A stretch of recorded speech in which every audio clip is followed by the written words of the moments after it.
Έλεγα ό,τι θέλει ο Θεός. Έτσι έλεγα μέσα μου, ενώ που περνούσα από τους Γερμανούς, έλεγα ό,τι θέλει ο Θεός. Όμως και σε αυτό το σημείο έχω την εντύπωση ότι έχοντας κάποιο χρόνο στη διάθεσή μου και κάποιο καλύτερο φαγητό, είχα όλο το χρόνο και τη διάθεση να πληθώ και δεν είχα ποτέ σπηλιά. Ουδέποτε δεν είχα σπηλιά. Και αυτό ίσως είχα ένα καθαρό σώμα και αυτό μετρούσε για τους Γερμανούς. Και έτσι πήγαινα όπου ο Γερμανός με έβαζε. Δεν πήρα ποτέ μόνη μου πρωτοβουλία. Δεν θέλησα να πάρω την πρωτοβουλία αυτή. Και ο Θεός στο τέλος βγήκε σε καλό. Τι ξέρατε για τον Μπλόκ 10? Για τον Μπλόκ 10, προσωπικά εγώ δεν ήξερα τίποτα. Δεν το ήξερα το πράγμα, διότι ίσως υπάρχουν και στους ανθρώπους που δεν θέλω πολλά να ακούω και δεν θέλω πολλά να μαθαίνω, διότι άλλα είναι αλήθεια, άλλα είναι ψέματα και κάπως δυσκολεύουν και τη ζωή. Όμως για τον Μπλόκ 10 έχω ιδία πείρα. Μια μέρα είχαν πει ο Γερμανός, ο διερμηνέας βέβαια, ότι ήταν δύσκολες λέξεις, ότι ποιος είναι από πολλές γενιές Έλληνας, Ελληνίδα. Εγώ το ήξερα ότι οι γονείς μου, οι προπάπου μου ήταν Έλληνες κλπ. Και σηκώνω το χέρι. Με βοήθησε δε και η κατατομή μου. Τώρα βέβαια έχω μεγαλώσει και έχουν αλλοιωθεί τα χαρακτηριστικά.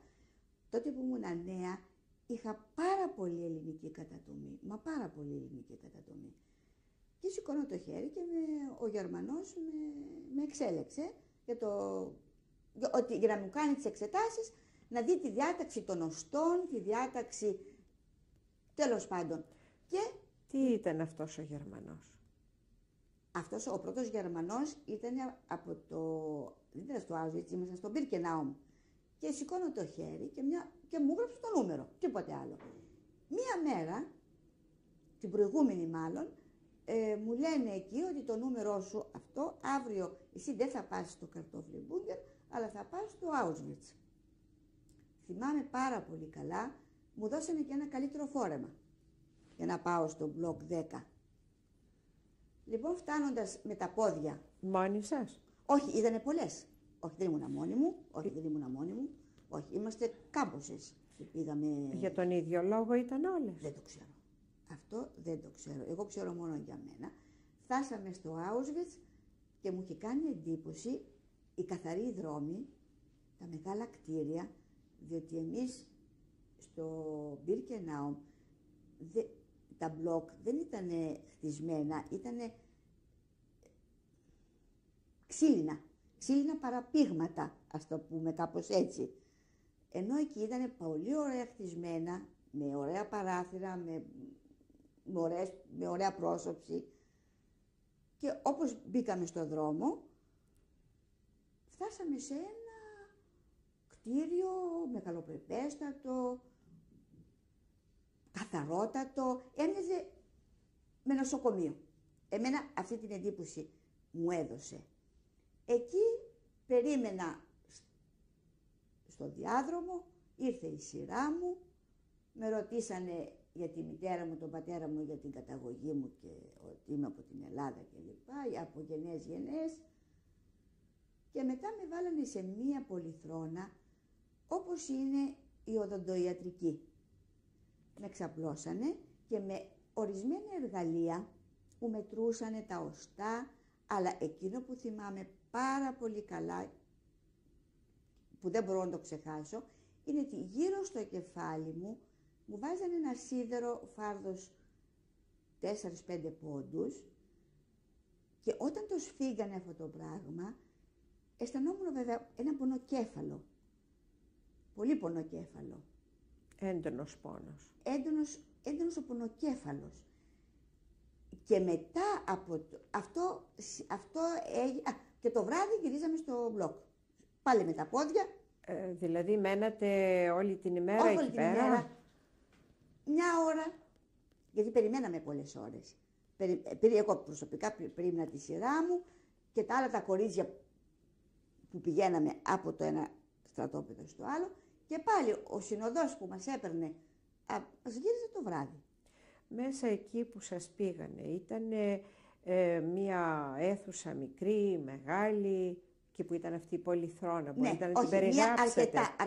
Αρκετά μεγάλη αίθουσα. Μπορείτε να μου την περιγράψετε? Ναι, βεβαίως. Μπροστά από την πολυθρόνα ήταν ένα τεράστιο παράθυρο. Τεράστιο παράθυρο. Στο πίσω ήταν ένα-δυο τραπέζια και πλαγίως μπαίναμε. Από το πλάι μπαίναμε. Δηλαδή εγώ όταν ήμουνα στην πολυθρόνα και όταν έβλεπα ποιος μπαίνει και ποιος βγαίνει και μπαινοβγαίνανε διάφοροι με άσπρες μπλούζες, αλλά από μέσα όμως φορούσανε τα διακριτικά του στρατιώτη. Δηλαδή πρέπει να ήταν στρατιωτικοί γιατροί, κατά τη γνώμη μου. Ναι. Αυτό έγινε 2 φορές. 2 το πολύ να έγινε 3. Μετά από 1, 2, 3 εβδομάδες ξαναμε πήγανε στο Auschwitz. Με συγχωρείτε, θέλω να κάτσουμε λίγο στο δωμάτιο αυτό. Ναι. Μου μιλήσατε για κάτι τραπέζια. Ναι. Τι ήταν αυτά τα τραπέζια? Είδα πίσω στις πλάτες μου, το θυμάμαι καλά, ήταν κάτι τραπέζια, αλλά δερμάτινα. Δερμάτινα μαύρα. Βλέπετε τώρα πώς έρχονται στο μυαλό μου. Και βάζανε άλλους εκεί όσο κάνανε εσάς, όσο σας μετρούσαν εσάς? Όχι, αυτό δεν το θυμάμαι. Δεν θυμάστε να υπήρχε άλλη κοπέλα όχι εκεί? την ίδια ώρα με μένα, όχι. Αλλά εγώ θυμάμαι ότι έμπαινε ένας γιατρός, έβγαινε ο άλλος, μιλούσανε κάτι ένα μεταξύ τους. Αυτοί οι γιατροί ασχολούνταν με εσάς? Με μένα, με το μέτρημα, αλλά όταν με μετρούσανε δεν πονούσα. Όταν όμως γύρω στην περίμετρο στο κεφάλι, εκεί πονούσα. Και γι' αυτό, όταν γύρισα, ελευθερωθήκαμε, παραπονέθηκα για μια σχετική αμνησία. Σας πονούσανε τα κόκαλα ή ήταν εσωτερικός ο πόνος αυτός? Αισθανόμουν ένα πονοκέφαλο, μια ταλαιπωρία τρόποντινά. Σας ερχόταν να φωνάξετε? Όχι. Δεν ήταν τόσο έντονο? Όχι, δεν μπορώ να το πω αυτό, αλλά ήταν μια ταλαιπωρία μεγάλη. Και δεν είχα, όχι δεν φώναζα εκεί, αλλά πηγαίνοντας στο βράδυ δεν μπορούσα να κοιμηθώ. Και μετά από αυτό... Γιατί δεν μπορούσατε να κοιμηθείτε? Δεν είχα πονοκέφαλο. Είχατε πόνο? Είχα πονοκέφαλο. Τι κάνανε εκείνοι εγώ δεν ξέρω. Αλλά εξεύρω μόνο ότι η μνήμη μου έχει εξασθενήσει σε πολύ μεγάλο βαθμό. Οι άλλες ξέρανε οι κυρίες ότι θα πηγαίνατε στο Μπλόκ 10 εκείνη την ημέρα? Και μάλιστα θεωρούσαμε τον εαυτό μας ευχαριστημένο ότι πηγαίναμε. Πού να ξέρουμε εμείς τι κάνουν στο Μπλόκ 10. Ότι θεωρούσαμε τον εαυτό μας προνομιούχο. Μάλιστα. Μήπως μέσα εκεί δηλαδή άλλα ρούχα δεν σας φορέσαν, καμιά μπλούζα, κάτι? Όχι. Σας είχαν μόνο το φόρεμα αυτό που μου είπατε ότι σας δώσανε πριν. Μήπως είδατε καθόλου εργαλεία? Ναι, βεβαίως εργαλεία. Τι εργαλεία είδατε? Βεβαίως εργαλεία. Μα ήταν διάφορα εργαλεία. Δεν σας είπα προηγουμένως ότι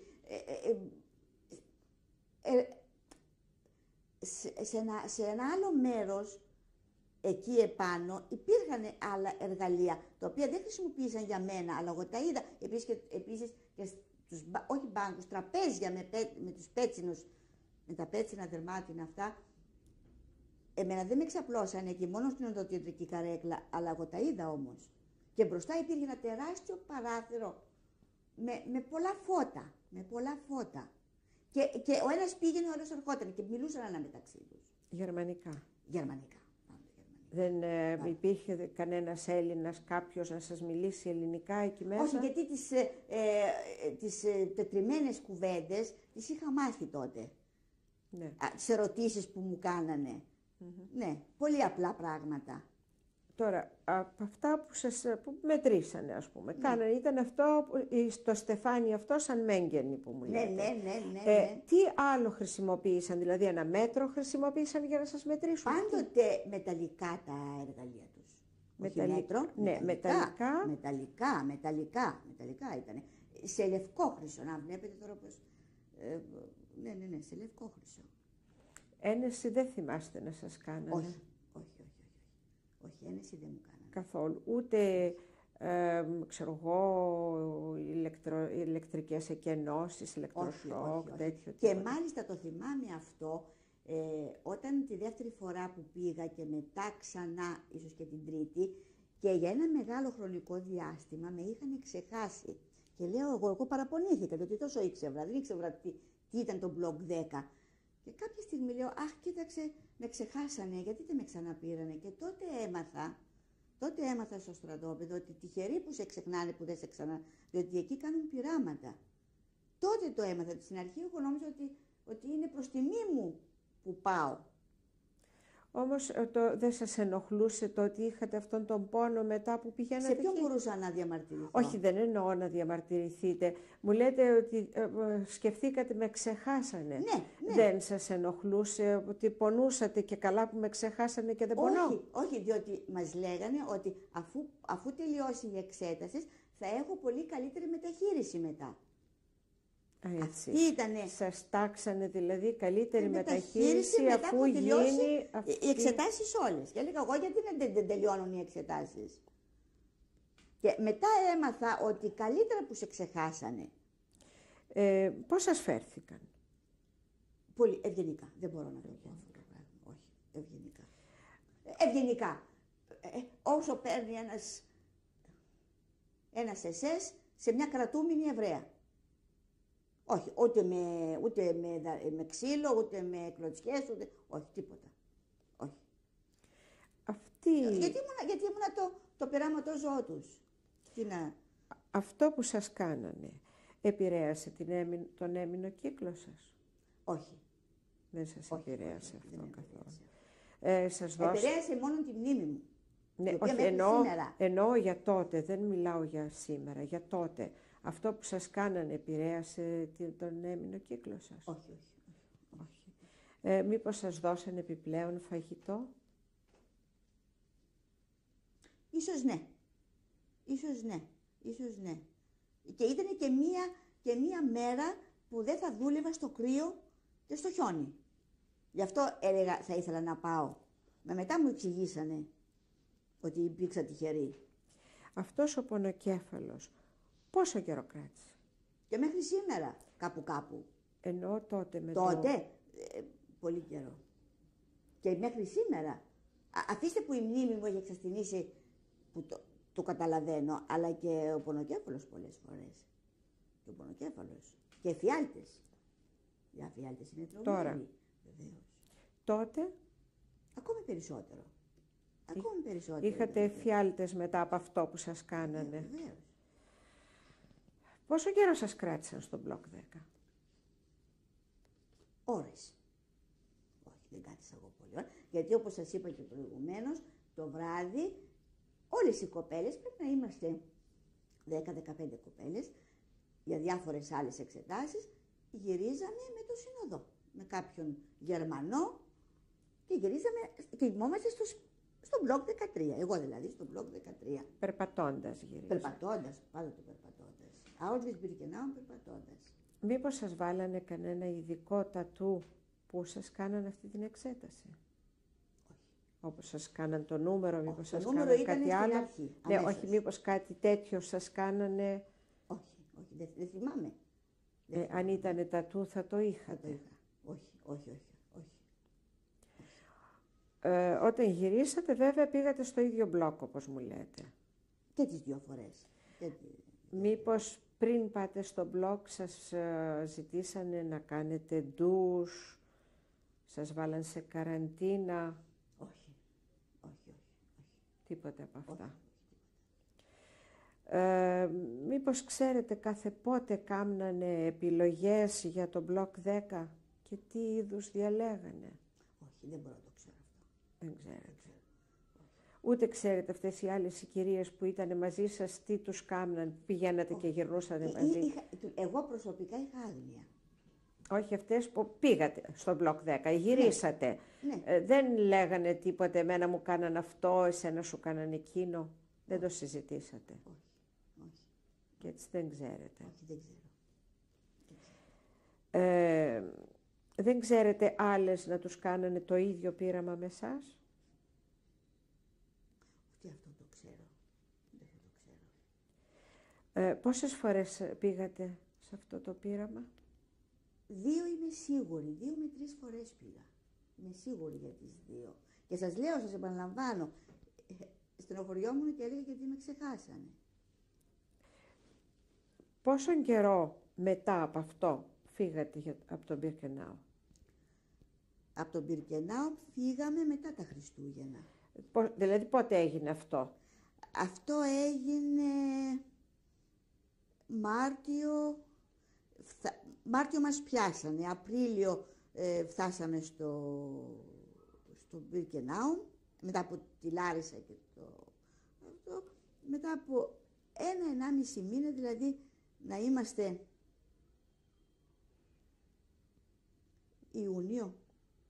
Μάιο-Ιούνιο, εκεί. Λοιπόν, να σταματήσουμε τώρα, σας παρακαλώ, για να αλλάξουμε κασέτα, Ναι. Και συνεχίζουμε μετά.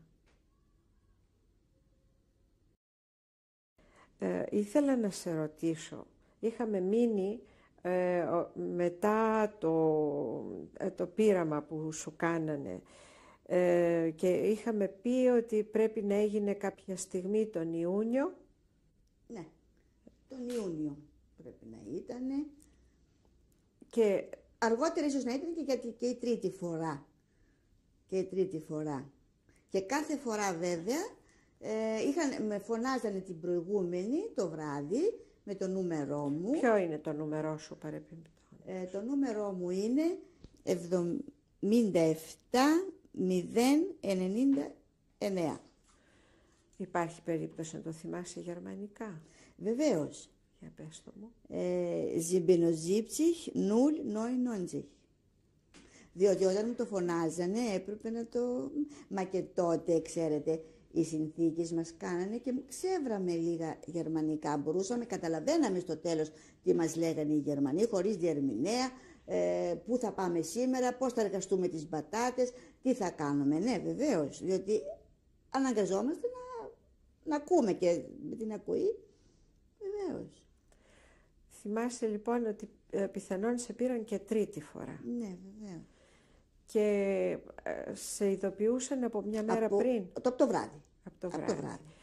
Και φεύγατε τι ώρα περίπου, ας πούμε? Μετά το τσελαπέλ, μετά που φεύγανε όλα τα μπλόκ για τη δουλειά τους έξω, τα κομμάντος για τη δουλειά τους, μετά συγκεντρωνόμεθα εμείς αυτές που έπρεπε να πάμε στο Auschwitz, με έναν οδηγό και με ένα σκυλί πάντοτε. Ο Γερμανός είχε πάντα και το σκυλί του.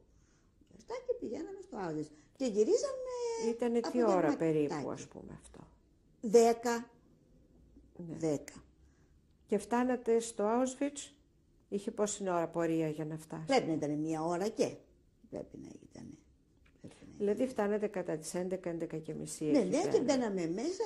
Εγώ πολλές φορές περίμενα στο διάδρομο, πολλές φορές πήγαινα αμέσως, πολλές φορές ακόμη και στην οδοντοϊατρική καρέκλα, αφού μου έλεγαν να καθίσω, περίμενα να έρθει ο ένας ο γιατρός, αφού μου μετρούσε ο άλλος, να έρθει και ο άλλος, μιλούσαν κάτι ένα μεταξύ τους και περνούσε η ώρα βέβαια, ναι. Και το απογευματάκι. Αυτό το στεφάνι στο βάζαν αμέσως μόλις καθόσουν όχι. Πρώτα ήταν οι διάφορες μετρήσεις στην αρχή και στο τέλος ήταν το στεφάνι. Στο τέλος, στο μέσα, αλλά... Σου κάνανε ερωτήσεις? Βεβαίως, ερωτήσεις. Πιο πολύ με ενδιέφεραν την καταγωγή μου, τους προγόνους μου, εάν ήταν Έλληνες. Αυτό ήταν την πρώτη φορά. Τη δεύτερη, την τρίτη πάλι. Τους ενδιέφερε. Ρωτούσαν και ξαναρωτούσανε. Δεν σε ρωτούσανε πώς νιώθεις, τι έχεις, τι... Όχι. Τίποτε από αυτά. Όχι. Λοιπόν, μετά φύγατε από το Μπιρκενάου. Μετά φύγαμε από το Μπιρκενάου, μετά τα Χριστούγεννα. Τι θυμάσαι από τα Χριστούγεννα? Γιορτάζουν με πολύ κατάνοιξη. Το φαγητό ήταν πάρα πολύ καλύτερο όλο του στρατοπέδου. Στο μπλόκ που μέναν οι Γερμανοί, ορχήστρα το βράδυ και λοιπά, φωταψίες στο μπλόκ. Μια γιορτινή μέρα, πάρα πολύ. Δηλαδή Ενώ εμείς στην Ελλάδα είχαμε πολύ και την πρωτοχρονιά, εκεί κατάλαβα ότι την πρωτοχρονιά δεν δίνουν σημασία. Λέω σημασία μόνο τα Χριστούγεννα. Τα Χριστούγεννα πάρα πολύ ήτανε. Και μετά, βέβαια, μετά με τον καινούριο χρόνο, με το 45, με το 1940 που μπήκε ο χρόνος ο καινούριος, φύγαμε και πήγαμε στο Μπέργκεν-Μπέλζεν. Πριν φύγεις για τη Γερμανία, για την Πολωνία, σκεφτόσουν να κάνεις ορισμένες σπουδές, να γίνεις χημικός. Ναι. Όταν γύρισες, σου πέρασε καθόλου από το μυαλό? Όχι. Γιατί, θα σας πω αμέσως γιατί. Γιατί πρώτα-πρώτα κατάλαβα ότι δεν μπορώ να κάνω τη μισή εξίσωση, τίποτα. Δηλαδή, ό,τι ήξερα και ό,τι έχουν φύγει από το μυαλό μου. Και κατάλαβα τη ζημιά που μου κάνανε στο Μπλόκ 10. Εκεί συνειδητοποίησα τη μεγάλη ζημιά. Η οποία μέχρι σήμερα με κουβαλάει αυτή η ζημιά, αλλά τότε την κατάλαβα. Και δεν είχα κουράγιο. Δεν είχα καθόλου κουράγιο. Καθόλου κουράγιο δεν είχα τότε. Όχι. Καταλάβατε δηλαδή ότι δεν θυμόσασταν ναι, ότι είχατε μάθει από χημεία. Ακριβώς. Τίποτα. Τίποτα άλλο καταλάβατε που ξεχάσατε? Ότι... Ναι, ότι δεν συγκρατούσα. Ενώ θυμάμαι στα προφορικά μαθήματα στο γυμνάσιο ήμουνα πάρα πολύ καλή, διότι τα μάθαινα, συγκρατούσα πόλεις, πληθυσμό, τετραγωνικά, εκτάρια κλπ. Τίποτα. Πέρασε πάρα πολύ χρονικό διάστημα. Πάρα πολύ χρονικό. Για να μπορέσω λίγο να επανέλθω. Και η μνήμη μου δεν επανήλθε όπως ήμουνα μια φορά και έναν καιρό. Όχι. Είναι η ζημιά, δηλαδή ήταν σε ανησυχητικό βαθμό η αμνησία μου. Σε πολύ ανησυχητικό βαθμό. Δηλαδή, κατά κάποιον τρόπο έγινε ένα σβήσιμο από τη μνήμη σας η χημεία. Ναι. Άλλα πράγματα διαπιστώσατε ότι σβήσανε από τη μνήμη σας? Όχι, αλλά δεν θυμόμουνα. Και τώρα που σας λέω, δηλαδή κατάλαβα ότι κάτι έχει πάθει το μνημονικό μου. Με αυτές τις μέγγελες, με αυτά τα εργαλεία, με αυτά τα διάφορα, μετά συνειδητοποιώ ότι στο στρατόπεδο δεν είχα ανάγκη να θυμηθώ τίποτα. Τι να θυμηθώ? Το ότι δεν είχα να φάω, το ήξερα. Το ότι που κάθεται ένα τηλέφωνο απ' έξω, όχι. Ένα δρόμο κλπ. Όχι. Ναι, δηλαδή πηγαίνοντας στα Γιάννενα, ας πούμε, διαπιστώσατε ότι δεν θυμόσασταν ονόματα από δρόμους? Όχι από δρόμους, αλλά ονόματα ανθρώπων κάπου δυσκολευόμουνα. Από αυτά που είχατε μάθει στο σχολείο? Πολλά πράγματα. Αυτά λέτε και έχει μπει μια μονοκονδυλιά. Δηλαδή, τι πράγματα δεν θυμάστε? Δηλαδή, γεωγραφία, ιστορία, πολλά πράγματα. Ξένες γλώσσες, τίποτα? Ενώ στα γαλλικά είχα 19, με πολύ άνεση, διότι λόγω της αλιάνς που μαθαίναμε κλπ. Τώρα δεν μπορώ να αρθρώσω λέξη, καταλαβαίνω βέβαια, δεν μπορώ να αρθρώσω. Και λυπάμαι γι' αυτό. Λυπάμαι. Δηλαδή, ακόμη δεν έχει επιστρέψει αυτό το πράγμα. Όχι. Παρόλο ότι πέρασαν τόσα χρόνια, το μνημονικό σας είναι σβησμένο. Είναι σβησμένο. Λέτε και έχει μπει μία τελεία και παύλα. Και είναι οπωσδήποτε αποτέλεσμα του Μπλόκ 10. Οπωσδήποτε είναι αυτό το πράγμα. Που όμως δεν θυμάστε να σας έχουν κάνει τίποτε άλλο εκτός από τα μετρήματα και το στεφάνι. Με το στεφάνι, ίσως να μην θυμάμαι, αλλά βέβαια το στεφάνι έκανε μόνο τη ζημιά αυτή. Μα αυτό λέω, δεν θυμάστε τίποτε άλλο από αυτό. Όχι. Ας επιστρέψουμε λοιπόν πίσω. Είσαστε στα Γιάννενα, γνωρίσατε τον σύζυγό σας.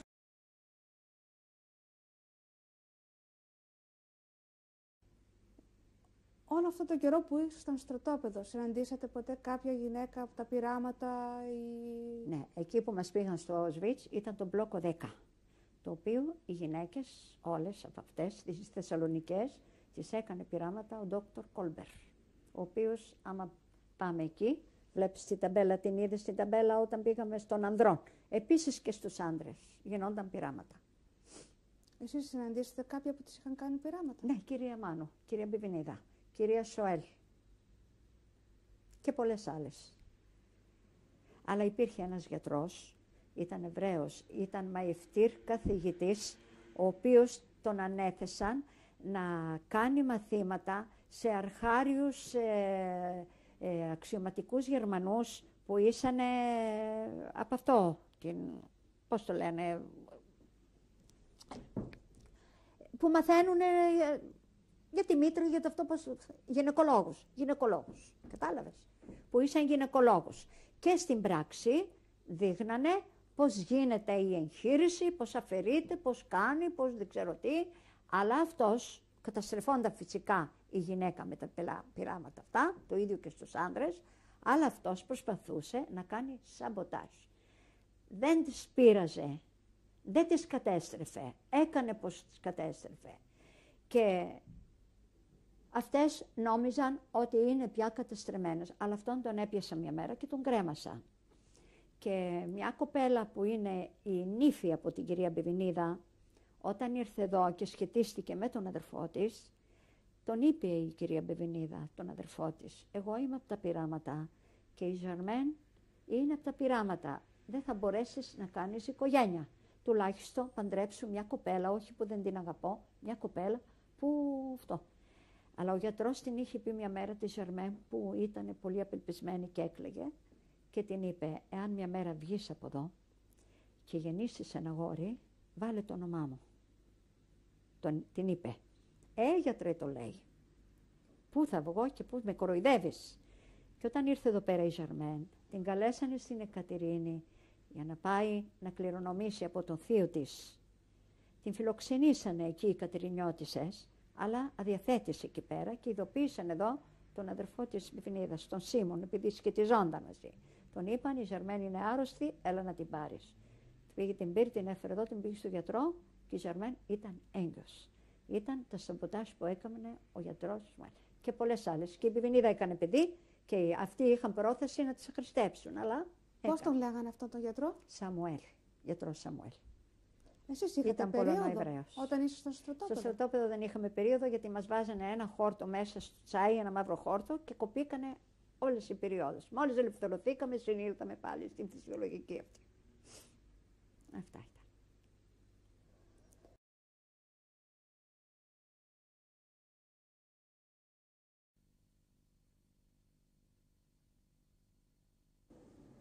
Είμαστε 5η 19 Νοεμβρίου 1998.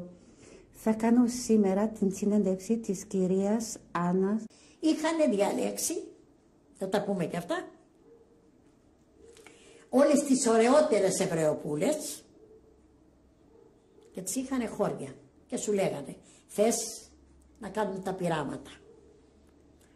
Όσα σου λέγανε ότι δεν θα έχεις φόβο να σε κάψουμε, δεν θα έχεις τίποτα. Δηλαδή εβάλαν Γερμανία και μας τα έλεγε ότι αυτές, κάτι Πολωνοεβραίες ήταν αυτές, οι οποίες μας εξηγούσαν. Θα σας κάνουν πειράματα, όποια θέλει να το δεχτεί. Εγώ δεν το δέχτηκα.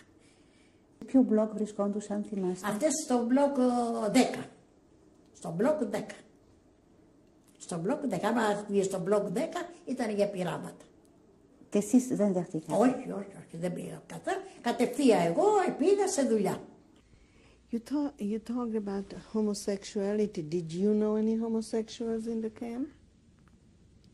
In our room, we also had some Greek children from Saloniki. They performed complete history, and they were younger than me. They were children. They were 17-year-old children.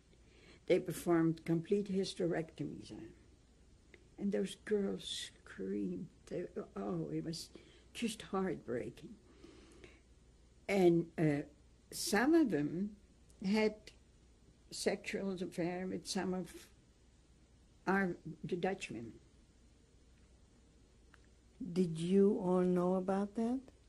Yeah, because, we were in the same room, they were in the same bed. How old were these children? From 17 till 21. There were about 50 of them.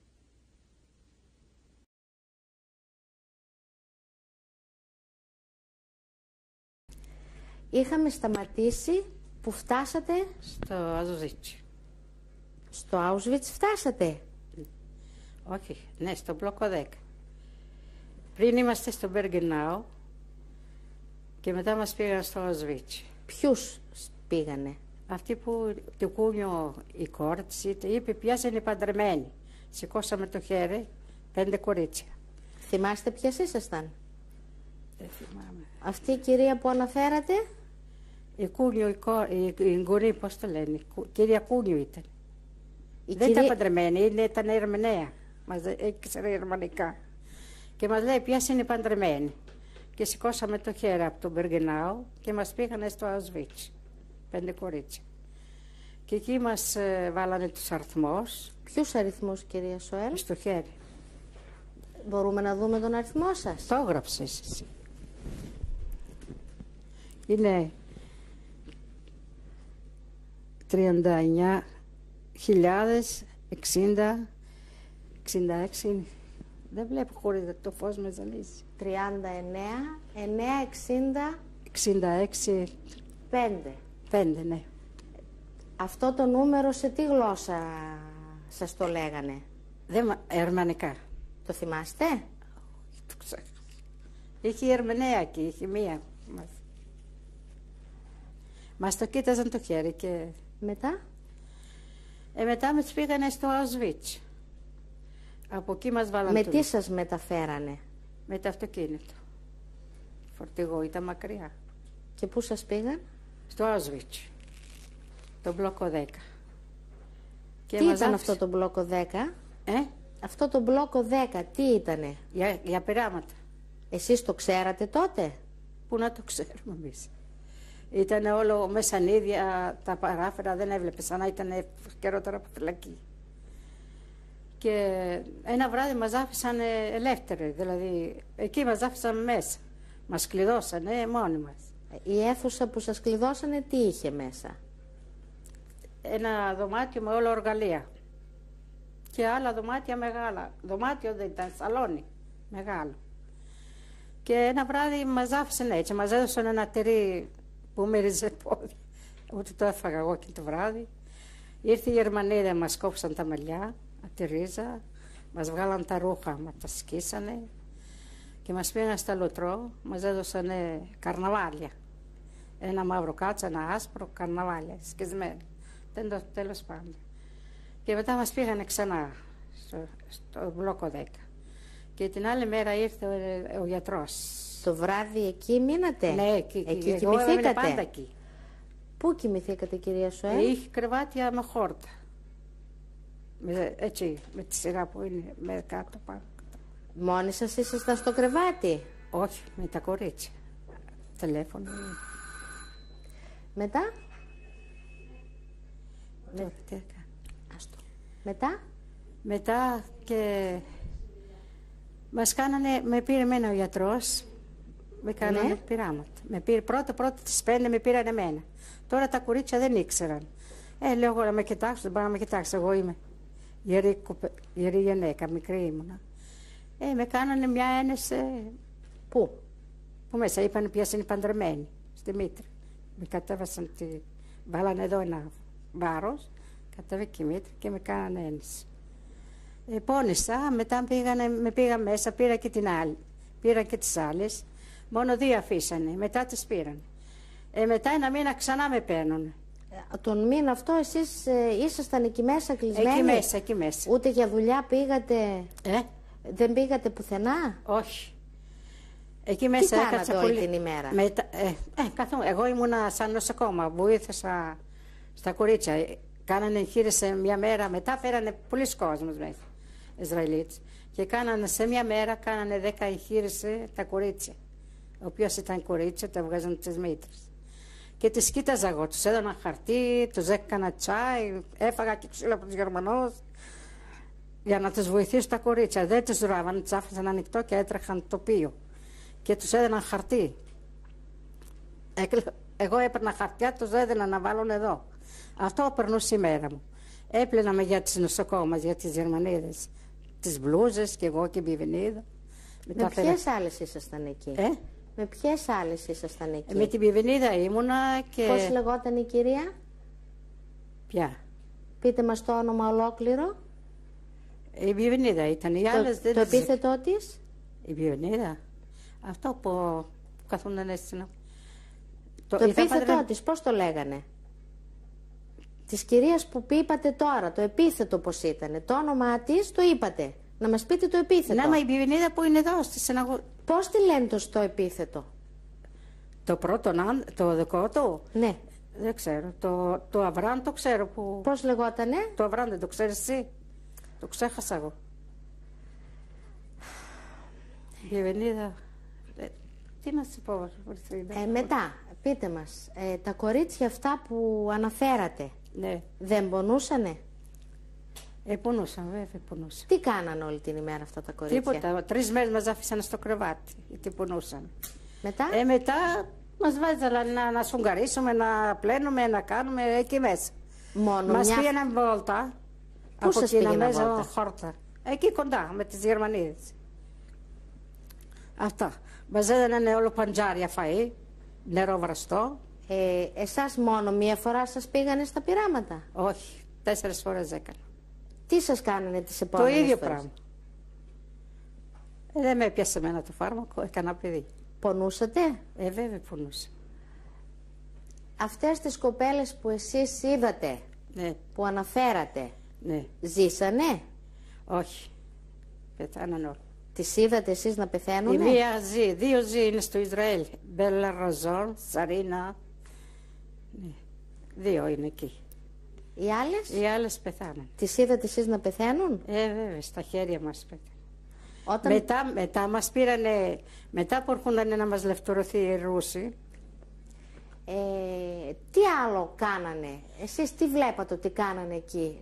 Είπατε ότι φέρανε πολύ κόσμο. Κάνανε χείρες, κάνανε νέσες, βγάζανε αίμα, αυτά μόνο. Δεν μας άφηνε, αφού είχε σανίδια στα παράθυρα. Μετά μας βγάλαν τα σανίδια. Ερχότανε γιατροί μέσα στην αίθουσα? Ερχόντανε βέβαια. Κάθε μέρα? Ναι. Μια φορά την εβδομάδα έρχονταν για να κάνουν πειράματα.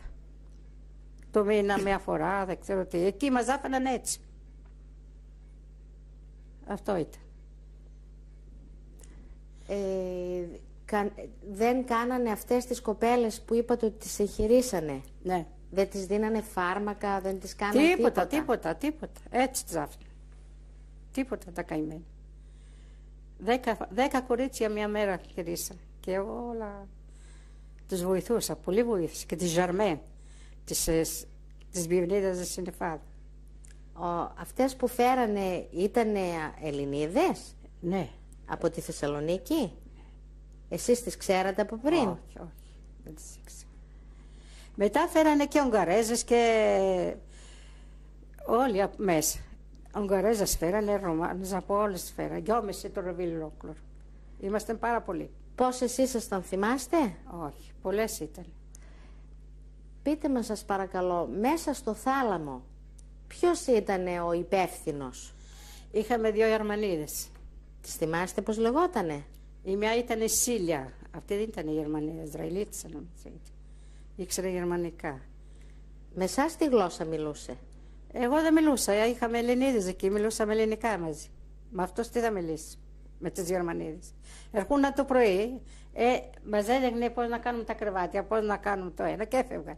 Και μας άφηναν μόνοι μας. Σε τι γλώσσα σας μιλούσανε? Γερμανικά. Και εσείς πώς καταλαβαίνατε τι σας λέγανε? Είχε Ερμηνεία εκεί. Είχε Μπέλα Ραζόν, είναι στο Ισραήλ αυτή. Αυτή η κυρία ήξερε... Ήξερε γερμανικά. Ναι. Αυτά ήταν εκεί που περάσαμε. Μετά που κάνατε τα κρεβάτια σας, τι άλλο κάνατε? Τίποτα. Εγώ βοηθούσα πάλι κάτω. Μετά μας πήγαν στο ράφτη, να ράψουμε τη νύχτα. Μετά 6 μήνες. Μας πήγαν τη νύχτα να ράψουμε για τους Γερμανούς, κουμπιά, αυτά. Και το πρωί μας έφερνανε στο στρατόπεδο, στο ρεβί. Πού σας πηγαίνανε? Κοντά σε μας ήταν. Είχε ένα εργοστάσιο μεγάλο με μηχανήματα και ράβαμε κουμπιά, ράβαμε το ένα. Όσο καιρό ήσασταν στο στρατόπεδο, είχατε περίοδο? Όχι. Γιατί, ξέρετε? Μας βάλαν φάρμακα. Εσείς που το ξέρατε αυτό? Μας το είπαν. Ποιος σας το είπε? Αυτή η Ερμηνεία. Τον γιατρό που βλέπατε, πώς είπατε, πώς τον λέγανε? Γκόμπλερ. Ήταν καλός γιατρός αυτός? Κακός, ο Γερμανός ήταν. Πώς φερότανε σε εσάς, πώς σας μιλούσε? Δεν μας μιλούσε, μας έπαιρνε από το χέρι η νοσοκόμα και μας πήγαινε μέσα. Όταν σας πήγαιναν μέσα, σας κοιμίζανε? Όχι. Όχι έτσι. Σαν ήταν μια έννοιση, άμα ήταν φάρμακο πολύ άσχημο. Όχι, δεν μας κοιμούσε. Μέχρι πότε μείνατε? Εκεί έμεινα εγώ μέχρι που ήρθε η Ρούση να μας λευτερώσει. Τι καιρός ήταν που ήρθαν οι Ρώσοι? Χειμώνας. Θυμάμαι που χειμώνας ήταν. Είχε κρύο? Είχε κρύο, βέβαια. Είχατε θέρμανση μέσα? Εκεί, μπα. Είχαμε μια σόμπα. Τα ρούχα σας? Τα ρούχα μας δεν μας έδιναν ρούχα. Μας πήγαιναν στο λουτρό. Είχε και ρούχα στίφα γεμάτο. Μια μέρα πήρα εγώ να βάλω από κάτω παραπάνω, γιατί κρύωνα. Και ήρθε, με έκανε κόντρολο ο Γερμανό, με δίνει μια με τον μπαστούν στην πλάτη. Καλά που δεν έβγαλα καμπούρα. Και την έβγαλα. Δεν άφηνε. Σκισμένα ρούχα μας έδινε, πώς να σε πω. Και από τη ρίζα τα μαλλιά, κρύωναμε εκεί. Εκεί τα έπαθα εγώ τα γόνατα. Στα πόδια σας τι φορούσατε? Πού? Στα πόδια. Τι φορούσατε? Παπούτσια σκισμένα, σασόν. Ένα σασόν, άλλο χρώμα. Είμαστε μη συζητάς. Στο κρεβάτι σας? Στο κρεβάτι είχαμε μια κουβέρτα. Χακί.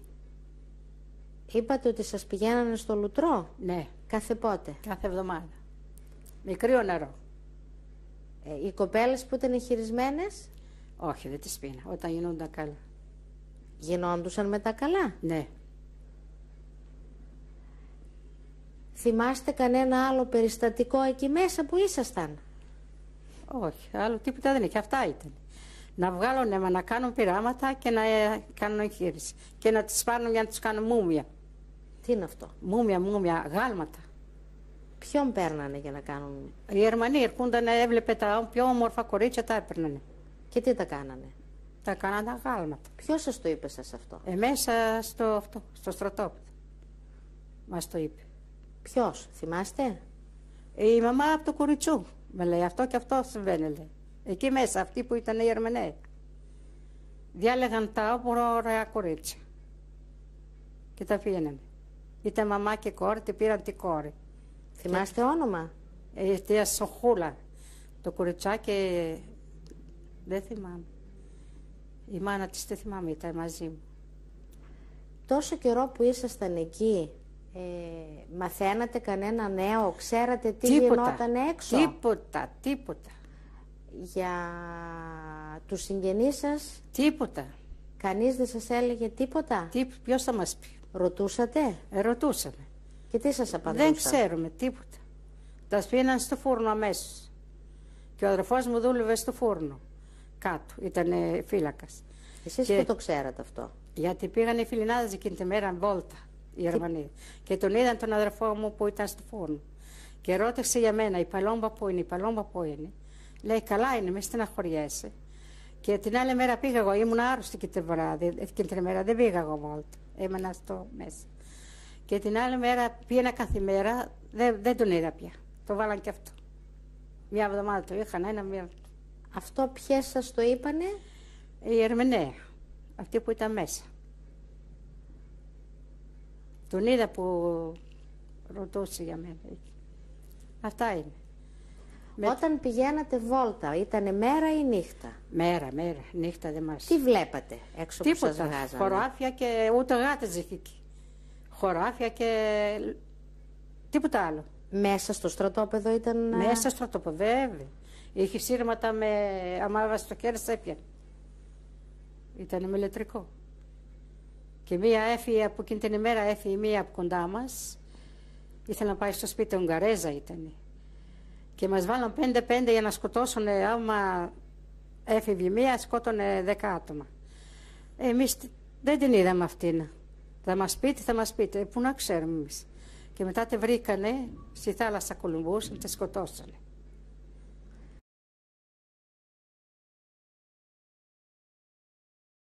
Το βράδυ ακούω μία διαταγή και λένε ότι όσοι είναι δίδυμες να βγουν έξω στην αυλή. Για θα τους πάμε σε ένα άλλο μέρος να θα καλοπεράσουν, θα έχουν φαΐ, ζεστασιά και τα λοιπά. Μας τα λέγανε ρόδινα. Επειδή εγώ με την αδερφή μου μοιάζω, όχι ότι ήμασταν δίδυμες, λέω «Ιχ, σφάντσικ», οι δύο, εγώ και η αδερφή μου, σφάντσικ. Και μας παίρνουν, μας βάζουν στη σειρά. Μας βάζουν στη σειρά ότι είμαστε δίδυμοι, μας πηγαίνουν στο Auschwitz. Μόλις μας πήγαν στο Auschwitz για να δούμε μια καλύτερη, μια σε άλλο μέρος από το Νταχάου που λέω, από τον Μπεργινάιο. Άρχισαν εκεί να μας φωτογραφίζουν, φωτογραφίες από εδώ, φωτογραφίες στα χέρια. Γιατί μου λέει, από ό,τι μου είπε η αδερφή μου, τις είχαν πει ότι μας θέλουν για μαϊμού να μας κάνουν, μαϊμούδες, πειράματα. Της λέω, σώπα καημένε, λέω, θα περάσουμε καλά εδώ σε ζέστη και τα λοιπά και δεν θα είμαστε στο ύπαιθρο. Ένας σέφερ Πολωνός, αχ, τι σας περιμένει. Και της το είπε της αδερφής μου. Και αμέσως η αδερφή μου λέει, εμείς νίξ, λέει, δίδυμες, δηλαδή τα είπε στα γερμανικά, ότι δεν είμαστε δίδυμες. Και γιατί, λέει, ήρθατε ενώ δεν είσαστε δίδυμες, με 40 βουρδουλιές μας ξαναστέλνουν πάλι πίσω στο ίδιο λάγκερ και ξαναγυρίσαμε. Έτσι απλά σας στείλανε πίσω? Ναι, έτσι πίσω, μας στείλανε πάλι στο στρατόπεδο. Δηλαδή η τιμωρία σας ήταν βουρδουλιές απλώς? Βουρδουλιές. Ναι. Ξύλο, δεν κάναν τίποτα. Όχι, άλλο. Εμάς ατομικά δεν μας κάνουν. Τους άλλους τους κάνανε. Τους άλλους μπορώ να σου πω και τους σκότους τώρα, επειδή ήμασταν πιο μικρά, πιο αυτά, ήτανε θέλημα Θεού. Να γλιτώσει, γιατί εκεί δεν σήκωνε να πεις ούτε ψέματα, δεν τους ήτανε τίποτε, να σου δώσει μια και να σε καθαρίσει. Μα γι' αυτό ρωτάω, ναι. Είναι περίεργο. Δεν ξέρω. Μας περιπτώσει εμάς μας γυρίσανε πίσω, μαζί με την αδερφή μου, όχι χώρια. Και ενώ μας γυρίσανε πίσω,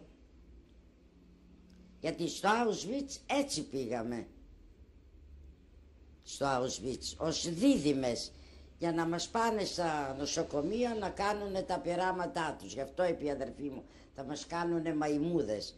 Έτσι τις είχαν πει οι άλλοι χμάλωτοι που είχαν, γιατί δουλεύαν αυτοί εκεί πέρα και ξέραν, όπως και ήξερα κι εγώ, που τους έλεγα ότι θα σας κάψουνε, γιατί τους το λέγαμε εν ψυχρό, όχι ότι... Και ενώ ξαναγυρίσαμε εκεί, άρχισε φαίνεται ο Γερμανός και χάνει τον πόλεμο.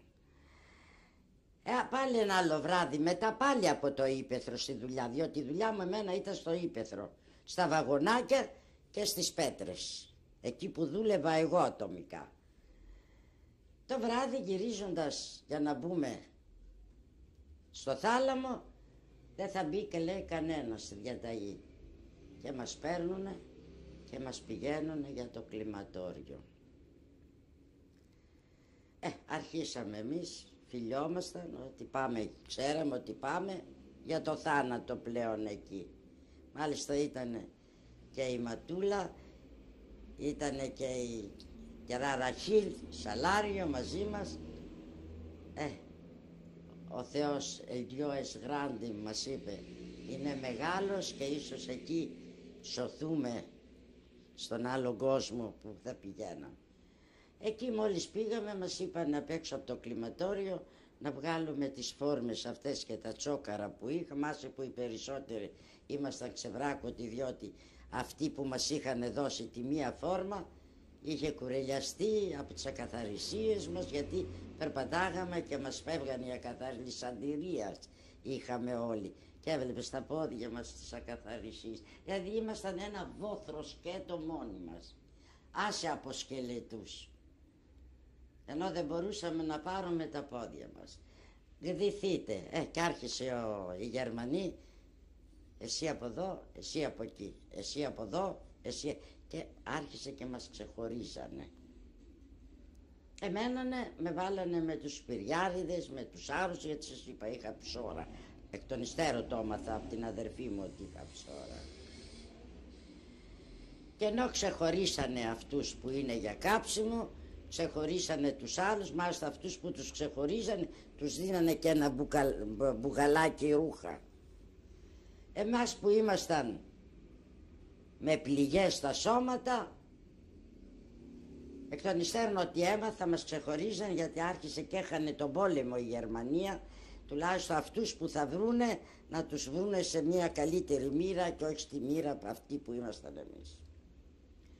Ενώ με ξεχωρίσανε για μια στιγμή, γι' αυτό λέω ότι αν είναι από το Θεό να πεθάνεις, θα πεθάνεις. Εγώ εκεί το... Έρχεται ένας Πολωνός και μου λέει come here, μου λέει εμένα, ξεβράκωτη όπως ήμουνα και με τα σπηριά, μου λέει πάρε αυτό το κουβά και έλα μαζί μου. Ο φούρνος, τα φουγάρα τους ήταν όπως είναι τα φουγάρα τα καΐκια που έχουν σίδερα και ανεβαίνουν απάνω, και του στείλαν να καθαρίσει το φουγάρο γιατί είχε πιάσει, και μου λέγε εκείνος απάνω πρώτος, εγώ με τον κουβά πίσω. Ανέβηκα κι εγώ στο φουγάρο, μόλις έφτασα πήρε τον κουβά, μου δίνει μια και με πετάει χάμαλα, έπεσα πάνω σε άχυρα, σε πολλά άχυρα σαν βουνό. Εκεί ήτουσαν αυτοί που τους είχαν ξεχωρίσει. Με βλέπει η αδερφή μου και από αυτά τα ρούχα που της δώσανε μου τα δίνει να τα φορέσω εγώ που είχα τα σπηλιά. Και μας βάλανε στα τρένα από το Μπεργκινάγιο. Τώρα στα τρένα μας πήγανε στον Ταχάο, πιο μακριά, γι' αυτό ελευθερωθήκαμε από τους Εγγλέζους. Δηλαδή εσείς, ας πούμε, η μόνη εμπειρία που έχετε από το Μπλόκ 10, από, από τα πειράματα και αυτά, είναι που πήγατε σαν δίδυμοι. Δεν είχατε άλλη εμπειρία? Όχι. Γνωρίσατε κυρίες που βγήκανε από εκεί πέρα, από το Μπλόκ αυτό, που τους κάνανε πειράματα και τέτοια? Ναι, γιατί είναι μία από αυτή ήταν και η αδερφή μου. Την αδερφή σας την πήγανε? Την αδερφή μου την πήρανε. Και τι πειράματα? Αλλά δεν ξέρω τι τις κάνανε. Τις κόψανε εδώ, αυτή που σου λέω που δεν έχει συνέλθει ακόμα. Μάλιστα. Αυτή ούτε μπορεί να σου δώσει. Αυτήν και δεν τράβηξε, γιατί ήταν και μεγαλύτερη και όλη την πόρα την τράβηξε εκείνη από μένα. Ήθελε να προστατέψει εμένα, ναι. Τώρα θα σου πω τη συνέχεια της αδερφής μου. Ενώ όταν την πήραν ούτε πήγα να τη δω. Που πέρναγα απ' έξω και δεν την πήγα, καθόμουν να αλλάξω μια κουβέντα με την αδερφή μου. Ενώ αυτή καθόταν στα σύρματα και παρακάλεε πότε να βγω από τη δουλειά να με δει ότι γύρισα. Τόση αγάπη αισθανόταν εκείνη. Εγώ ήμουν απάνθρωπη. Από τόσο πολύ είχα γίνει άλλο θερίο. Και όταν πλέον μας βάλανε στα βαγόνια, εκεί παρέδωσα τον εαυτό μου. Είχα πυρετό, εκεί έπαθα το εγκεφαλικό και κοιλιακό τύφο. Δηλαδή δεν ήξερα ότι είναι αυτή η αρρώστια. Και άρχισα και έλεγα της αδερφής μου, νεράκι, νεράκι. Αλλά πού να το βρει το νεράκι? Και πάει, βρίσκεται ένα κουτί κονσέρβας και πάει και κατουράει μπροστά μου και μου λέει, έλα σου φέρα νεράκι. Λέω, ξέρω τι είναι, θα το πιω. Και ήπια το κατουρλιό της αδερφής μου. Αλλά μετά από μισή ώρα ξαναήρθαν οι Γερμανοί και έπρεπε να βγούμε πάλι απ' έξω από το λάγερ στην σειρά. Αλλά εγώ πλέον είχα παραδώσει τον. Αλλά η αδερφή μου και η κυρία Σαλάριο και η Ματούλα, γιατί αν έμενα εκεί θα μας είχαν καθαρίσει. Με πήρανε με το ζόρι και με βάλανε στη σειρά όρθια και με κρατάγανε. Γι' αυτό σου λέω ότι η κυρία Σαλάριο είχε κάνει πάρα πολλά. Όχι μόνο για μας, αλλά και για άλλο κόσμο. Ήταν μια ηρωίδα αυτή η γυναίκα και η κόρη. Η κόρη της ήταν πιο φοβισμένη, αλλά εκείνη είχε θάρρος. Και μετράσανε τις μονάδες και είδαν ότι είμαστε σωστές και όσοι δεν σηκωθήκαν από την κόχια την ανατινάξαν αυτή μαζί με τους άλλους όσοι είδουσαν μέσα. Και από εκεί και ύστερα μας πήγαν στο Ταχάο. Εκεί βρήκαμε κι άλλους εχμάλωτους. Εκεί έγινε και απελευθέρωση. Πλέον εγώ όταν πήγαμε στον Ταχάο δεν ξανασηκώθηκα. Και μάλιστα λέω της αδερφής μου, λούσε με να είμαι καθαρή, και δίπλα μου καθόταν μια Γαλλίδα, ήταν γιατί μου σαπών φώναζε, και η αδερφή μου έκλεψε το σαπούνι της για να με λούσει και την άκουγα και έλεγε μου σαπών, μου κλέψαν το σαπούνι μου. Της λέω μη φωνάζεις, λέω, η αδερφή μου θα με λούσει και θα στο δώσει. Και εκεί θυμάμαι που αρχίσαν και μπαίνανε τα τάγκς σε όλες τις γλώσσες και λέγανε ότι σας φέρνουμε ψωμί και νερό. Αλλά όταν μπήκαν τα τάγκς οι Γερμανοί είχαν φύγει. Εγώ βέβαια ούτε ήμουνα πλέον. Και πάει η αδερφή μου και τους λέει, και ήρθε η νοσοκόμη αυτή του στρατού και με πήρανε με ένα φορείο. Από εκεί και ύστερα δεν θυμόμουνα που ήμουνα και που δεν ήμουνα. Μπερέι. Είχαμε μείνει ότι συναντήσατε τον σύζυγό σας και κλεφτήκατε. Ναι. Εν τω μεταξύ, αλλά για να παντρευτούμε έπρεπε να γίνω χριστιανή. Ωστόσο ο πατέρας μου είχε παντρευτεί, όχι με αυτή τη γυναίκα που είχε φύγει, με μία δικιά μας. Ο αδερφός μου ήταν έτοιμος να φύγει, πάει για το Ισραήλ. Εγώ δεν τον ακολούθησα, γιατί αν τον είχα ακολουθήσει δεν με σταματάγανε γιατροί, δεν θα είχα παντρευτεί, γιατί θα ήμουνα στο Ισραήλ. Αλλά με περίμενε όμως ο αδερφός μου μέχρι τελευταία στιγμή ότι θα γινόμουν καλά και θα πήγαινα. Μπας περιπτώσει έτυχε το γεγονός που γνώρισα τον άντρα μου. Έπρεπε όμως για να κάνω το γάμο έπρεπε να παντρευτώ. Εν τω μεταξύ πρέπει λέει να βαφτιστείς 8 μέρες να βαφτιστώ και μετά 8 μέρες είχα δικαίωμα να παντρευτώ. Μάλιστα ο γάμος μου έγινε στην Αγίου Κωνσταντίνου. Βαφτίστηκα. Συγκεκριμένα μου δώσανε να μάθω ορισμένα θρησκευτικά τα οποία ούτε καν τα ήξερα. Μάλιστα μου είπε ο παπάς ότι να μάθεις το πιστεύω για να μπορώ να σε βαφτίσω. Λέω, εσείς που είσαστε χριστιανοί, λέω, δεν το ξέρετε το πιστεύω. Να, λέω, παράδειγμα, έλα εδώ καλέσει, πες το πιστεύω για μένα, του λέω, και δεν το ξέρε που ήταν χριστιανός. Θέλετε, λέω, να το μάθω εγώ. Μου λέει, θα μάθεις, λέει, το πάτερ ημών. Όσο γι' αυτό ήταν εύκολο. Μπας περιπτώσει, είχα πάρα πολύ κόσμο στη βάφτιση από περιέργεια για να δούνε πως μια κοπέλα μεγάλη βαφτίζεται. Ένα νυχτικό. Βαφτίστηκα, στεφανώθηκα. Εν μεταξύ είχα κάνει τη βλακεία που δεν είχα πει στον άντρα μου ορισμένα πράγματα που μου τύχανε στα στρατόπεδα. Όχι βέβαια ως παρθενιές και τέτοια. Αυτά δεν υπήρχαν, γιατί μια γυναίκα μετά από τόσα στρατόπεδα και τόσα κόσμο, αλλά ήτανε που ήθελε παιδί. Ήτανε μοναχογιός. Οι γονείς του ήταν από την Τρίπολη. Οι Τροπολιτσιώτισσες θέλαν παιδί. Λέω δεν πειράζει, χωρίσουμε και βρες μία άλλη.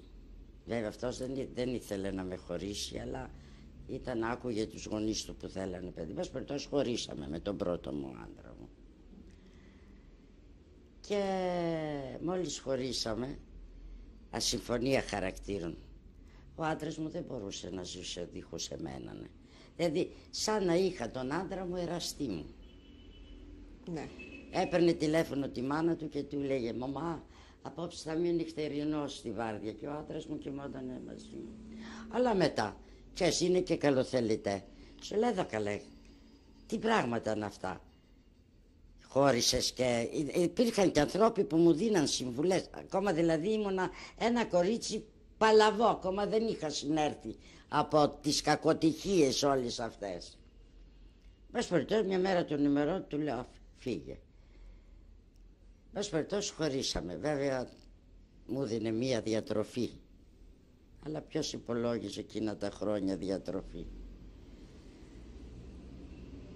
Στο δρόμο μου, γιατί εγώ όπου πήγαινα όλο αγάπης και λουλούδια ήμουνα. Μ' αγαπούσαν όλος ο κόσμος. Κατά σύμπτωση έρχεται η αδερφή μου να απέρνοντας το διαζύο. Λέω, λέω που κάθομαι, λέω, γυρίσω, λέω, στον εαυτό μου, γιατί είδες έχουν μία περίθαψη Θεσσαλονίκη, θα πήγαινα στη Θεσσαλονίκη και ζούσε ο πατέρας μου βέβαια εκεί πέρα, μου λέει πάω στο Ραβίνο και του λέω εδώ στην Αθήνα. Του λέω θέλω, λέω, να αλλάξω, να ξαναγυρίσω για να μπορέσω να πάω στους δικούς μου. Και πράγματι λοιπόν μου είπε ο Ραβίνος, θα πας στο χαμάμ στην Ομόνια, θα κάνεις το μπάνιο και την τάδη ώρα το απόγευμα θα γυρίσεις. Αλλά ήταν η δεύτερη απαγωγή.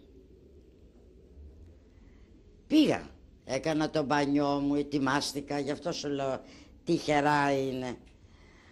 Ετοιμάστηκα και στις 4 η ώρα θα πήγαινα να αλλαξοπιστήσω. 4 παρά 20 με κλέβει ο άντρας μου. Με κλέβει, με πηγαίνει στο χωριό του. Και στο χωριό του έρχεται ο πεθερός μου και βρίσκει τον πατέρα μου. Λέγει ο πατέρας μου, Θεός τους αγάπησε γιατί ήταν καλή οικογένεια πραγματικά. Στα 38 χρόνια η πιο ευτυχισμένη της ζωής, από εκεί και ύστερα είμαι εγώ με τον άντρα μου αυτόν που έχω. Ποτέ δεν θυμάμαι να μου είχε πει μία κακή λέξη. Και μέχρι το μόνο που αυτουνού του είχα κάνει εξήγηση. Ότι ξέρεις ότι είμαι, λέω, από τα περάματα του Νταχάου, παιδιά δεν πρόκειται να σου κάνω. Δηλαδή σας κάναν τελικά πείραμα. Ναι, εμένα μου ανοίξαν την κοιλιά τώρα. Τι κάνανε, ναι. Πάντως περίοδο και τέτοια δεν έχω δει ποτέ. Στο Μπλόκ 10. Στο Μπλόκ 10. Τώρα τι κάνανε, τι δεν κάνανε, δεν ξέρω. Της αδερφής μου πειράματα τις κάνανε εδώ. Εδώ τι τις κόψανε. Εδώ έχει τα σημάδια και εδώ. Σαν μεγαλύτερη που ήταν εκείνη. Τώρα τι μας κάνανε δεν ξέρω. Μάλιστα. Θα θέλατε να μου πείτε ποιοι από την οικογένειά σας δεν επέζησαν. Δεν επέζησαν. Τα 4 παιδιά, τα αδέρφια μου. Αυτά ήταν... Και μητριά μου. Αυτά που τους πήραν οι Βουργάροι, τους Ισραηλίτες της Καβάλας, που τους μαζέψανε, από αυτούς δεν επέστρεψε κανένα. Αλλά από ό,τι έμαθα ότι αυτούς, λέει, οι Βουργάροι τους βουλιάξαν στον Δούναβη. Από ό,τι μάθαμε. Δηλαδή αυτά τα παιδιά ήταν όλα ετεροθαλή, ήταν της μητριάς σας παιδιά. Ήτανε και ένα από την πρώτη μας μάνα, ένα κοριτσάκι, Σαρίκα. Τώρα ο Μαΐρος, ο Λωμός, η Μαλκά. Ήτανε 3 παιδιάκια από τη μητριά μου. Και η ίδια. Από αυτά, από ό,τι μας είπε ο πατέρας μου, τους είδε. Ο πατέρας μου τους συνάντησε στη Βουλγαρία, στα τρένα που τους πηγαίνανε για να τους βουλιά.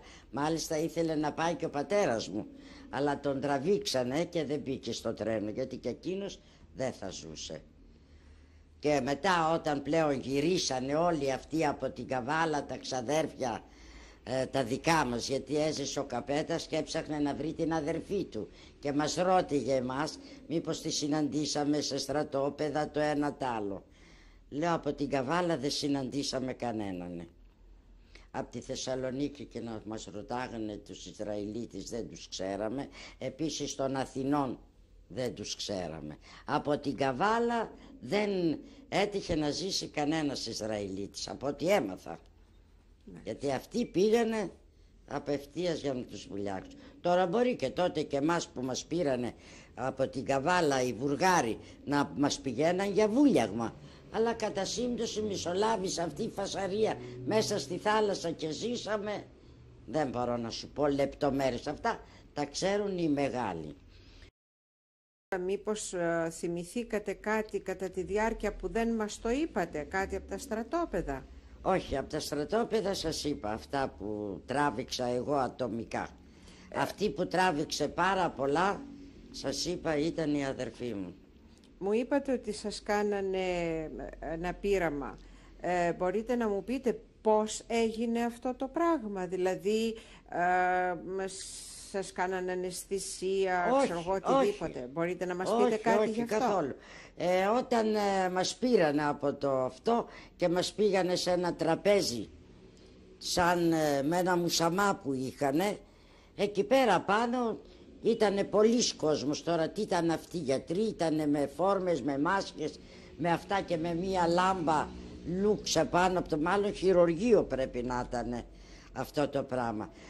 Ζωντανοί σε σφάζανε. Δεν σας δώσαν τίποτα αναισθησία? Τίποτε, ζωντανοί. Ακόμα και τα δόντια, εγώ φοράω μασέλα μου από τα παλιά μου χρόνια.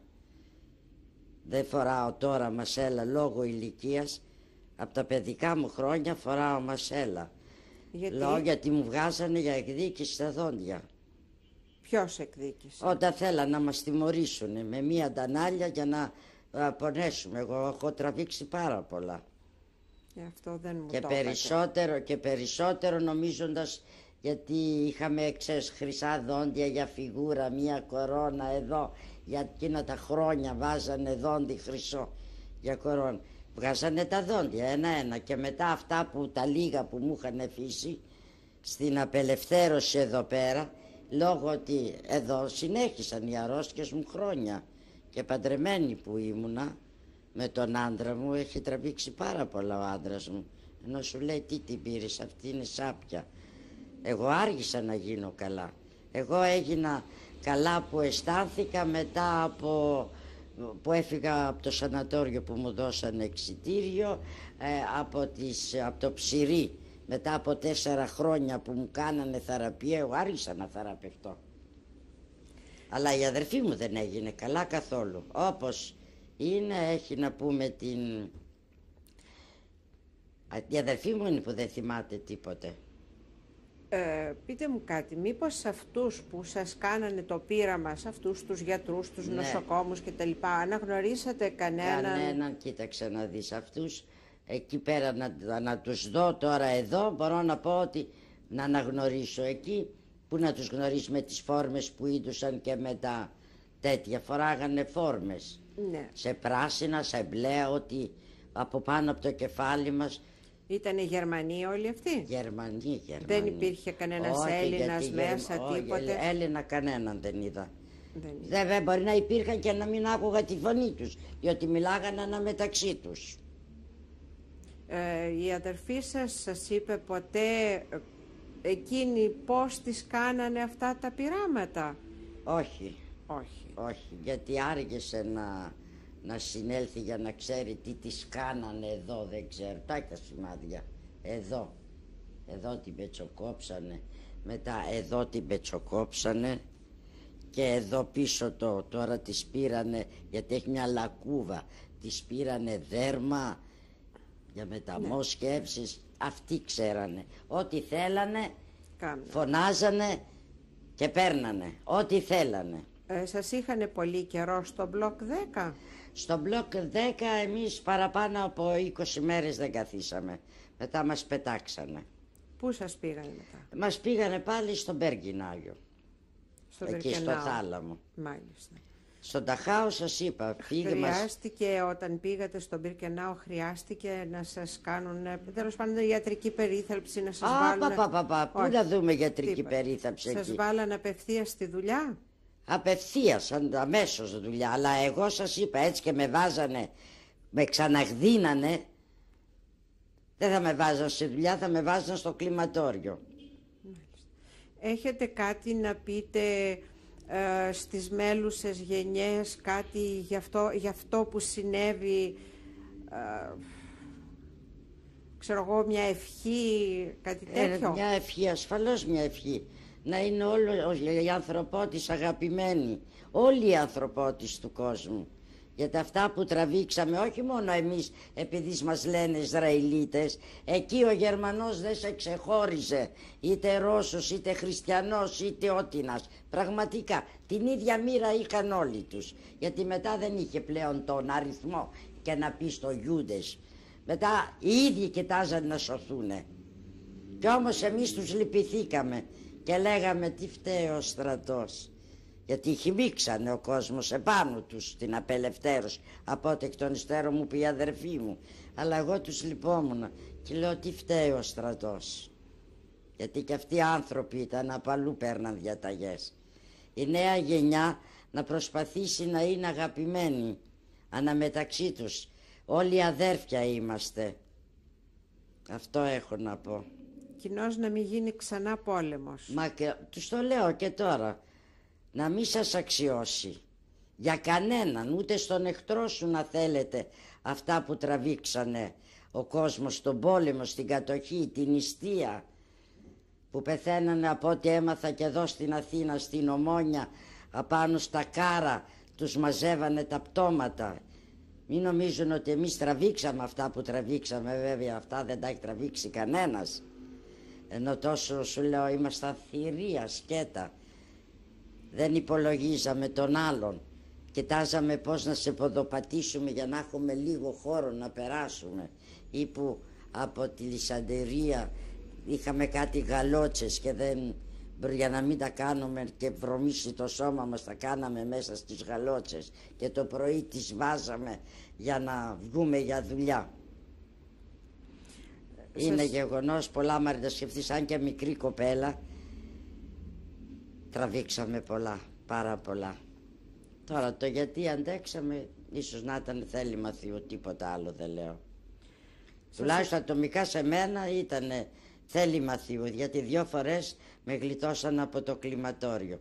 Τώρα που να βρισκόταν ο Πολωνός να του κάνω αγκαρία. Αυτή η αγκαρία ήταν η σωτηρία μου. Σας ευχαριστούμε πάρα πολύ. Τώρα θα θέλαμε να δούμε αυτές τις φωτογραφίες που έχετε και τα άλλα. Να τα δείτε όλα. Ευχαριστώ.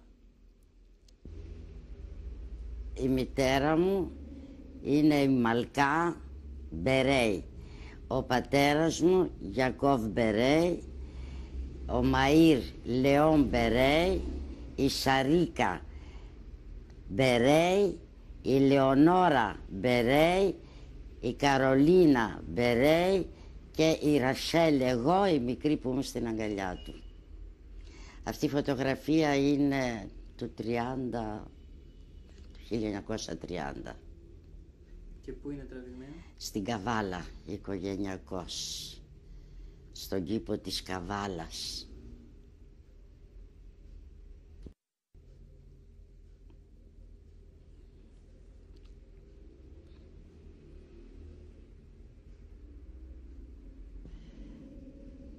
Αυτή είναι μια φωτογραφία της οικογένειάς μου, που είμαστε όλα τα παιδιά μαζί. Μόνο ξεχωρίζει που έχω τη μητριά μου, διότι η μητέρα μου εδώ δεν ζει. Εντάξει. Αυτή είναι η μεγάλη αδερφή μου, η Λεωνόρα Μπερέι. Η από κάτω είναι η Καρολίνα Μπερέι. Εκείνο ο πατέρας μου, Γιακώβ Μπερέι. Είναι το αδερφάκι μου το κοριτσάκι Σαρίκα. Η άλλη είμαι εγώ, η Δέσποινα Σταματέλου. Είναι η μητριά μου Ζιμπούλ, το παρόνομά το πατρικό της δεν το ξέρω, Μπερέι. Ο αδερφός μου ο Μαΐρ Μπερέι και ο αδερφός μου μεγαλύτερος ο Λεόν Μπερέι. Πού τραβήχτηκε η φωτογραφία? Στην Καβάλα. Αυτή η φωτογραφία έχει τραβηχτεί στην Καβάλα. Μα συγκεκριμένα στον κήπο της Καβάλας.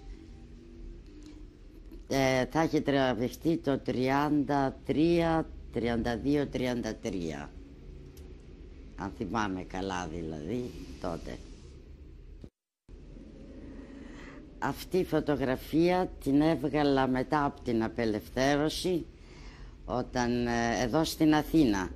διότι ήθελα να είχα ένα ενθύμιο από την Αθήνα και δεν ήξερα πού θα κατασταλάξω. Ίσως πήγαινα στην Καβάλα, ίσως πήγαινα στη Θεσσαλονίκη, γιατί δεν πίστευα να έμεινα Αθηνών κάτοικος. Και ήθελα να έχω ένα ενθύμιο και την έβγαλα εδώ στην Αθήνα. Είμαι η Ρασέλ Μπερέι. Ακόμα είμαι Ρασέλ Μπερέι εδώ.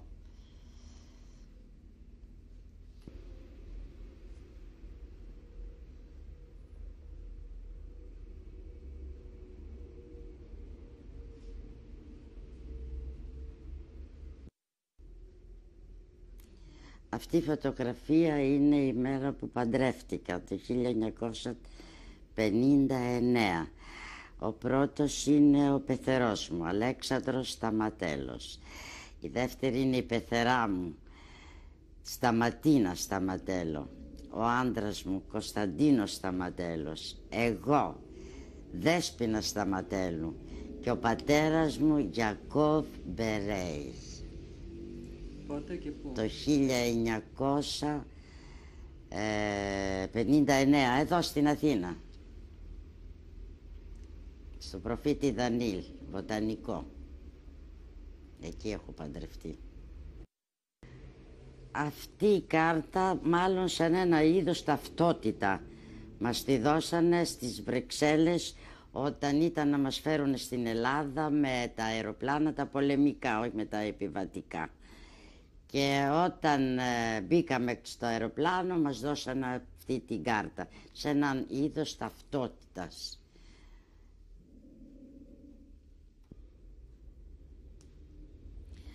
Αυτή είναι η όπισθηνη κάρτα που μας δώσαν στις Βρυξέλλες, ως δείγμα σαν εισιτήριο. Αυτό το χαρτί είναι του Ερυθρού Σταυρού. Μετά από 3 μέρες που ήρθαμε στην Ελλάδα και είχαν έρθει να μας εξετάσουν αν είμαστε υγιείς. Και όταν μου δώσανε το χαρτί αυτό, μετά από λίγο ήρθε το φορείο, με πήρε και με πήγε στο σανατόριο, γιατί ακόμα είχα φυματίωση σε μεγάλο βαθμό. Αυτό το χαρτί μας δώσανε, είναι δελτίο παλιοποστούντος λεγότανε, ξέρω, και μας το δώσανε. Τώρα ταυτότητα είναι, να κυκλοφορούσαμε είναι, ούτε και ξέρω τι είναι. Πάντως εγώ τα φύλαξα όλα αυτά τα χρόνια.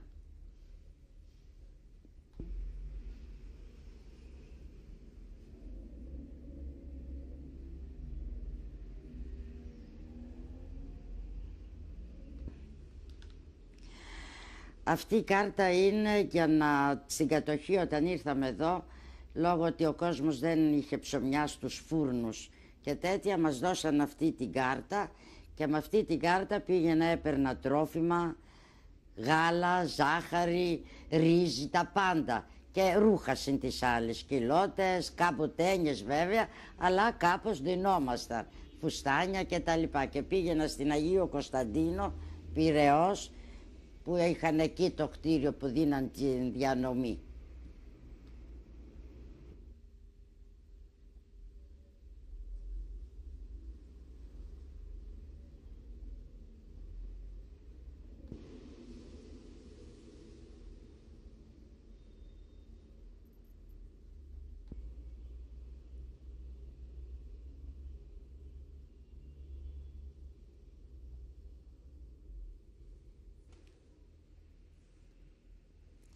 Αυτή η κάρτα, είχα κάνει κάτι αιτήσεις για αποζημίωση και ως απάντηση μου στείλαν αυτή την κάρτα. Τώρα δεν ξέρω.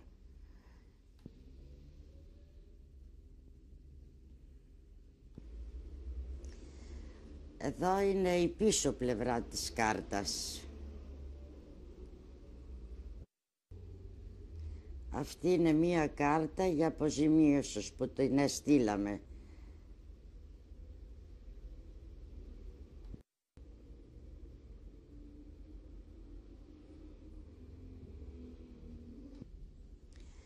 Αυτή η κάρτα είναι ως αναγνώριση της αιχμαλωσίας μου και μάλιστα για να μου κόψουνε σύνταξη λόγω ότι ήμουνα του Μπλόκου 10. Αναγνωρίστηκε Και μάλιστα μου γράψανε ότι το 95 θα μου βγάζανε μία σύνταξη. Από εκεί και πέρα, όσα κι αν έχω κάνει, δεν έχω λάβει τίποτε μέχρι σήμερα. Όλα πήγαν άχρηστα. Ούτε τα εργατικά μου. Και μου έμενε η κάρτα στο χέρι. Πότε την πήρατε αυτή την κάρτα? Αυτή την πήρα τώρα, πρόσφατα. Πριν... τι γράφει ημερομηνία, γιατί δεν θυμάμαι απ' έξω τη ημερομηνία του.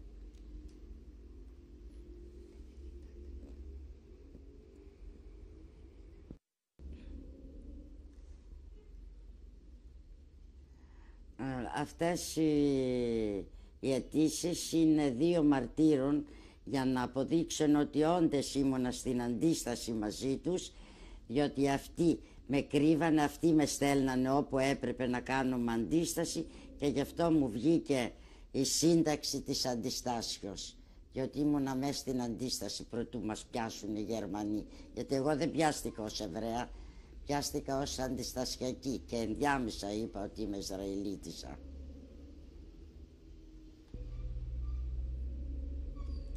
Αυτό είναι ένα έπινο λόγω της αντιστάσεως που κάναμε εκείνα τα χρόνια στη Θεσσαλονίκη και ως αναγνώριση μου στείλαν αυτό το βραβείο ως τιμή. Εδώ θα συγκινηθώ λιγάκι, γιατί όταν παντρεύτηκα το γαμήλιο μου ταξίδι ζήτησα από τον άντρα μου, τον λατρευτό μου άντρα μου που λατρεύω, να με πάει στην Καβάλα να πάω στον τάφο της μάνας μου. Και πράγματι έκανε τη θυσία ο άντρας μου και με πήγε. Και βρεθήκαμε στην Καβάλα, στον τάφο της μητέρας μου, μετά από αρκετά χρόνια. Η πρώτη είναι η αδερφή μου η Ελεονόρα. Η δεύτερη είμαι η Ρασέλ, Σταματέλου, Δέσποινα βέβαια σήμερα, διότι είμαι παντρεμένη. Και η τρίτη είναι η άλλη αδερφή μου. Βρεθήκαμε, ο μόνος που λείπει είναι ο αδερφός μου, ελπιζώντας, αυτοί που ζούμε. Μας λείπει, λέω, μόνο ο αδερφός μου, γιατί έλειπε στο Ισραήλ.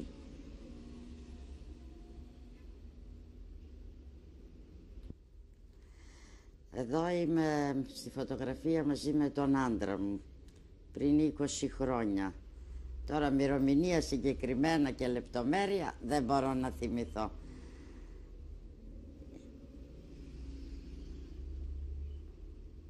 Το όνομα του άντρα μου λέγεται Κωνσταντίνος Σταματέλος, όπως και εγώ Δέσποινα Σταματέλου.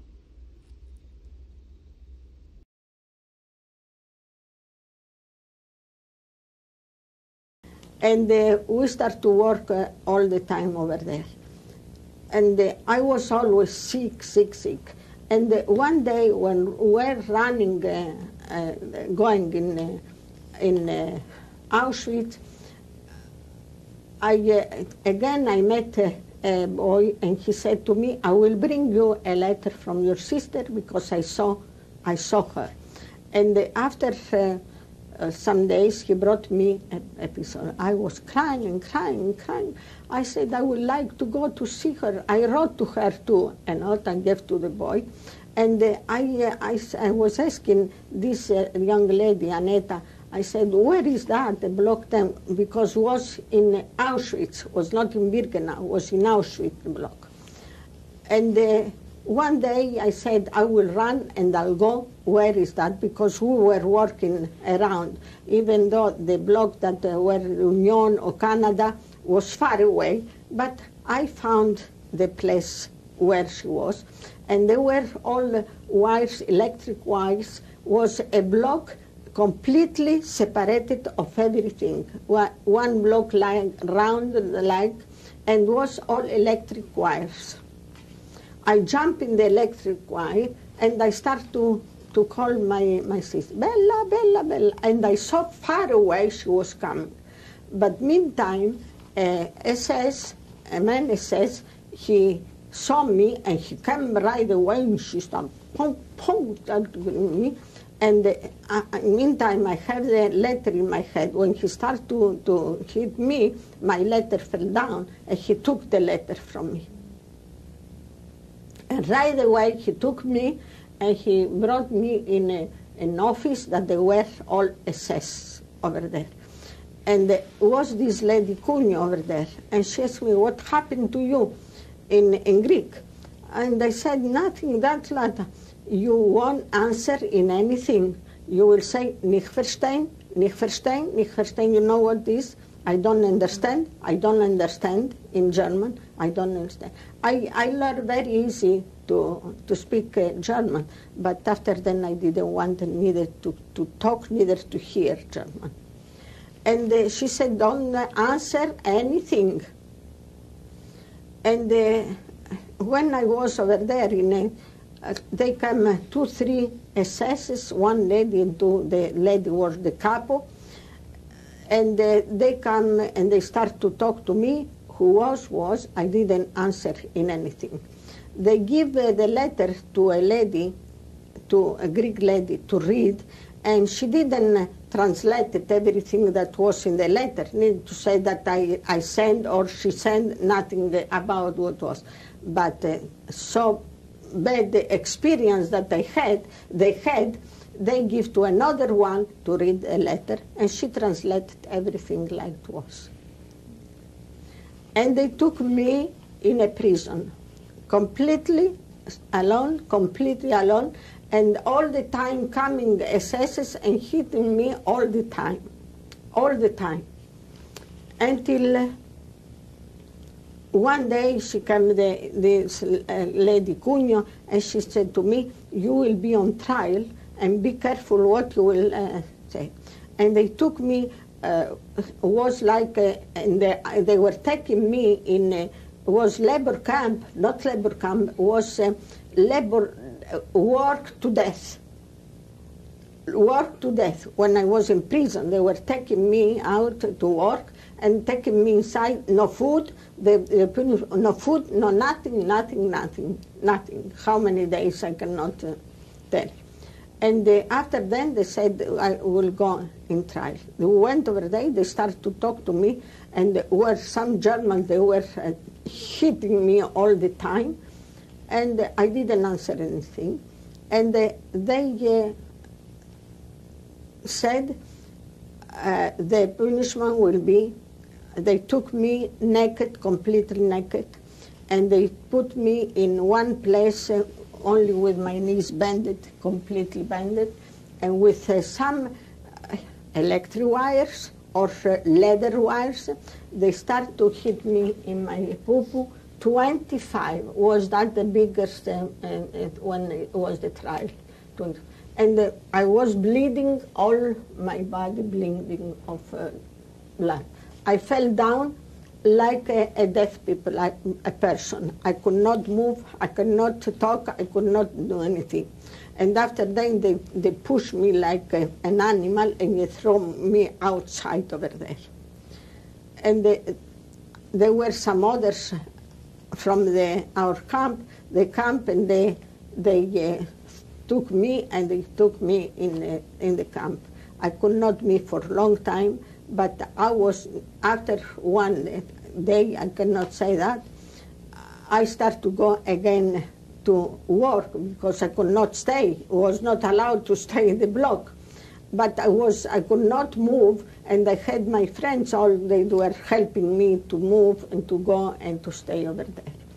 And that was a very hard time. And my sister, they told her that I had very bad time, but she didn't know about everything what was on. What did you write in the letter? What did the letter say that was? That she was okay, because even though my sister in Block 10, they had everything good, and there was Mengele doing the experiments, and my sister, she was scared to death because she was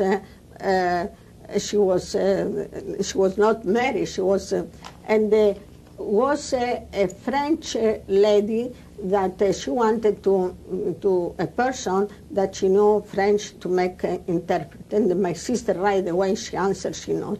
And that was the place that she was hiding and don't go to experiments with Mengele.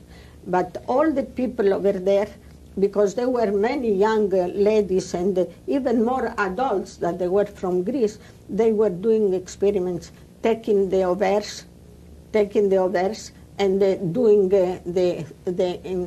intersect maybe the liquid that the men they give to get pregnant and everything. My sister, she was virgin. They could not do that unless they were taken to do the surgery to her or to do something to her. But she was hiding all the time about that, and she was... Did your sister see Mengele? Your sister? Oh, yeah. So she yeah, all the time he was talking with them. She was talking, they were talking to them, everything. But they didn't do experiments on No, she was not, she saw him, but she didn't talk about her problems. She never talked about her problems.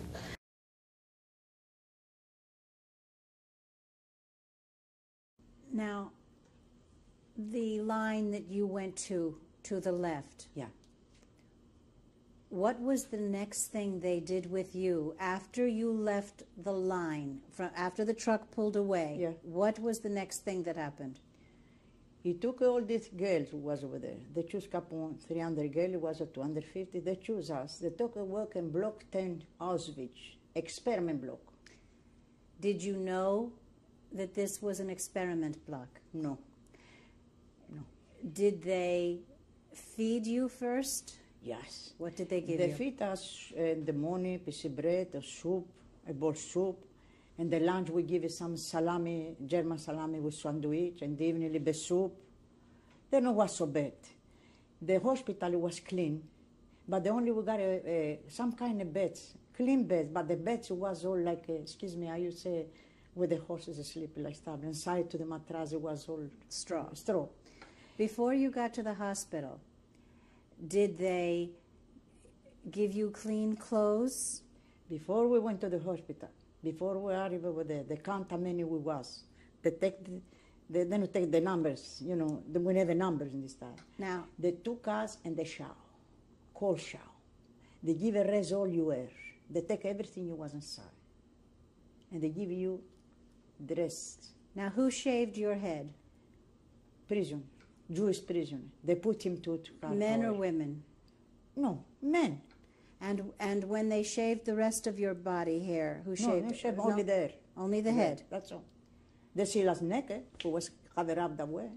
You had no clothes on? No, no clothes. We covered up because the men, you know. In front of strange men? And the German with the gun and the dogs, and you have to do that neither one. That's all. And you were 15 years old? 15. And this was March. Was it cold? It was cold. It was snow, it was cold. And you were naked? Yes. They took a necklace in the Block 10. We walk over the necklace, everybody hide it away in the Block 10. And this time my birthday 16. And this what happened. That's what happened. This was on your 16th birthday. Now, when they gave you the number, how did they give you the number? Well, the number, he keep us over there in this hospital. And they give the order to give us the number. I got a 41. I know 40, as in German, it's 41. Anyway, and they put the number. Who put the number on you? There was prisons. The men was prison, there was Jews. They put the Germans, they put men. The German, they put Nazis to do all the work. That's all. And after giving the numbers, we was very happy. Everything was clean, beds, showers.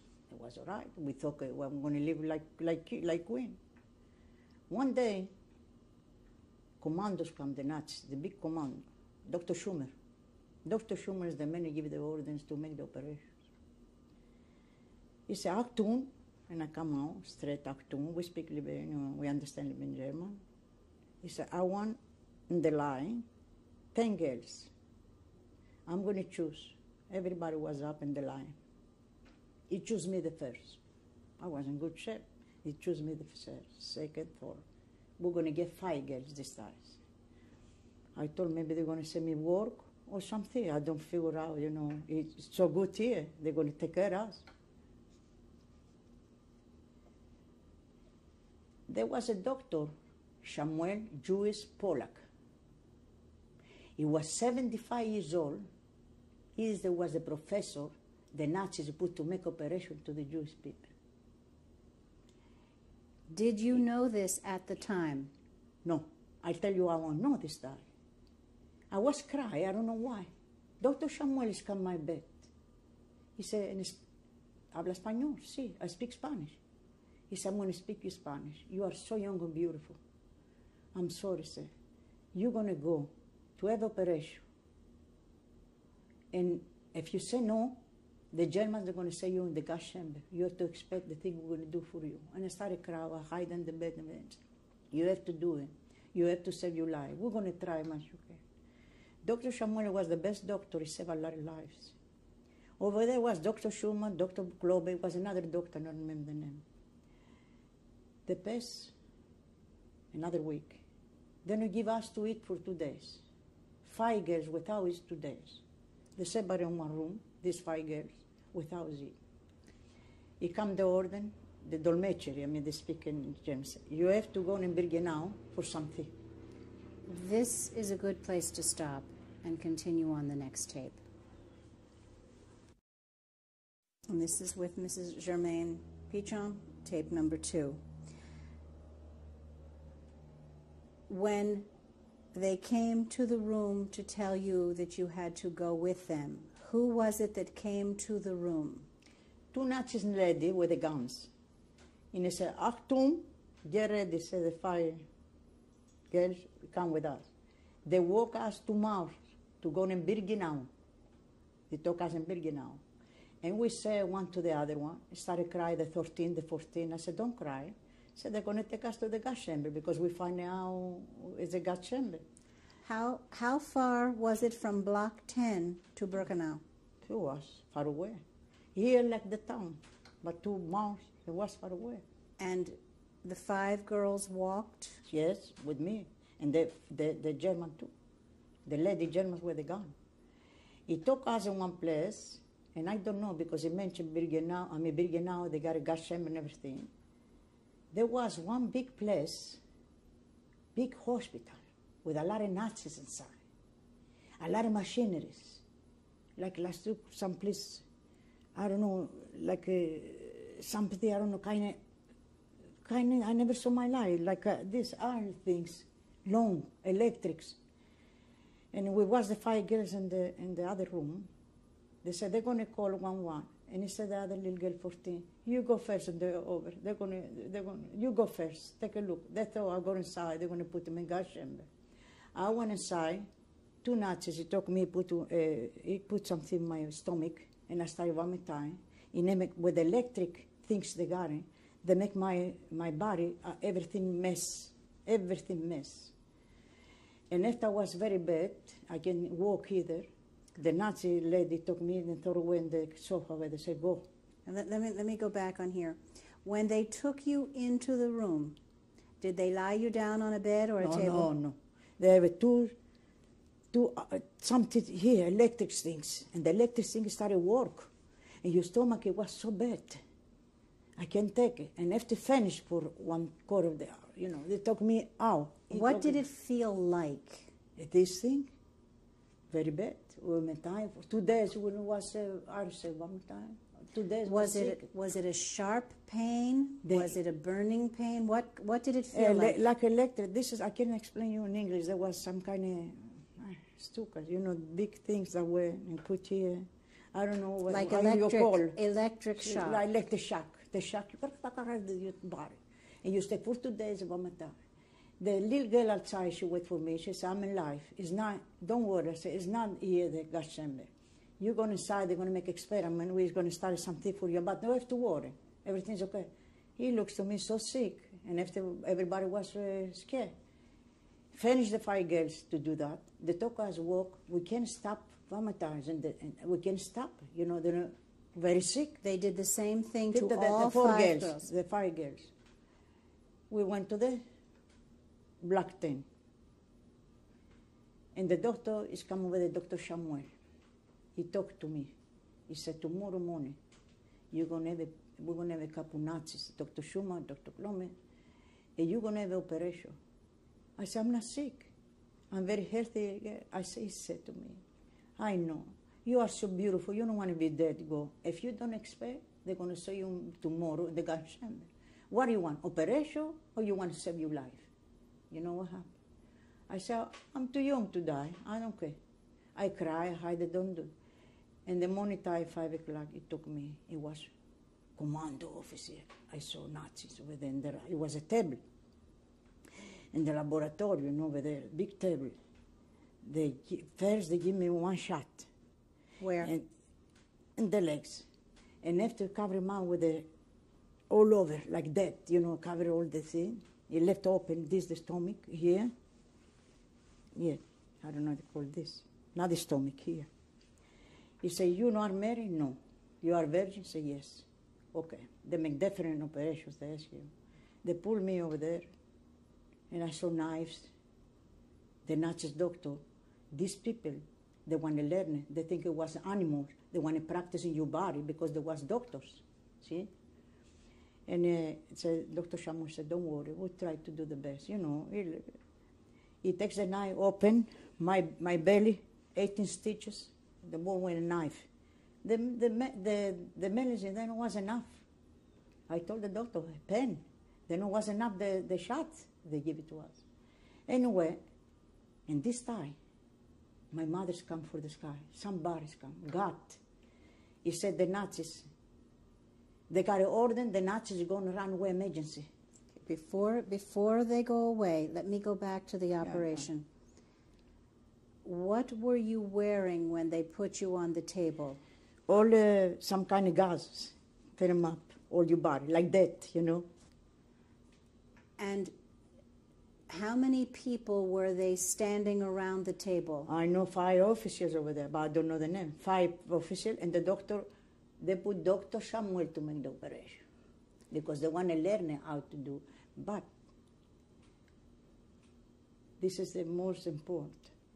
God bless Dr. Samuel. He was a good man. The Nazis left emergency. Dr. Samuel said, poor little thing. We open everything. He said the 2 nurses, one Sarah is the nurse, and one Bella, and one Frida. Was a good nurse around. We're going to save his life. How are we going to save his life? We have to take they want me to take me all the suits allowed, destroy me, they want to be children. Make the hysterectomy for it, take everything out. And ran away, Dr. Samuel said, no, I'm going to close out, and I'm going to tell the Nazis, it's finished the operation, we're going to put in the room. God was for me. He closed my operation so soon, he left open one place. He took me in the room. He took the other girls.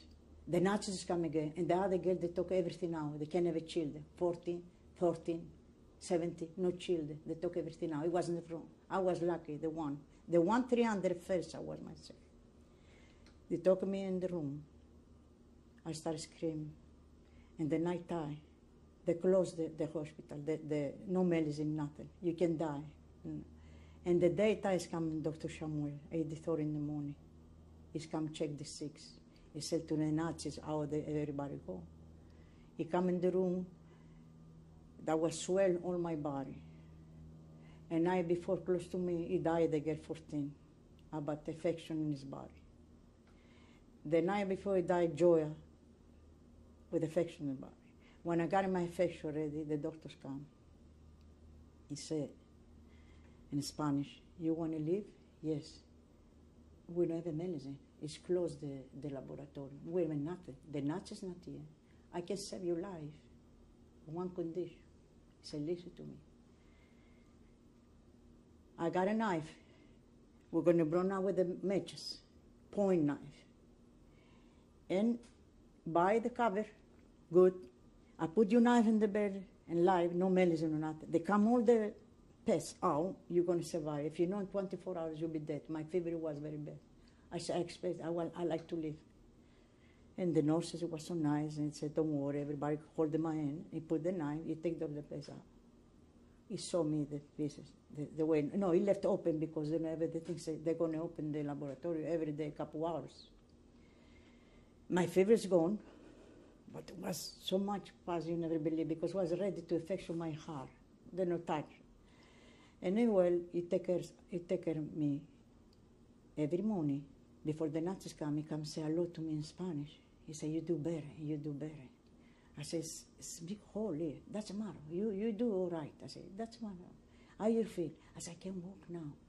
They put us, finished the operation, all the girls, they put us in the bed, everybody. They take they give us non-eye gun, just one day, we was in the bed.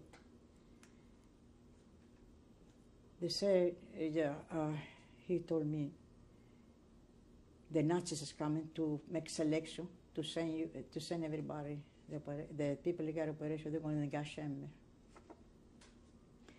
The Nazis come. Dr. Samuel said, we need this girl for more operation. See what he do? He saved my life. I need this first girl for more operation. She need more operations. I didn't want to do that. Then do another operation. Second operation is not good. He took come a couple girls, he said, take to there. And day by day I was okay. I started walk, I was started strong, and I went up.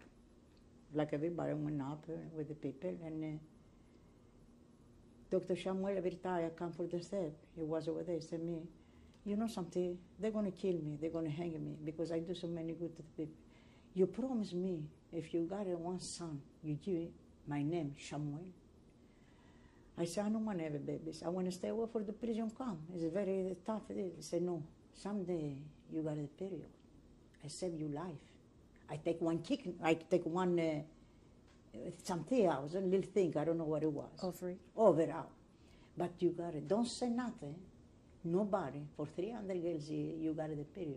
Hide any place you want. And promise me, you'll be liberated one day. I think you are a strong girl. And don't forget to put my name. I said, I promise God. If God give me a son, I give you name all my life. And the meantime, I started to get better and better. Larry was dead and alive. Dr. Klober has got another 200 girls. They bring for Birkenau. There was all 30, 35, 40. You know, there was Mary. And I saw Simon's sister. I don't know her. She was skeletal. She come over there, very sick. They got about 55 women in old age, not too old, 35, 30, for experiment, another experiment. They come over there was a hospital, there was everybody sick over there, they clean up, they got ready again to be healthy, to go to make experiment for these people. But the experiment they make these people to my sister-in-law, it was very bad. They tried to pull everything and put electric and burn up everything. Well, before we get to that part, I want to go back and I want to just clarify one thing. When you said Simon's sister, you're talking about your present husband, Simon, his sister. But I want to go back now first and ask you some questions, please. Did any of the girls who were with you, those 6 girls that went to be operated on when you did, did any of them volunteer? What? Did they have a choice, or were they just taken for the surgery? They said they don't want to go in the gut chamber. Some other girl, 2 girls that was in Birkenau, they went to the gut chamber. They don't want to have operation. Who gave them the choice? Dr. Samuel, he make the choice for everybody. Anybody? Now, were these only Greeks, or were they? What nationality were the girls? There was this national Greek. There was 10, 20. They make more experiment to the Greek. But there was some Polak. There was some Hungarian. We have French for French. But these people, when they come, they never so much experiment like us. We was the first ones. Now, of the 6 girls, were the 6 girls Greek? Yeah. And were they kept separate from the other girls? No, we put all together. But there was 6, the 2 died, they left 4, me and another thing. How many girls were in one room in the hospital? Oh, there was big hospital. It's got, how you say, this bed, bunk beds. Oh, there was a lot. It was 300 girls. In one room? No, two rooms, the 300 girls. But now, how many girls were in your block, in block 10? How many girls? 300 girls. And 300 were in the block, but how many were in the hospital at one time, do you know? I mean, he wants for experiment, you mean? Yeah, no, in the hospital at the same time. The same day you had your operation. Do you know how many other girls had operations the same day? Yeah, the operation, they got the same day. Oh, the same day. How many? 5 hours different for the one to other one. Okay. Were you able to speak freely to the other girls? Yes, it's very free to talk, but I know have to tell I got my period because I promised Dr. Samuel I'm not going to say nothing, saved my life. Because the girls was crying night and day because they don't have any more children and this, and I don't say nothing. Now, before the surgery, when you had the electric treatment, how electric many? Shock, the electric shock. How many of those treatments did you have? One. And do you know if the other girls had one or more than one? One. Do you know what they were expecting to find out or to do with that? Why they did it? What the reason was that they did that treatment? They did the treatment. They want to find out. They make everything mess inside to get ready to have the operation. That's all. Did they give you anything for pain before they did the shock treatment? No, Dr. Shumwell, when he opened the laboratory, he stole a couple of aspirin, they give it to us. They don't want to give it nothing. Aspirin, nothing, sure. How long after the shock treatment was it before they gave you the operation? 24 hours. 2 days without it.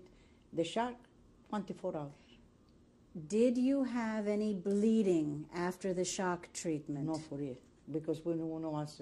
They never not to do it. I have the pest. I mean, infection. That's all.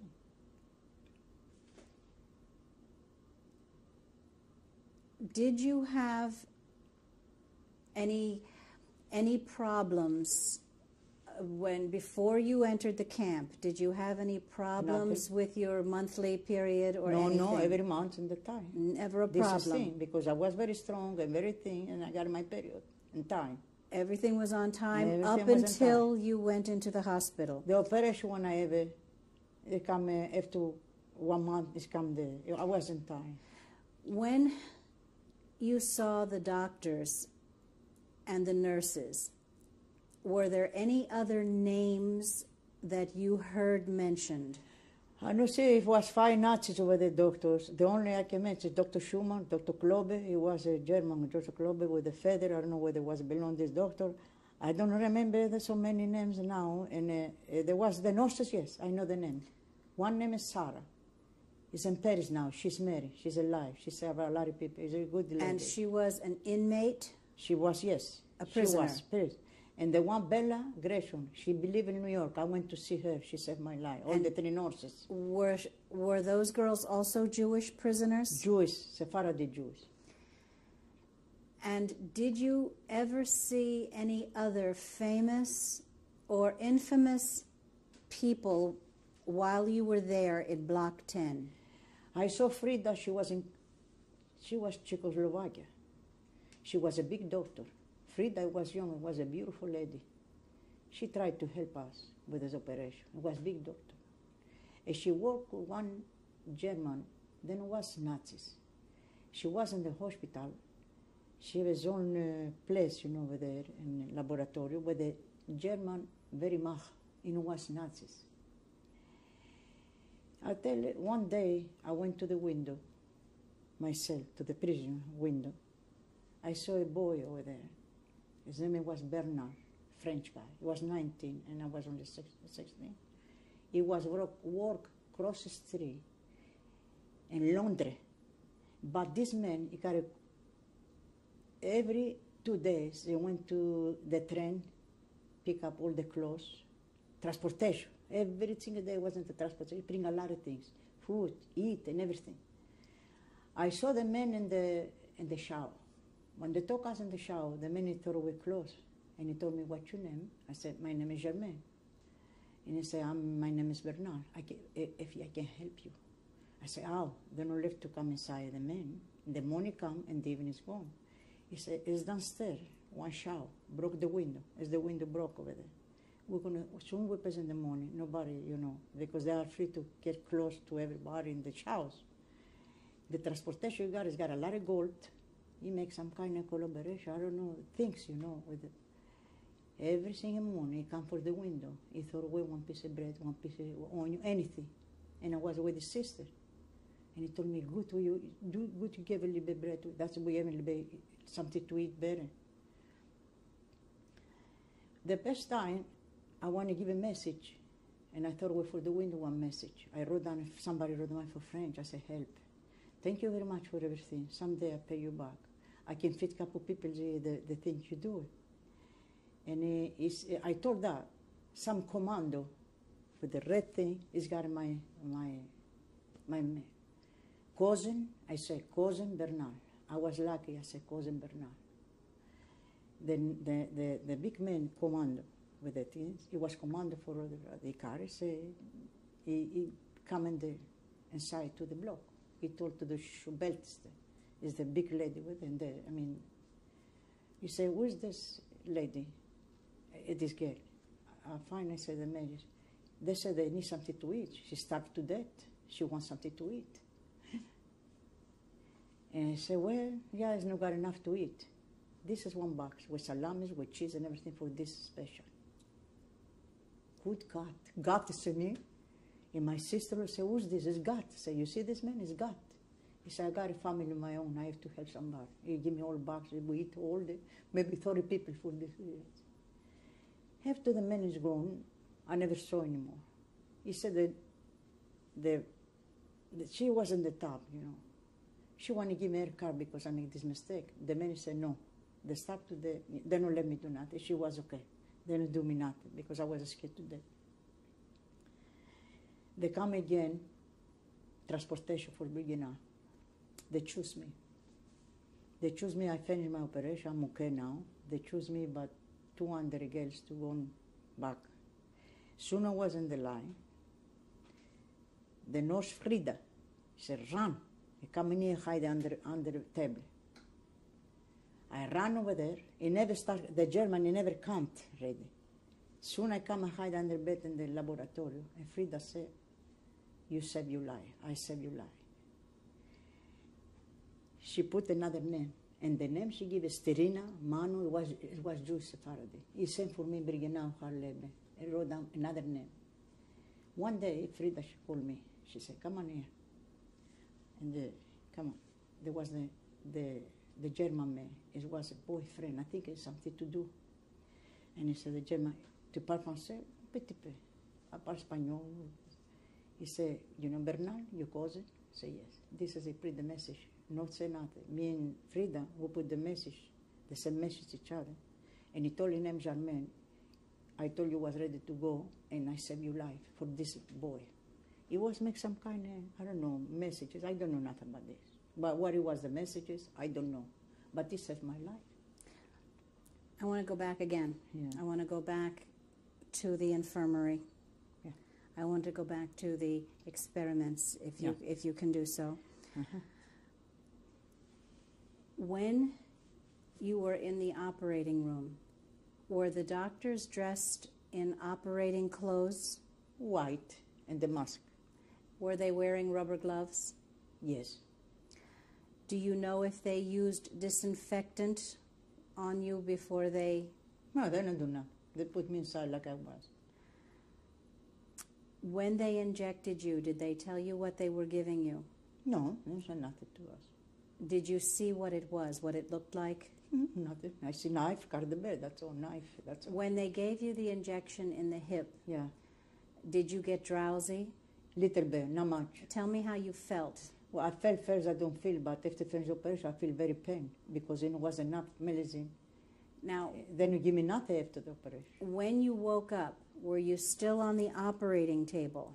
Oh, yes, because the Germany who left, the Nazis, Dr. Samueli tried to cure me, to do a little bit better, you know. Yeah, I was on the table. How did they get you back to your bed from the operating table? The nurses, Dr. Frida. Did they the carry nurses. you? Yes, they carry me. They carry me. Not to tell nothing. They carry me, all the three nurses and Dr. Frida. Before they did the surgery, did anybody do any other kind of physical examination on No, you? we never physical examination. Physical examination? No, we never. Did they take blood? No. Did they give you an internal examination? No. They taken the... they give us this shot, no. How wide was the incision from where to where? I mean, the incision. When they cut you, how wide from where to where? Oh, I got all my here. How you call this here? Okay, so the one to the side, 18 stitches. Everything is cut up. Still, you can see all the stitches. When you woke up in your bed, I was very sick. How bad was the pain? The pain was very bad. The infection was very bad. To die, the other two die. I was ready the infection. And it was very bad. Were you vomiting? Fever. Were you vomiting? Oh, yes. And fever. Was there anyone there to... The nurses. Do anything for you? They close at night time. The laboratory, they have to close at night time. In the morning, Dr. Shamuel is going to come and going to do something. When you were throwing up, was there someone there to the clean nurses, you? The Jewish nurses, yeah. He was nice to us. Dr. Frida. Yeah, she was prisoner, I know. How long did you stay in the infirmary? Infirmary? Yeah. I don't remember. I stay an hour, 2 hours, I don't know. Because... Not days or weeks? Oh, I stayed after finish my operation, they put me up in the hospital. They took me up. That's what I'm sorry, that was my fault, the infirmary I was calling. They took me in the bed over there. And how long? With the 5 girls. And how long did you stay in the hospital? In Block 10, the hospital? No, yes. Year and a half. I have to stay over there. I'm sorry, that's my fault, not your fault. Yeah. After the surgery? Yeah. How long before you were able to get up and walk around? 2 months. 2 months. 2 months. They help me. Dr. Samuel, he take care, and I wake up, and in 2 months I walk. And it set me up. No, this is, I don't have a problem at all. What did you see with your own eyes being done to some of the other girls? First, I saw the ladies, this kind of lady by 35, they come for Birkenau. I was okay. I was on my feet, I was healthy, and they give orders to take care of us, like nurses. We don't know nurses, but we take care. Very bad. More worse than that. There was a lady, Dr. Klobe was the most worst doctor I ever saw in my life. They take this lady, excuse me, all the suction out, and they put shock over the electric. When they come, there was cry, scream, there was scream. They put cold water always, because these people was married and once, Are you saying they put electrodes inside the vagina? The vagina to make electric to destroy all the thing, electric. With no anesthetic? I don't know, they come cry, so much cry you never believe, that's all. My sisters got it the same. Simon's sisters, they got the same operation. I got one child because it was cured. The other one, every child. Destroyed. Was there any young girls who escaped experiments who were in Block 10? Yes, the one in the gas chamber. There was a mother, Doro. The mother was by 45, and he told her Doro was 19 like me, 17 or 16. Don't do your operation because you're going to destroy it. Better go and bring now work, hard labor. Make the lady, the girl went, they put in the gas chamber, mother was crying for all his life. She's alive today in Greece. That's all. The only surviving that thing. Were there any pregnant ladies there? Yes. This is I want to tell you. There was a couple Greek pregnant, 25, 26. And we could take care. I used to give a little bit eat, anything I got, I used to help because I was suffering with the pain. One day the Nazis come, a commando. He said, in German, put the dolmetcher talk, who is the pregnant here? We're going to feed good, we're going to take care, tell them who's the pregnant. 3, 4 girls, beautiful girls.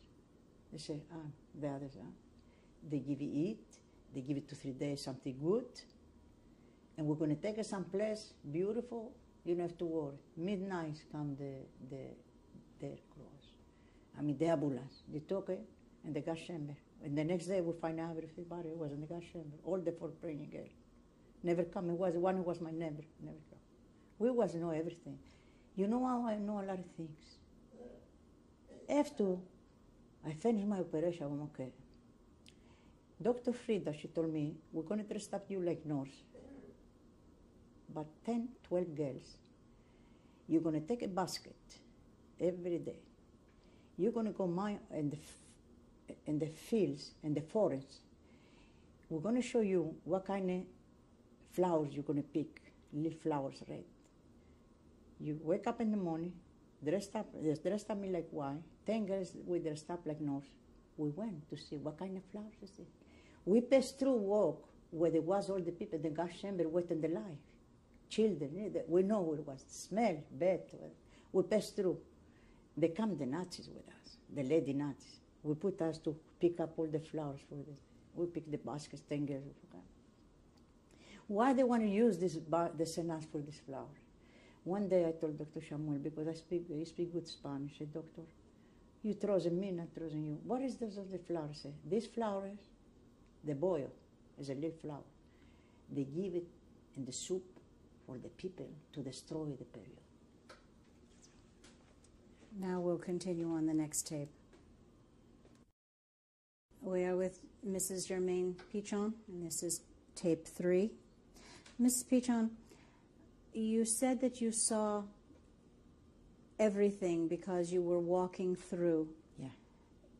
Can you describe for me just one walk? Tell me what you saw one day on one walk to the place for the flowers, yes. I walk over there and I saw the people waiting the line outside to the gas chamber. How did you know it was a gas chamber? Because I know. They told us. They was here. Somebody told this is people wait for the gas chamber. But the smell, we can sleep at night time. The smell was so bad, like meat. What did the people look like who were standing in line? Old children with a baby, I think.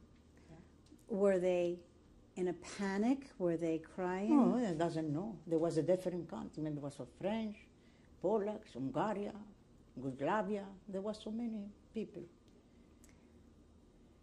I was ready 2 years. I have to know everything. I was in concentration camp 2 years. When you would go to pick the flowers and you would see all of these things, did the guards, the Nazi women with you, ever tell you anything? Yes. No, the Nazis come with us, they left, go straight, isn't it? Some other people, they know about these things. But the Nazis, the lady Nazis, you have to be with us with a gun, no matter where we go. Were you ever beaten? Yes. Why? Because, I don't know, he told me to find out, I know first from the gypsy. I can tell for a week. And I can tell the name, give me 2 with this. Until tomorrow, you have to know the number, because they don't call about the name, like Charmaine Baruch or this. They say, I know first from the gypsy. Until you know, with the name. You have to learn this number in a couple of days, in 24 hours. I started learning the number. I got it too in the back myself too. We have to learn the number. Were other people beaten? Beaten? Yeah, they put the dogs too. Yes, sure, I saw. What did you see when they put the dogs on someone? Nothing. Can you describe it for me? Well, this is a big story. I stay a year and a half in hospital. They transported us another hospital because it was but 250 gypsy with the children. They took our place, this hospital, they took the 250 gypsy. I saw. When they took us in the other block 9, it was out to the door. We saw all these gypsies going for the gas chamber in the line. See? That is where I saw these people that was ready to put in the gas chamber. How did you know they were gypsies? We know. They was dressed up like gypsy. And we went to the, how you call it, the electric thing. We go with the electric thing, and he started, waves and everything, poor people with the children, all go for the gas chamber. When you were there, did you see any of the other people being beaten? I saw, but not in Auschwitz. I saw because I was in hospital. And when I was in hospital, I was leaving nurse, go with the flowers. I finished the job. when I went with the flowers, I forgot to tell you the story. My sister-in-law is now, is sister for my husband. He was with me all the way. I called Mama. When I went, Buddy, they sent me Buddy to pick up flowers. I was in the line, 10 girls. When I went over there, I saw one beautiful guy with a white, blouse. Inside to the electrics, and animals. There was farm animals. The movie sent, he said, I'm Simon Pichon. Do you know my sister? I said, I was the first one in the line. I said, I know your sister. We call mother, your sister with us. Do you want piece of bread? I told, no, I got plenty to eat. Sir. When you come back, tell your sister to come to see me. I said, I was ready to go close. Don't come close. Stay away. Tell I'm alive. I'm in Bud. When I come back with the basket, I said, Lisa, bienvenida. I said, Lisa, you want good news? I kiss her. Your brother's alive. He's beautiful. He's very handsome. He's in Budi with the animals. And everybody sit down with it. Why you not give it a uniform? And tomorrow, bienvenida, you can go fresh too. I give him my uniform. Bienvenida, you give the basket. Nobody complained. They don't ask you your name. They know someone. The best through is so Simon, because me, I saw Simon. I don't know Simon. I know his sister, but I never met him. He was so happy, this lady, to see his brother. Very happy. When you went to get the flowers, what were you told about the flowers? The beginning, we don't know the flowers was going to be. What's flowers? There was, when the beginning, little button, like button red, the star. This is the only thing we find out, but Frida, we throw each other. It says for medicine. They boil, and they put in the soup, they give it to the people to destroy the period. Do you remember what the flowers or the leaves looked red, like? Little red. There was buttons. Was red to make the flowers. Yeah. Were they like little berries? No. Or buds? Just this bug, this really red things, was berry. Did they have a name? I don't remember. I find out for this. Only I find out what is it. We went for 1 month, and after we stopped. After we finished the job for the flowers, we went to the 9th block. We changed. He said, now they come, the lady. Say, you speak Spanish? I said, yes. The subestes, we call subestes in the top, say, did you speak Spanish? I say, yes. You speak Greek? Yes. I speak Greek, Spanish, a little bit French. I say, and then he said, you, what you speak? He chose 10 girls, not 10 girls, it was 12 girls. It's laboratory downstairs here. You have to work in the evening. What kind of job? We don't know. When we went over there, midnight, 4 o'clock in the morning, they bring cases for the dead people, tea, the breast, all gold, the mark. And they teach us how to do all these things, all boxes. We take some kind of medicine, we pull all the gold tea out with a flame, alcohol flame. We take all the tea out. And they give a little thread to put in the line. And they put back to the boxes. Midnight, in the morning, they come in a truck. The Nazis, they take all the boxes into the Germany. We work over there a couple months. And I want to eat. I'm starved over there. They don't give it good. I took a gold tea. I hide my gold tea in my chest. I stole a lot of gold tea. Every morning come the garbage man. He was a civil man, one cripple. Good man, civil man. He feels sorry about us. I said, I got a lot of gold. We was one group, all Greek. We're going to decide to make one group to have something to eat. I take the gold. I got a courage to do that. I give the gold in the garbage. The men bring us bread and salami every morning, early in the morning. Yeah. A civilian man, what nationality was he? He was Nazis. The man civilian, he was a good man. He used to live in the village over there. He was a good man. But he was a civilian? Civilian with a one arm, cripple. He don't want him anymore, started crying. We don't want war anymore. He was a German man or a Polish man? I don't know what it was. I don't know, but he was cripple. He was a good man. He tried to help us. Did you know his name? No, I don't remember. I would say, you can go. You throw away the things, you go. Yes. Why were you allowed to leave Block 10?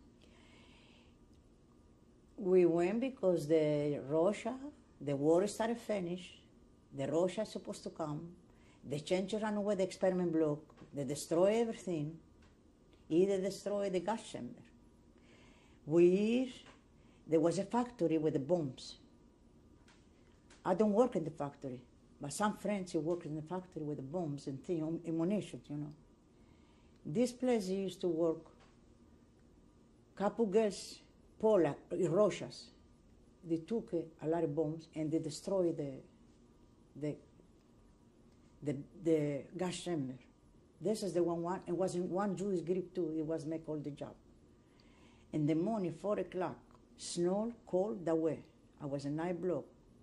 He said, Achtung, everybody out. 4 o'clock in the morning, there was the hanger, ready to hang people. They hang the Greek guy, they hang the Russian girls, and they said in German, they put somebody to talk to us. If you're going to do these things, we're going to do the same thing.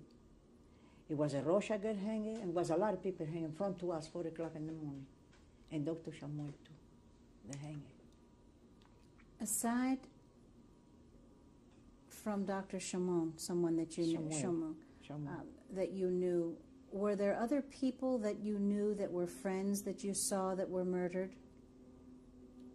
Some friends. Yeah, did you see friends that were, or these were just all people that were there? The only I saw the Greek guy that was hanging because he helped to out to destroy with the bombs, you know, and yes, Air, I don't see.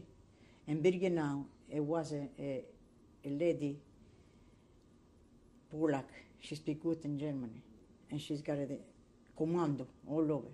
It was Blok. It was a beautiful man. My friend was with me, the girl, it was his brother. He was very handsome guy. I don't know if you hear the story. They ran away. When they ran away, these two people, you're not supposed to go in the bar. Soon we went to the bar. The German find the name, they bring back, they hang in front of everybody. You was here this story. And he was our friend. His brother survived. Do you know of any of the other girls that were in Block 10 who knew any of the names of the doctors? Were there other famous doctors that were there or infamous doctors that the girls knew?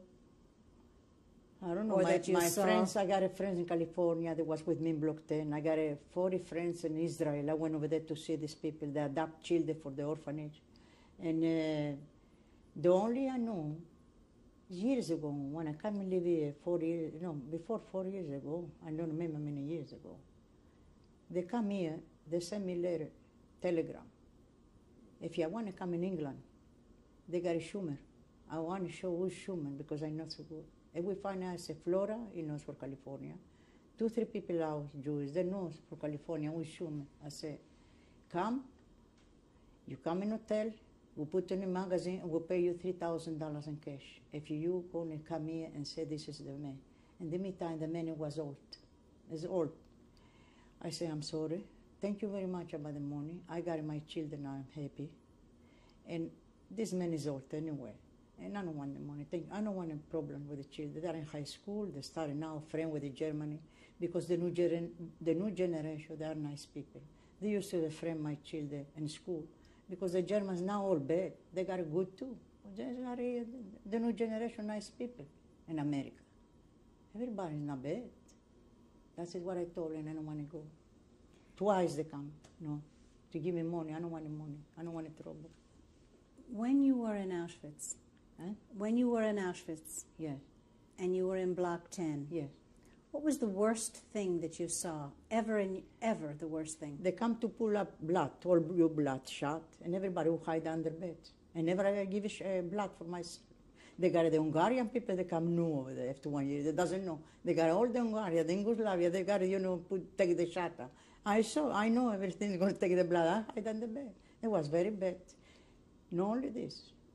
We got it for our Salonika, Greece, but maybe 6, 7 girls. Beautiful, but a big nose. Big nose. They choose all these 6 girls. 7 girls it was. I know the names too for the one. They give a lot to eat, said, don't worry. We see in the laboratory, we pass through, they don't want to see. You got a mask, hot mask. They put these 6, 7 girls, he put the mask, the hot mask, and together measure the nose. One morning they give him one bread and one piece of cheese. They took it with the train. I don't know where they was. They said it's in the museum. They make like mummies. That's what it said. It's true. But I saw my friend with the mask. They do. So they put some mask. I said, Straya, what happened to you? You are red. They put us mask. This is true.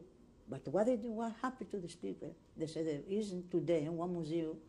It's like kind of mummies. Were any of the Germans kind in any way? Well, or when I was in Neustadt. Well, I don't want to go to Neustadt yet. Okay. While you were in Auschwitz, were any of the German doctors or nurses good? We see the Jewish nurses always. And Dr. Samuel Kine, 75 years old. We don't see. When you were working as a nurse helping the people, what kind of work did you do? I have experiment about education. And I told the lady, I can do, clean them, give a bath, give a eat and everything. You know, we don't know nothing about nurses over there. We don't know the language. But there was a Spanish, there was Greek. We know how to speak this language. We put that with the Greek. Like the sister, Simon's sister speaks Spanish. I help a lot. I give it something to eat. I organize something food and give everybody. I help a lot of people. Yeah. What were the sanitary conditions like in the hospital? Did they have good toilets and good bath and? Block 10? Yes. I don't want to say lies. The Block 10 was clean because the Nazis wanted nice and clean everything. Yes, they was clean. And after I lived in Block 9, that was okay, not bad. But we organized ourselves something to eat with the gold tea. How long did you stay in Auschwitz? Year and a half. Sure. And how did you come to leave? How I come to leave? After the experiment, I got Dr. Samuel help. The Bernal, this boy I never saw. I talked to by the window. I told you the official was there, saved my life. They put somebody out. And after it was time, year and a half. They put me in the tea, work 9 days. I work hard. They put me in the nurse, I work hard. They saw me, then we do nothing, then send me because I tried to do jobs to save my life. And after I went to the Block 9, they give orders. You want me to tell the story? After I went to the Block 9, it passed about 2-3 months. They give order they're going to make transportation in Germany. The Russians coming, they was ready to come. The war, I think, was so good. I have friends too, good friends. It was in the hospital sick. We left over there. But the good, we was a little bit strong. We don't was too fat, just thin, but not skeletons. They pick up all the concentration camp, all the Auschwitz. Anybody was alive. The sick people, they stay in hospital. They took us, they give one bread. Each one bread. For the first time in my life, we smell the bread, they give us. He said, we're going to go transportation. How? He said, walk. We're going to go walk. They took us out, walk. Well, we was in the line, and I have a friend, she said, today, she live and is my age, in Israel. I went to see her. She was my friend. She speak good English. She speak good in German, very good. And she was courage. I never was scared. Just I pray, I'm going to live. I told my sister, I'm going to live. My heart was good. I make entertainment. The night I cry, the children started sing. I dressed up like funny and I dance over there. I do over there. I do a lot of entertainments over there. Everybody was left. I said, God's want to help to be alive. And after the transportation, when we walked 9 days, they took us for the mountains. 9 days, in the forest. What month? There was, I don't remember because I was, for the Auschwitz, it took us, all the group, we walked for Germany. They're going to put us in another concentration camp because this was ready to come the Russia. We was walk 9 days. We sleep in the stable. For 2 days we was walk 9 days. We sleep in the town. What I saw, the most worst in my life I got in my mind is the people don't have a finger, the people who was shot, the people who was dead. You can't walk, they shot. They can't walk, you shot. You can't walk. And not buried. Even the floor was dead when we walk 9 days. A sister, she got a blood in his feet. I said, don't worry. I took my thing, I like him very much. I called Mom. I know I'm going to, and I tied my feet, said, walk now. I said, we never nothing to eat. My walk, we're going to find something. We went to the stable. I saw animals, you know, horses, a lot of animals. They eat, the other eat cabbage and thing. I stole the cabbage for the thing, and I give it to my sister to eat. But they put us, maybe for 400 girls in one place sleep in the stable. When I woke up, I told the other girl, come on, Regina, wake up. He was dead, Red, with Ari. He was dead. He sleep with the dead. It was a lot of people there with it. We never to drink water. We take all the snow. We drink the snow. There was snow. Snow. It was winter then. Yeah, it was you cold. Can find, we can, all the so many people over there, we can clean the snow because no water would eat the snow. At night time, one after, they come the train. What kind of train? They give orders over there. You know, the girl is speaking in Greek and Spanish. There was a dormitory. Where are we going to go now? A lot of people were left in the stable dead. But she said, now we're going to have transportation. Where? Another concentration camp. How I'm going to work in Germany? Not say. It's here close. Another mouth is trench without roof, like animals. There was all full snow inside. With a gun, we go over there with a gun. They put us inside. We was a lot of people in there. You'll be surprised. No more than 4 hours. The snow was over there. It was cleaned out by my we like water. Everybody was thirsty, without eat, without nothing, and everybody with the snow over there. Did everybody go 9 days with no food? Well, not 9 days. They find something to eat, the water or something, you know. Yeah. But this concentration camp, there was the most bad I never saw in my life. For a year and a half, I was all right. Stole things, those things, work here. Why don't we come over there with a train? Some people call where they die. Some people who wasn't alive, went away the covers. A girl ran away. She ran away. She make it. She make it. This girl make it. Well, we don't know the places. She know the places where she go. She was Polak, I don't know where she go. He took me in Ravensbrück. Soon as we come with the train. How long did it take you to get there by train? About 2 days, 3 days. In Germany, it's close. You know, Polak for Germany is not like America. We go there so many days. I went over there. They opened the door. The gun, you know, they chased us, the Nazis. So go inside, open the doors. We went inside. Where I saw over there, this is the most worst I never forget. People Polak, it was for 9 years prisoners. In 1930, most, there was skeletons walk over there. The blocks, dirty, one top to the other bed. We don't use that way because we stand in the hospital. No water. The washrooms. I'm going to explain you what it is. You know how you call the horses drink water? A trough. The cowboys drink water, yes. Huh? Yeah, okay. This is the only kind of the washroom, and you can go 5 minutes to drink water, no more than 5 minutes. How many times a day? Twice a day. Oh, yeah, so I say, I don't understand. I was with the sister. They put us 500 girls on the floor over there. The war was very good to finish the war. That is the problem. And I went over there. I can't take anymore. It was one washroom, the water, full typhoid, and a lot of skeletons dead over there. I said, I don't care, I told sister. Here's one shower. And the shower was the water. I have to drink water. If you know I'm going to be there. We put one at the top to the other one. We help each other, a couple girls, the dead, you know, skeleton. We drink the water. We weren't scared. We was animals. Do you know we was animals? We can think about it anymore. No eat, nothing, no family. We was like animals. We don't think about the dead. Anyway, we drink the water. So I find out we drink the water.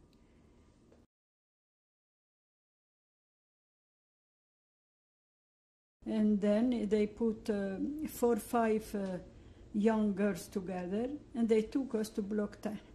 Again, we didn't know what was Block 10. We didn't know. Let me ask you a couple of things first, please. When you arrived in Auschwitz, you were sent to a certain line with women from Greece? They were from every country, young woman. Okay. How were you Holland. How were you processed when you got to Auschwitz? Well, they cut our hair with, completely. Shaved your head. Shaved. And they gave us a handkerchief to put on.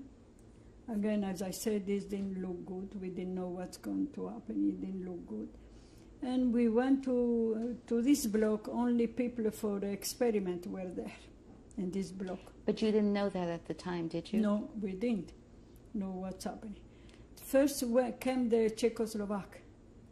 And it was a very nice young woman, Czechoslovak. Her name was Sylvia too, a beautiful woman. And how many women were on Block 10 with you? About 200, but from all the countries, Belgium, Holland, Germany, from every country of Europe. Yeah. Were there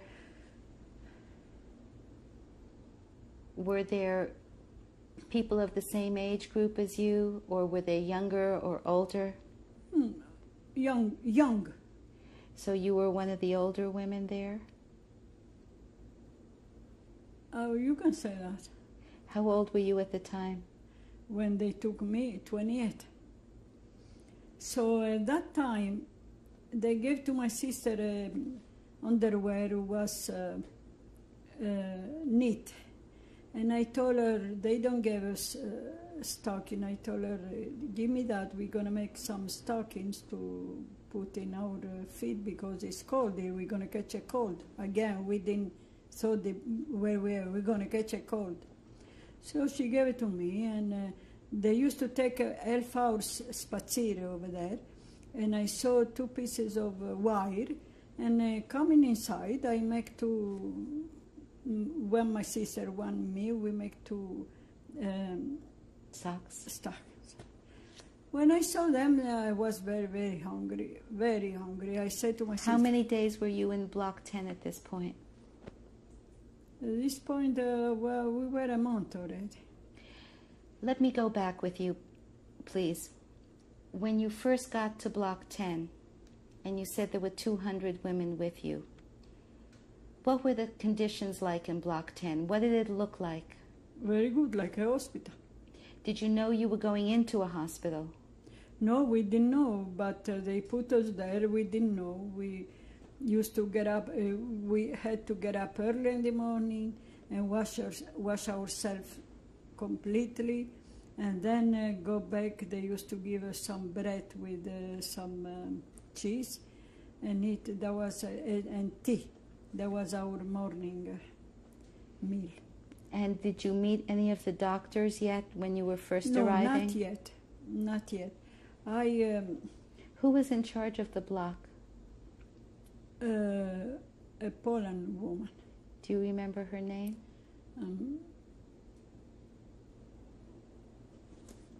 She's the one who used to give us to eat.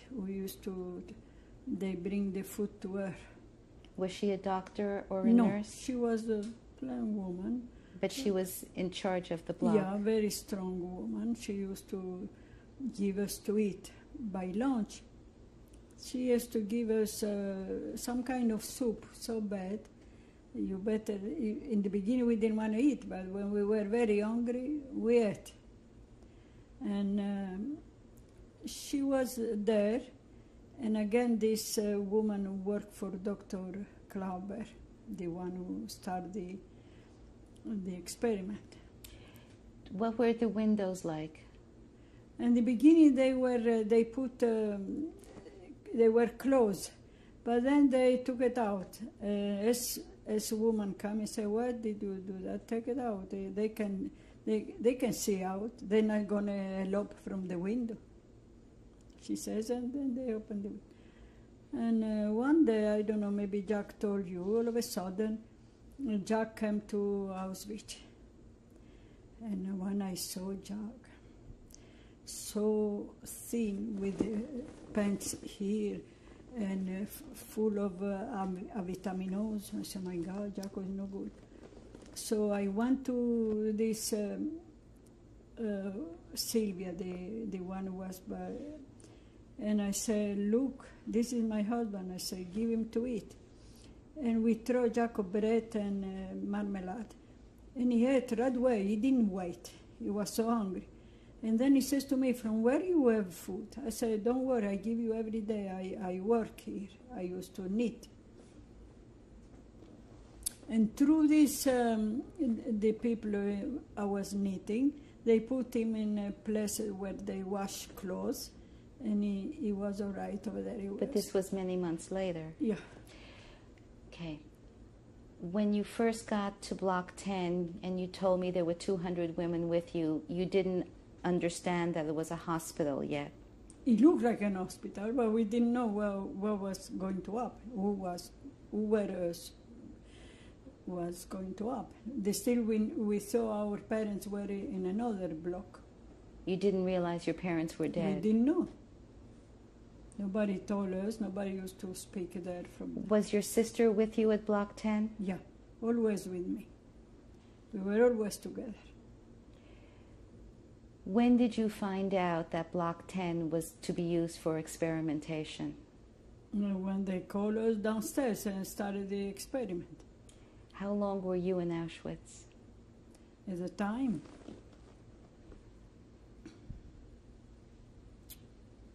it was about 3 months. 3 months, and the doctor, we used to pass by and see the name of the doctor, but we didn't know why. Maybe to take care of us if we were sick. We saw that. What was the name of the doctor that you saw? I told you before. Dr. Klauberg? Klauberg. Did you ever hear of Dr. Schumann?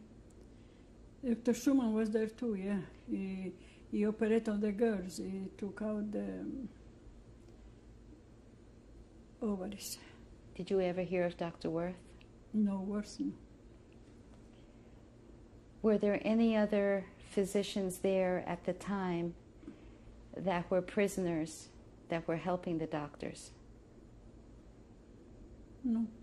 You knew of no... They had, they took plain girls to be their nurse.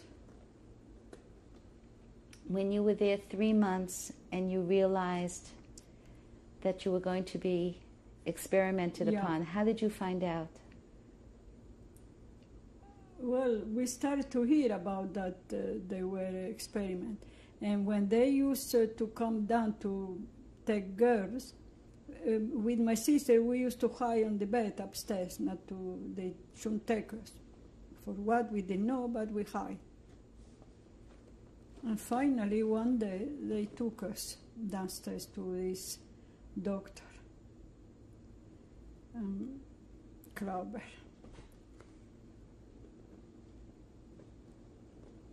What happened? He put 2 injections and closed the tubes. Where did he put the injections? In the uterus. Did you have any anesthesia? No, it was not hurting. And nothing went wrong after that. I was normal in everything. Did he have any assistant with him? Was there anybody else there? That girl, that Czechoslovak I told you, Sylvia. That girl was with her. We didn't understood what he was doing. But he closed the tubes, and this was a sterilization. When did you realize what he was doing? Oh, right away we realized. Right away we knew already what he was doing. Did any of the women, other than yourself, suffer from this procedure? No, not really. It was no suffering. No pain, no vomiting, no fever? No. Do you know what the injections consisted of? No. How will I know? They might have mentioned the name of something. No, it was real nothing. I mean, to be alive, this was good. Better than throw us in the working outside was terrible, or throwing in the gas chamber. This was better. you were in good health, you eat well, and we want with working, with knitting, we used to make enough things to eat. We were never hungry again. It was 3 months that you were there that they started experimenting on you. Mm-hmm. Was it only that one incident that happened to you? What incident? The one incident of injections. Yeah, that's all. Just once. Did Dr. Klauberg ever come back to examine you again? No, he didn't. Did anybody come back to examine you again? No. He was. He was in the Nuremberg. You know Nuremberg. He was there. Did you hear of other things that Dr. Klauberg did? No, but any doctor, German doctor, who want to do some experiment that he wanted to learn, and he used to come and do it to the girls. So basically, anybody who wanted to come could just come and experiment. Did you see any other doctors other than Dr. Klauberg? No, I didn't. I used to, as I told you, after that we didn't like, we understood that was no good. We hide when we used to see other doctors. With my sister, we used to hide. And I tell you, it's worth it to be alive and not just that. What did Dr. Klauberg look like? A short man, an ugly man. He used to speak only German. Did you understand anything he used to say? I told you this Czechoslovak woman used to be there with us, just once. And we didn't see him again.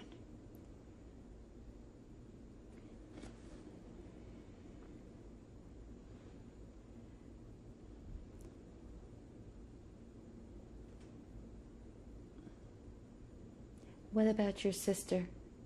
She was with me. She had the same experiment. And we both came back alive. One day, I don't know which date was that, the German and the Russian came to occupy the camp. And we walked for a while. And then they put us in trains. And with these trains, they took us to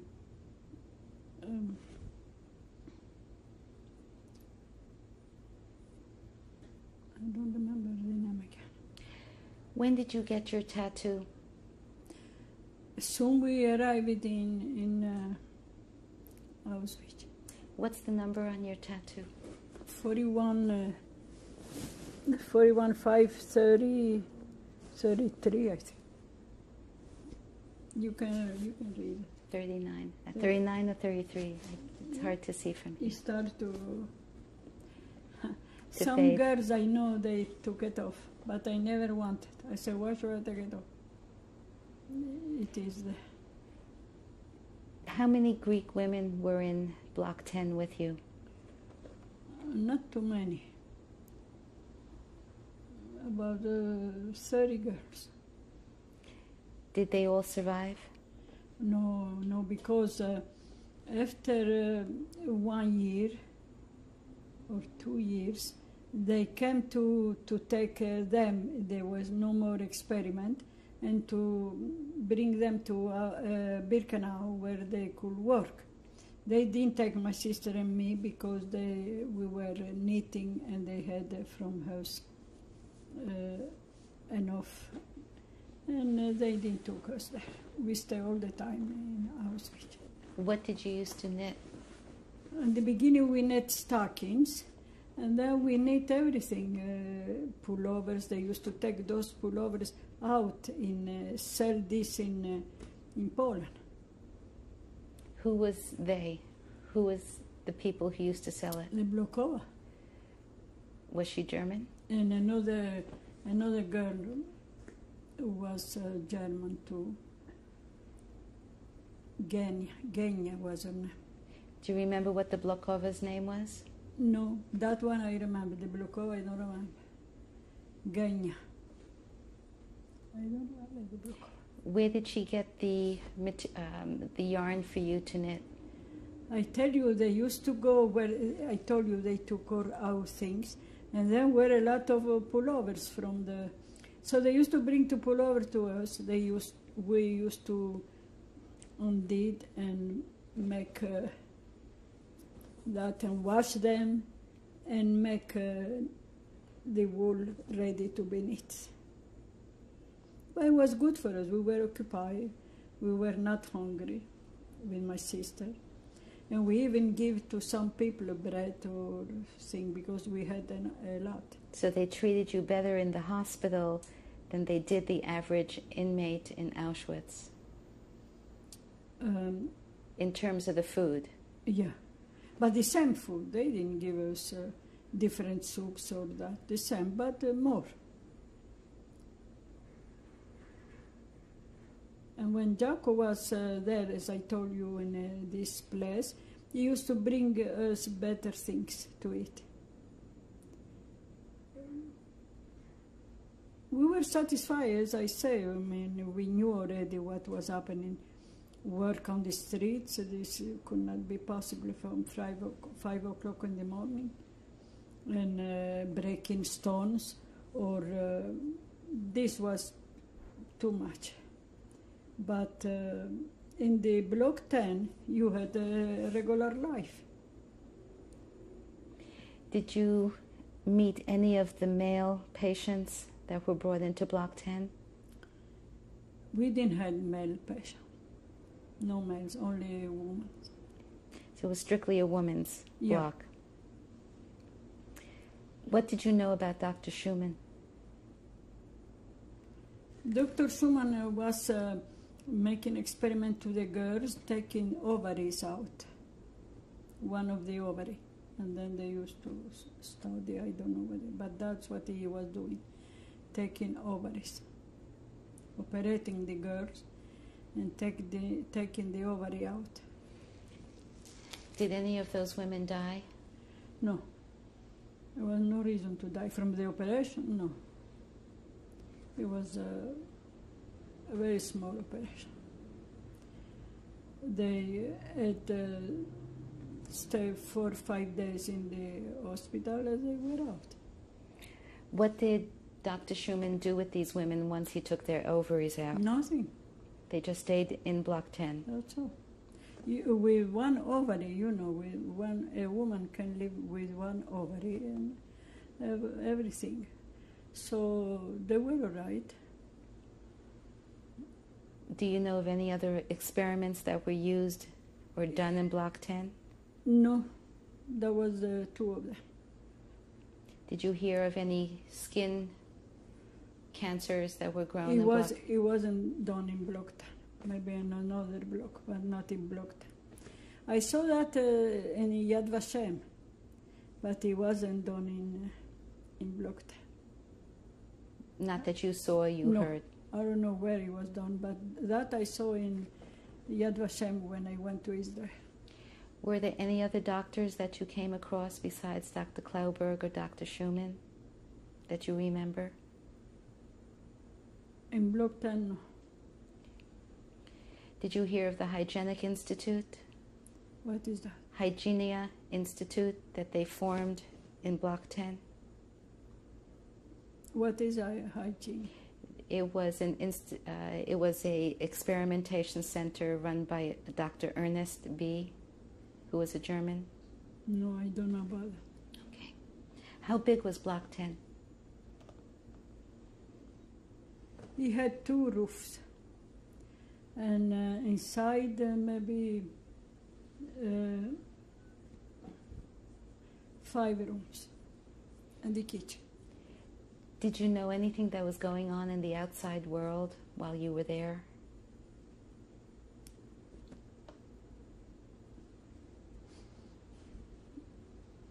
Well, we heard that they occupy places, nothing special. We didn't hear nothing special.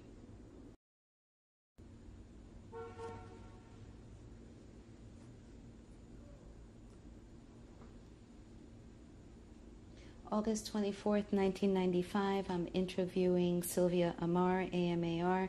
This is tape number 3.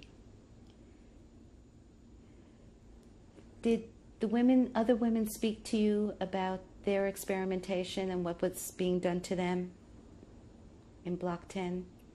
Well, as I told you, that's all they used to do, the injection. And then the other doctor, what was in them, who took the ovary out. Those were the only 2 experiments you knew of? The only 2 I know of. How did you know that your tubes were blocked after the injections were given to you? This girl who worked there told me, this Sylvia. I asked her what he did, and she explained to me. And did and they... she said, don't worry, if you go out of here, you could probably have an operation and this will be fine. But it wasn't so. She told me that to make me feel good. But it wasn't so, because I went to many doctors when I was free, and they said, this is the whole way, he says, we cannot help, we cannot take the tubes out. So I decided this is it. Did you have any x-ray procedures done? For that? Yeah, a lot, many, after I was free. No, I'm talking about, did they check you with the x-rays to see that your tubes were blocked after they had injected you? He didn't call me back. No. He did the same moment. You told me that you were in Block 10 the entire time. Yeah. And that mostly you did knitting. Yeah. What else did you do until you left Block 10? There was nothing to do. They used to take us every day. They used to take us for half hour or 1 hour, spaziere, as they used to say. And then we used to come back, and that's all it was there to do. How long were you in Auschwitz? All the time, about 2 years. Until when? Until the American came to liberate us. It was already 1943. 1945? 45, they didn't, we stay on the first in Germany, and then they didn't have trains to send us back, to bring us back to Salonika. What happened when you left Auschwitz? How were you liberated from Auschwitz, or how did you leave Auschwitz? One day they told us, take your bread, the piece of bread they give us, and wherever you want to take, because we are leaving, the America are coming, and they didn't want them to liberate us. So they put us to march, to walk. And somebody couldn't walk, they used to kill her over there. But I was not very strong, I couldn't walk, but my sister and a Hollandian lady used to pull me not to stay in the end. And after that, at night, we didn't walk. We used to stay wherever place they took, sometimes in a barn, sometimes in a farm. There we used to sleep. And the next day again, to walk, until we got to Germany, where they put us in trains. And then those trains, then they didn't have locomotives because they wanted to bring the things in Germany. Again, we had to wait. And it took us almost 2 years after we were liberated to come to Greece. So we came to Salonika, where my brother was there already with his wife, his Christian wife. So we started to live a regular life then. Was it hard for you to rebuild your life and go back to Salonika? No, we were very happy to be alive. It was not hard. The life was the same, the cafes, the restaurant, eating out. And, you know, as I told you, during the day they used to close all the stores and we went back to sleep. We used to come home about 11, 12 o'clock at night, sitting on the cafes, talking with our friends. It was a good life. We were very happy to be alive. How did you feel after the war when you realized that what was done to you was not going to allow you to have any children? Nothing. Jaco says he don't need children. And how did you feel? I wanted to adopt, but Jaco didn't want. He says, I don't know what kind of person will be. We'll have trouble with adopting. I don't need children. And then my brother had 2 children, 2 boys. And they were like ours. So it was good. I didn't insist. Jaco didn't want. I didn't insist. I never insist when he doesn't want something. And with my children, sons,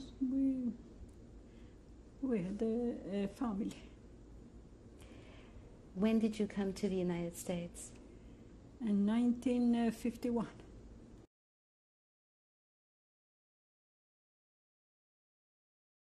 Πριν να κάνετε μπάνιο σας κόψαν τα μαλλιά. Ναι. Και μας είπαν όποιος έχει χρυσαφικά να τα βάλει, έχει μια κουβέρτα κάτω, να τα βάλετε κάτω. Εσείς τι είχατε μαζί σας? Εγώ είχα τα σκουλαρίκια μου, τα δακτυλίδι είχα, τα βραχιόλια μου και τα βάλαμε μέσα απάνω στην κουβέρτα, εκεί που είχε μια κουβέρτα. Και μετά που μας κόψαν τα μαλλιά, μας κάνανε το μπάνιο, μετά μας δώσανε αυτά τα ρούχα, στρατιωτικά ρούχα, παντελόνι, σακάκι και για το κεφάλι ένα μαντίλι και τα τσόκαρα παπούτσια. Και πού σας πήγανε μετά?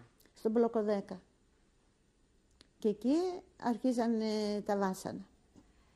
Πείτε μας, κυρία Ελβίρα, σας βάλαν κάποιο νούμερο, σας δώσαν κάποιο νούμερο? Ναι, μας βάλανε το νούμερο. Ποιο νούμερο? 41-597. Πού σας το βάλανε? Στο χέρι. Μπορούμε να το δούμε?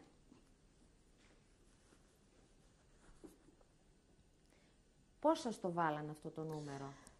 Να το δούμε λίγο, κυρία Ελβίρα.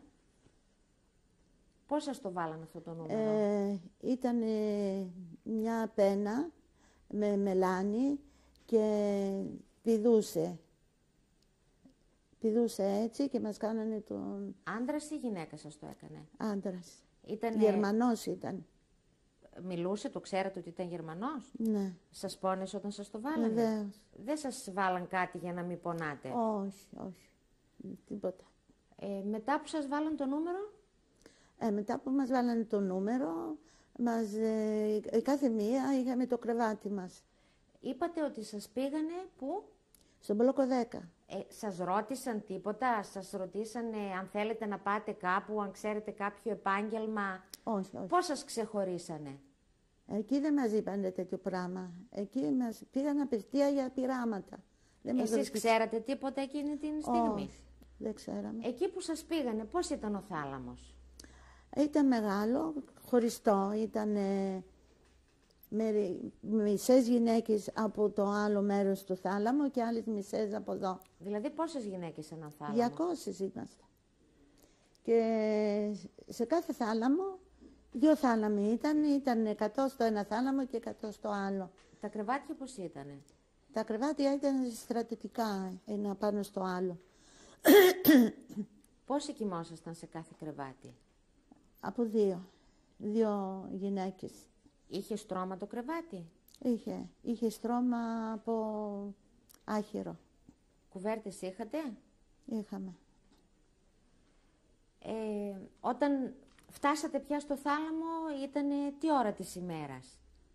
Πρωί ήταν, 10 η ώρα ήταν τόσο. Σας δώσανε κάτι να φάτε? Όχι. Τίποτε απολύτως? Τι σας είπαν τίποτα? Όχι, είπανε το βράδυ θα έρθει ο γιατρός να σας δει Και από εκεί άρχισε τα πειράματα. Σε τι γλώσσα σας τα είπανε αυτά? Γερμανικά, αλλά είχαμε διερμηνέα. Είχαμε μία μπλοκέστερ που ήξερε γαλλικά και μας τα έλεγε γαλλικά. Αυτή τι ήτανε? Ήταν Πολωνοεβραία και ήταν σαν που άφτωσε το Μπλόκ, που ήταν υπεύθυνη στο Μπλόκο αυτό. Σαν διευθύντρια, πώς να σου πω. Κοιμηθήκατε εκείνο το βράδυ εκεί. Την άλλη μέρα? Την άλλη μέρα το πρωί ήρθε ο γιατρός ο Κλόμπερ και με μια νοσοκόμα Ρίβκα. Τα ονόματα από πού τα ξέρατε? Τα ονόματα εσείς από πού τα ξέρατε? Γιατί τις φώναζε ο γιατρός. Και μας πήγανε στο ιατρείο. Μπορείτε να μας το περιγράψετε το ιατρείο? Ήταν σαν νοσοκομείο. Ήταν το ιατρείο και εκεί σχεδόν νοσοκομείο ήτανε. Ήτανε διόροφο. Απάνω ήταν εμείς που μας κάνανε πειράματα με ενέσεις και κάτω ήταν που κάνανε πειράματα στα κορίτσια, αυτοί που ήταν αρχάς παντρεμένες ή ανήπαντρες που ήτανε, αυτοί τις κάνανε άλλα πειράματα. Σας είχανε χώρια τις παντρεμένες? Ναι. Και χώρια τις κοπέλες. Το πρωί που σας πήρανε, σας δίνανε φαγητό? Την άλλη μέρα. Ναι, την άλλη μέρα. Ναι. Πρώτα σας δώσανε να φάτε? Ναι. Και μετά σας πήρανε? Ναι. Πόσες μαζί? Εκεί ήταν μέσα εκεί που σου είπα ήταν νοσοκομείο. Ναι, στον θάλαμο που είπατε ότι σας πήγανε. Ναι. Πόσα άτομα μαζί σας πηγαίνανε? 5-5, 4-4. Εκεί οι γιατροί ήτανε πόσοι? Ένας, ο Κλόμπερ και η νοσοκόμα. Και μία νοσοκόμα μόνο? Ναι, η νοσοκόμα ήταν η Γερμανίδα. Και η αίθουσα ήτανε άσπρη, καθαρή, πώς ήτανε? Καθαρή ήτανε. Είχαμε σανίδια στα παράθυρα για να μην μας δούνε ή να μην δούμε εμείς κόσμο. Και μετά... Υπήρχε χειρουργικό κρεβάτι μέσα στην αίθουσα? Ναι, είχε. Εσείς φορούσατε, σας δίνανε να αλλάξετε κάτι, να βάλετε κάτι άλλο? Όχι, τίποτα. Ούτε σας πλένανε πριν? Όχι.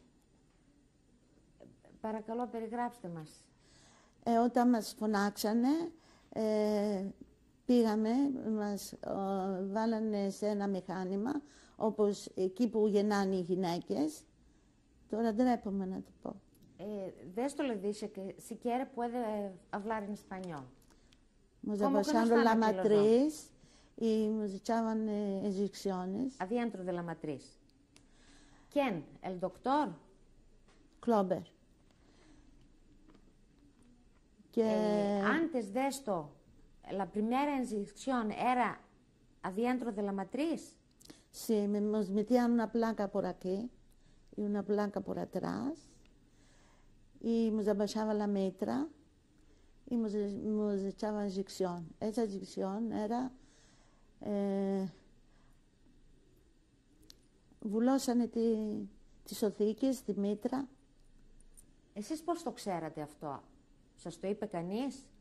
Όχι, αφού το αισθανόμασταν με την έννοιση που μας έκανε.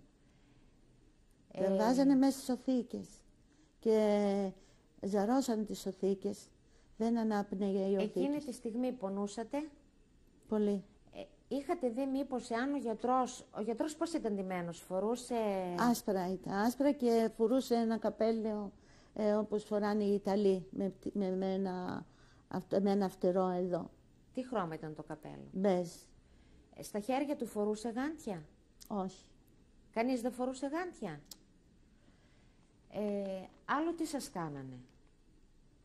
Κάθε μέρα αρχόντουσαν. Μετά... Δεν μου λέτε, είπατε ότι σας πήρανε 5 μέσα στην αίθουσα. Όταν κάνανε εσάς, κοιτούσανε οι άλλες? Όχι. Μία-μία σας βάζανε μέσα. Ναι. Και μας έπαιρνε η νοσοκόμα και μας πήγαινε στο θάλαμο. Πώς σας έπαιρνε? Εσείς την ώρα που σας τα κάνανε αυτά λιποθυμούσατε? Όχι, περισσότερα ναι και εγώ όχι, δεν λιποθύμησα. Μόνο έκλαιγα γιατί πονούσα, τίποτα άλλο. Αλλά μπορούσατε να περπατήσετε? Ναι, αλλά μας βοηθούσε η νοσοκόμα. Σας ερχότανε τάση αιμετό. Ναι. Κάνατε μετό? Όχι. Οι άλλες κάνανε μετό? Ναι. Ποιος καθάριζε? Αυτές που ήμασταν εκεί. Μεταξύ σας? Ναι. Δεν υπήρχε προσωπικό που να σας φροντίζει? Όχι. Οι όμηροι τα καθαρίζανε.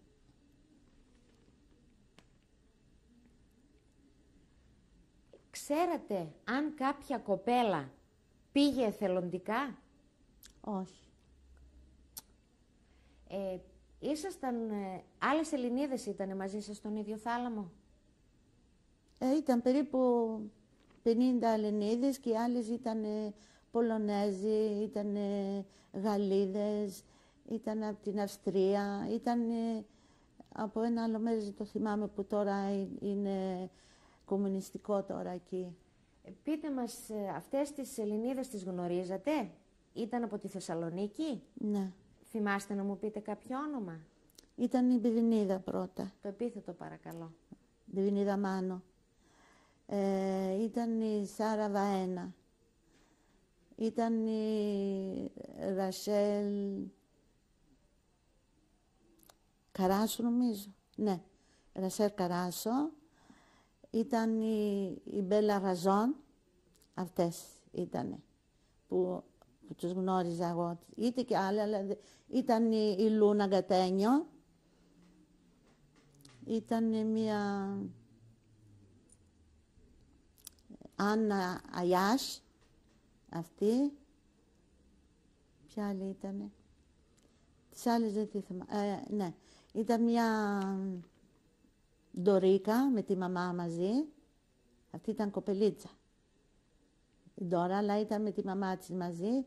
Η μαμά της δεν θυμάμαι πώς τη λέγανε. Δεν θυμάμαι τη μητέρα της. Ήτανε μαζί της. Και μία Ντόνα πάλι που ήταν με τη μητέρα μαζί. Την είχαν μαζί. Αυτές γνώριζα γιατί ήταν στο δικό μου το θάλαμο. Αλλά από το άλλο θάλαμο ήταν καιρό όλοι ξένοι. Αυτό που σας κάνανε κάθε μέρα που μας είπατε, γινότανε συνέχεια? Όχι, μέρα παραμέρα, μετά περνάγε μια εβδομάδα, έτσι γινόταν. Μέχρι που είδαν ότι ποιος δεν πέτυχε, ποιος δεν επέτυχε. Δηλαδή πώς το βλέπαν αυτό? Μας κατεβάζανε πάλι, ναι, και το βλέπαν ότι επέτυχε το πείραμα. Είχανε κάποιο εργαλείο, πώς το βλέπανε? Μας βάζανε ακτίνα, μας βάζανε μια πλάκα από εδώ, από ακτίνα και πίσω. Και το βλέπανε. Σαν, πώς να σου πω, σαν τηλεόραση, πώς να σου το καταλάβω. Πείτε μου λίγο εντωμεταξύ εσείς πονούσατε? Ναι, βέβαια. Σε όλη τη διάρκεια της ημέρας? Βέβαια. Σας δίνανε κάτι για τον πόνο? Μετά φωνάζανε τον γιατρό, έρχονταν ο γιατρός, κάτι μας έκανε και ησυχάζαμε. Δεν πονούσαμε. Πώς σας έκανε, με ένεση, με τι? Με ένεση. Την βλέπατε την ένεση? Όχι. Σας κάνανε καθόλου ηλεκτροθεραπείες? Όχι. Καθόλου δεν είχατε σχέση με ηλεκτρισμό, τίποτα? Όχι. Ξέρατε να κάνουνε σε άλλους? Όχι. Ξέρω μόνο που ήρθαν και πήραν τη Φοφό Μορδό και την πήραν σε ένα μέρος, αυτό που λες εσύ, και την πήγανε έξω από το Auschwitz και κάτι της κάνανε. Τι της κάνανε, σας το είπε η ίδια? Είπαν ότι τις βάλανε σε μια πρέσα με φάρμακο και όταν γυρίσανε όλο με τους έκανε, δεν μπορούσαν να ησυχάσουν και αναγκαστικά φωνάξαν τον γιατρό για να ησυχάσουν. Όλη νύχτα δεν μπορούσαν. Έκανανε μετό συνέχεια. Και φωνάξαν τον γιατρό και ήρθε αμέσως και κάτι της έκανε και ησύχασε. Εσείς μόνο αυτόν τον γιατρό είχατε δει εκεί? Ναι. Κανέναν άλλον? Όχι, είχαμε και το Βίρτς. Όχι για μας, για τις κοπέλες που τις κάναν άλλα πειράματα. Εσείς μεταξύ σας τα μιλούσατε, αυτά τα συζητούσατε, οι γυναίκες? Τα συζητούσαμε. Έλεγε μία στην άλλη τι την κάνανε? Ναι, έλεγε που δεν θα κάνουμε παιδιά, που άλλοι θα κάνουν, άλλοι δεν θα κάνουν. Αυτό από πού το συμπεράνατε, ότι άλλοι θα κάνει και άλλοι Γιατί δεν θα κάνει? μας το είπανε αυτή η νοσοκόμα η Γερμανίδα, το είπε στη Μπλοκέστερ. Τι την Μπλοκέστερ δηλαδή? είναι ο κάπως του στρατόπεδο. Ότι τώρα να μην στεναχωριόσαστε, μας είπε, μπορεί να κάνετε παιδιά και μπορεί όχι. Αλλά δεν ξέρουμε, λέει, μπορεί να μας πάνε και στο φούρνο. Α, σας το έλεγε. Ναι, δεν ξέρουμε αν θα ζήσουμε. Εσείς πότε καταλάβατε ότι πάνε τον κόσμο στο φούρνο, όπως λέτε? Ποιος σας το έλεγε αυτό? Εμάς δεν μας το έλεγε κανένας, γιατί σε εμάς ήταν κοντά οι φούρνοι και βλέπαμε φλόγες. Βλέπαμε τη φλόγα. Εγώ, επειδή είπε η Μπλοκέστερ, ποιος θέλει να πλύνει τα ρούχα του προσωπικού, να πούμε, του γιατρού, της μπλούζης και της νοσοκόμας, και πετάχτηκα εγώ. Και λέω εγώ. Και όταν τα άπλυνα, πήγαινα στην ταράτσα και τα άπλωνα. Και έβλεπα το καπνό, έβλεπα φλόγες και μύριζε κρεατήλες και κατάλαβα. Και μια μέρα της είπα γαλλικά στην Μπλοκέστερ, λέω, γιατί μυρίζει τόσο? Λέω, πολύ μυρίζει ψητό, μήπως θα μας δώσουν ψητό? Και γελούσε. Μου λέει, ναι, μου λέει. Περιμένουμε κι εμείς αυτή την ώρα, μου είπε έτσι τη λέξη. Και μετά μου εξήγησε ότι όλο αυτόν τον κόσμο τους πηγαίνουν και τους καίνουν. Όσοι δεν μπορούν, όσοι έχουν σπηριά, όσοι έχουν ελενοσία, όλοι αυτοί, λέει, τα πηγαίνουν στο φούρνο, δεν τα αφήνουν γιατί φοβούνται να μην πάθουν αυτοί το ίδιο, να μην κολλήσουν ελενοσία. Εσείς κατά τη διάρκεια της ημέρας, πόση ώρα κρατούσε αυτό που σας κάνανε? Μισή ώρα. Μετά τι κάνατε? Εγώ ήμουνα στην κουζίνα. Έφτιαχνα κολατσό το πρωινό, το μεσημέρι. Τι σας δίνανε για πρωινό? Μας δίνανε μαρμελάδα, βούτυρο, σαλάμι για το πρωί. Το μεσημέρι μας φέρνανε φαΐ με ένα βαρέλι. Μας έφερνε, ήταν δύο γιατροί, ο γιατρός ο Καράσος και ο γιατρός ο Μάησας. Έλληνες? Έλληνες. Και τι σας λέγανε οι γιατροί, δεν τους ρωτούσατε τους γιατρούς? Οι γιατροί ξέρανε. Το μόνο που μας λέγανε, μήπως έχετε ψώρα, μήπως έχετε και τη σπηριά, να σας φέρουμε φάρμακο, σας κάνουμε φάρμακο να βάλετε. Γιατί αλλιώς, λέει, θα σας βάλουν, λέει, θα σας πάνε, λέει, στο κρεματόριο. Εσείς όμως αυτούς τους ξέρατε ότι είναι γιατροί? Πώς τους γνωρίζατε από εδώ? Βεβαίως. Δεν τους ρωτούσατε τι είναι αυτό που μας κάνουνε? Όχι. Και ούτε σας είπαν αυτοί τίποτα? Όχι. Αυτοί ξέρανε, αλλά δεν μας λέγανε. Αυτοί ήταν δερματολόγοι. Και ο Μάησας και ο Ματαράς. Πείτε μου, πριν από τον πόλεμο είχατε κανονική περίοδο, κυρία Βίδα? Ναι. Δεν είχατε κανένα πρόβλημα με τον κύκλο σας? Τι άλλο εκεί μέσα γινόταν κατά τη διάρκεια της ημέρας? Τίποτε άλλο εκτός από αυτό σας τίποτα, κάνανε? όλο φασαρία γινόταν. Το φαγητό σας ήταν αρκετό, δεν πεινούσατε? Όχι. Καθαριότητα είχατε? Ναι. Κάνατε μπάνιο συχνά? Κάθε μέρα. Κάθε μέρα πότε, πριν ή μετά? Μετά από που μας κάνανε τα πειράματα, κάναμε μπάνιο, είχαμε σαπούνι, κανονικά όπως στο σπίτι. Πριν να σας πάρουνε ή όταν σας πηγαίνανε κάτω σε αυτήν την αίθουσα, σας κάναν καμιά ειδική προετοιμασία? Όχι, αμέσως μας βάζανε σε εκείνη την πολυθρόνα.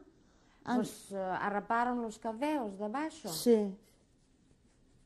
¿Qué lo hizo esto? La νοσοκόμα. Τίποτε άλλο? Θα σταματήσουμε για λίγο να αλλάξουμε κασέτα, κυρία Ελβίρα. Εκεί μέσα στο μπλόκο 10, από αυτές τις Ελληνίδες που αναφέρατε, πέθανε καμία? Εκεί μέσα, στο στρατόπεδο. Στον μπλόκο 10. Όχι, στον μπλόκο 10 δεν πέθανε. Καμία δεν ξέρετε εσείς να πέθανε στον μπλόκο 10? Όχι, δεν πέθανε καμία. Μόνο πέθανανε που πήγαμε σε άλλο κομμάντο. Που πήγαμε σε άλλο μέρος. Εγώ, όταν ήταν που θα μπαίναν οι Ρώσοι, Μας σηκώσανε στις 2 η ώρα το βράδυ. Τι εποχή ήτανε? Χειμώνας καιρός, χιόνιζε.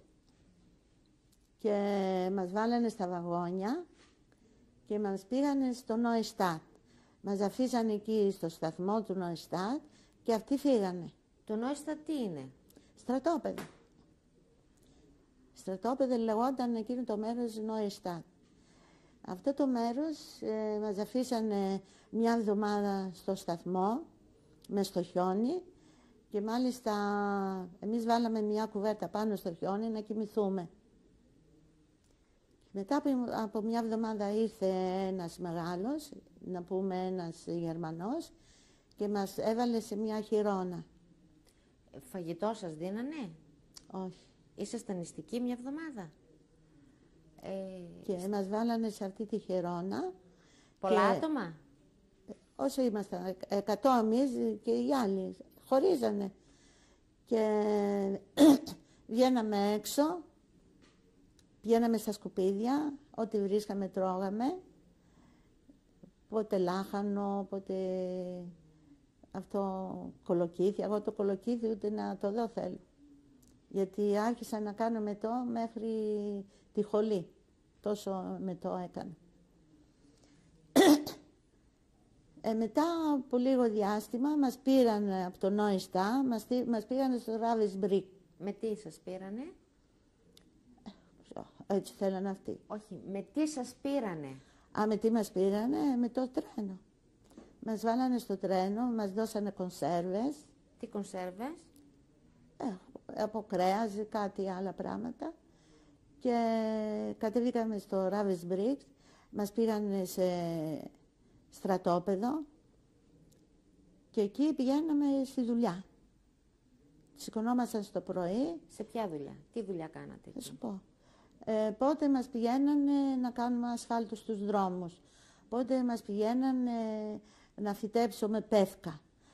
Πότε μας πηγαίνανε να σμπρώξουμε αεροπλάνα, 5 γυναίκες μπροστά και 5 πίσω. Αεροπλάνα? Ναι. Τι αεροπλάνα? Πολεμικά? Ναι. Αλλά δεν είχε τίποτα μέσα, άδεια ήτανε. Ήτανε σκεπασμένα με πεύκα, για να μην οι Ρώσοι να μην τα αυτόσουν.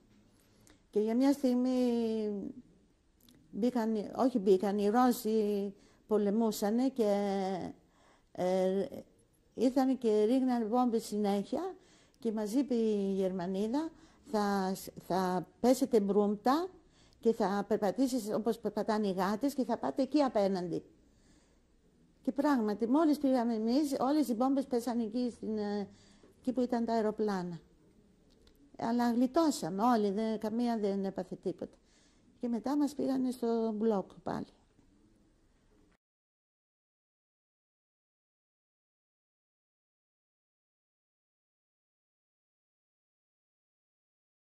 And did you hear about the medical experiments in Block 10 in Auschwitz? Yeah, the doctors you're talking about, yeah. They take people in a room, a lot of people already, they have surgeries, but they treat you to give you good food, to give you everything. They can do the experiments they want. Were you chosen for this? Yes. They choose the people and they choose me too, to go.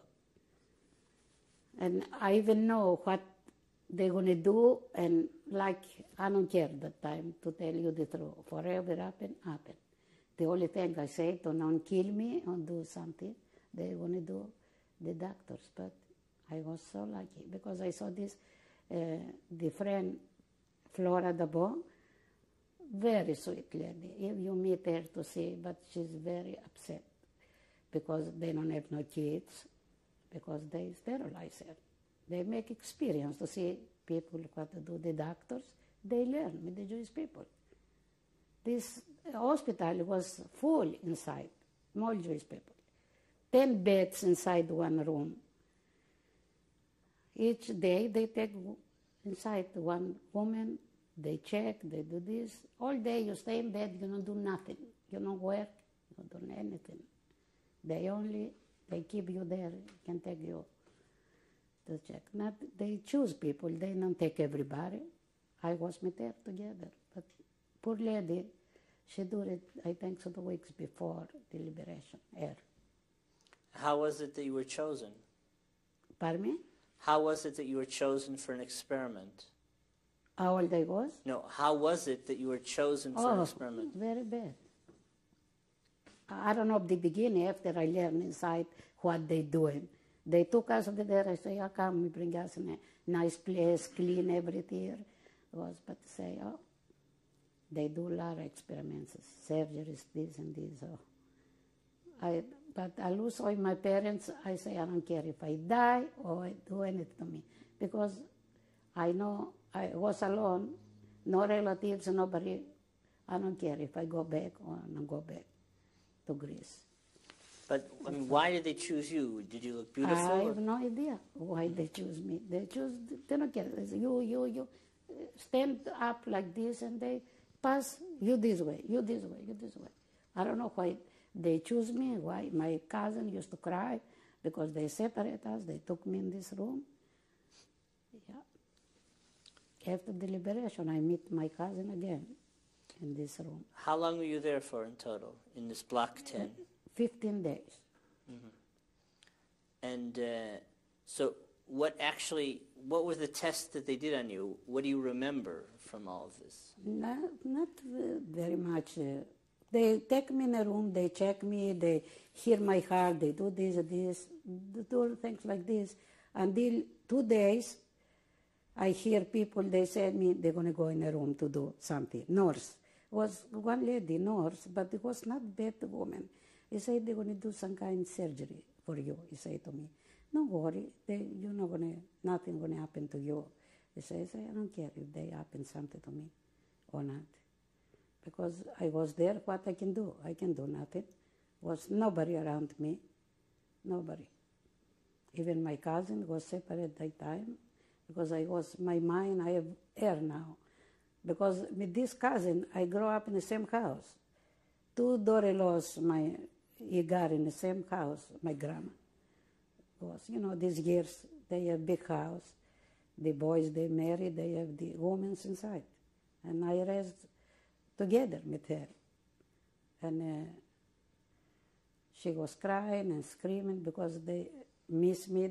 She put me in this room, but thank God, they don't have the time to do anything.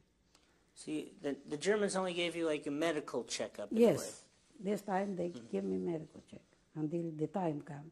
They took 3 people today, 3 tomorrow, all the time, but I don't know. They got how was to leave me. And they told you were a candidate for an operation? Yes, the nurse explained to me, not the doctor. Say, what? I told her, why they have me? What happened? What? And I'm sick? Or say, yeah, they make experiments. Who is the doctor? Do you have an idea? No, I can't remember. I even opened my eyes to see him. I was so scared. You can't believe it. You don't remember what he looked like? No. And from talking, there was a trial against a Dr. Daring in England. There were a lot of Salonican women there, including Flora Taboch. Really? Yeah. From what she described, or from when you talked to her... Flora Taboch, if you go to there, it will be very important, because she was more time for me inside there, and maybe they did the thing what they did. She know a lot of things. Did you see her there then? Yeah. After she came out, she was so happy. Say, did what they did to me, did to you, I say. Because I see her too much in Germany, was very close friends. I'm now very close friends with her. Anything I have invite her with me. My daughter's bar mitzvah, my daughter said, thanks, I said, invite, very good. The husband is very good too. Santa Monica, California. We're interviewing Mary Nelson. The interviewer is Yitzchak Kerem. It's in English. So how is it, though, that you weren't taken for an experiment? How was? Why? What happened that made it that you were not taken for an experiment? Because the time was not enough. The Russian, they come, they liberate us. 5 o'clock in the morning, we hear outside music, screams. What is it? Oh, are free. People, they get up, they took us, and they walk blocks and miles to take us in the place we suppose, and the Red Cross help. And everything, you can go any place you want, they take you. You want to go to Israel, you're going to go to Athens, you're going to go to Greece, they pay and they take you. You tell them what you want to do. So how long did you remain in Auschwitz? Oh, in Auschwitz, a couple of weeks. Mm-hmm. You know, they show those old newsreels of the Auschwitz being liberated and all the little kids running and being freed. Yes. Did you see that? Yeah, yeah. And walking in the streets, people, they saw us, they opened the doors, they give us bread, they know we came back for the concentration camp. Very nice people in the streets. We walk blocks and miles and miles.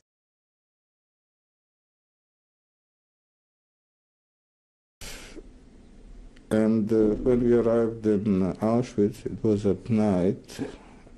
That was February. Yeah, that was mid-February 1943. We were put in what was called the Canada, which was in the main camp,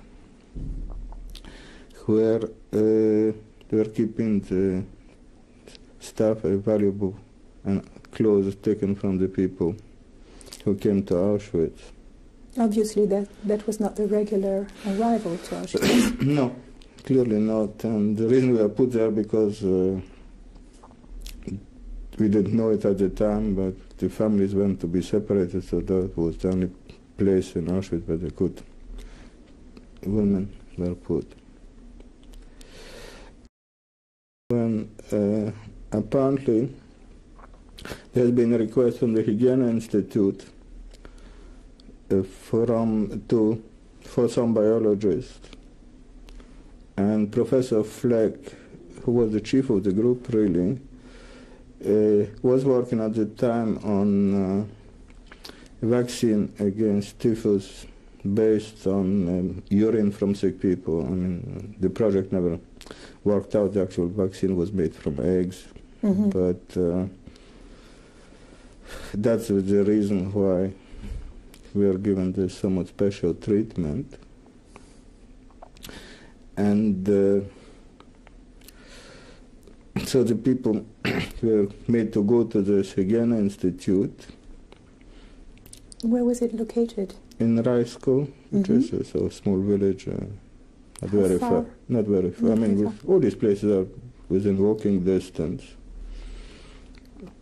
And so we stayed in Birkenau about 6 weeks, and eventually were transferred, the women and children were transferred to Block 10. Can you tell us more about your stay in Birkenau? Were there some special things to mention at the time for that period? Well, the Birkenau, the bad thing was the winter, and there was the appel every morning, and you had to stand there in the cold for what seemed like forever. And so whoever was collapsed was taken to Block 5, which was kind of the terminal block. So the problem was just not to survive the cold.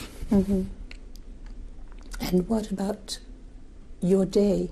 I mean, the women and the children of your group, they were always together? Yeah.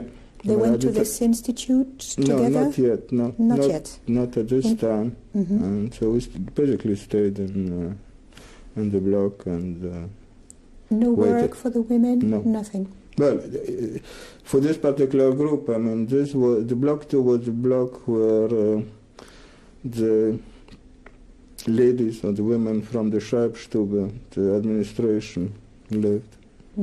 So obviously they worked, and but we were just waiting and wondering what was going to happen to us. And that was for 6 weeks? About 6 weeks, yeah. About 6 weeks.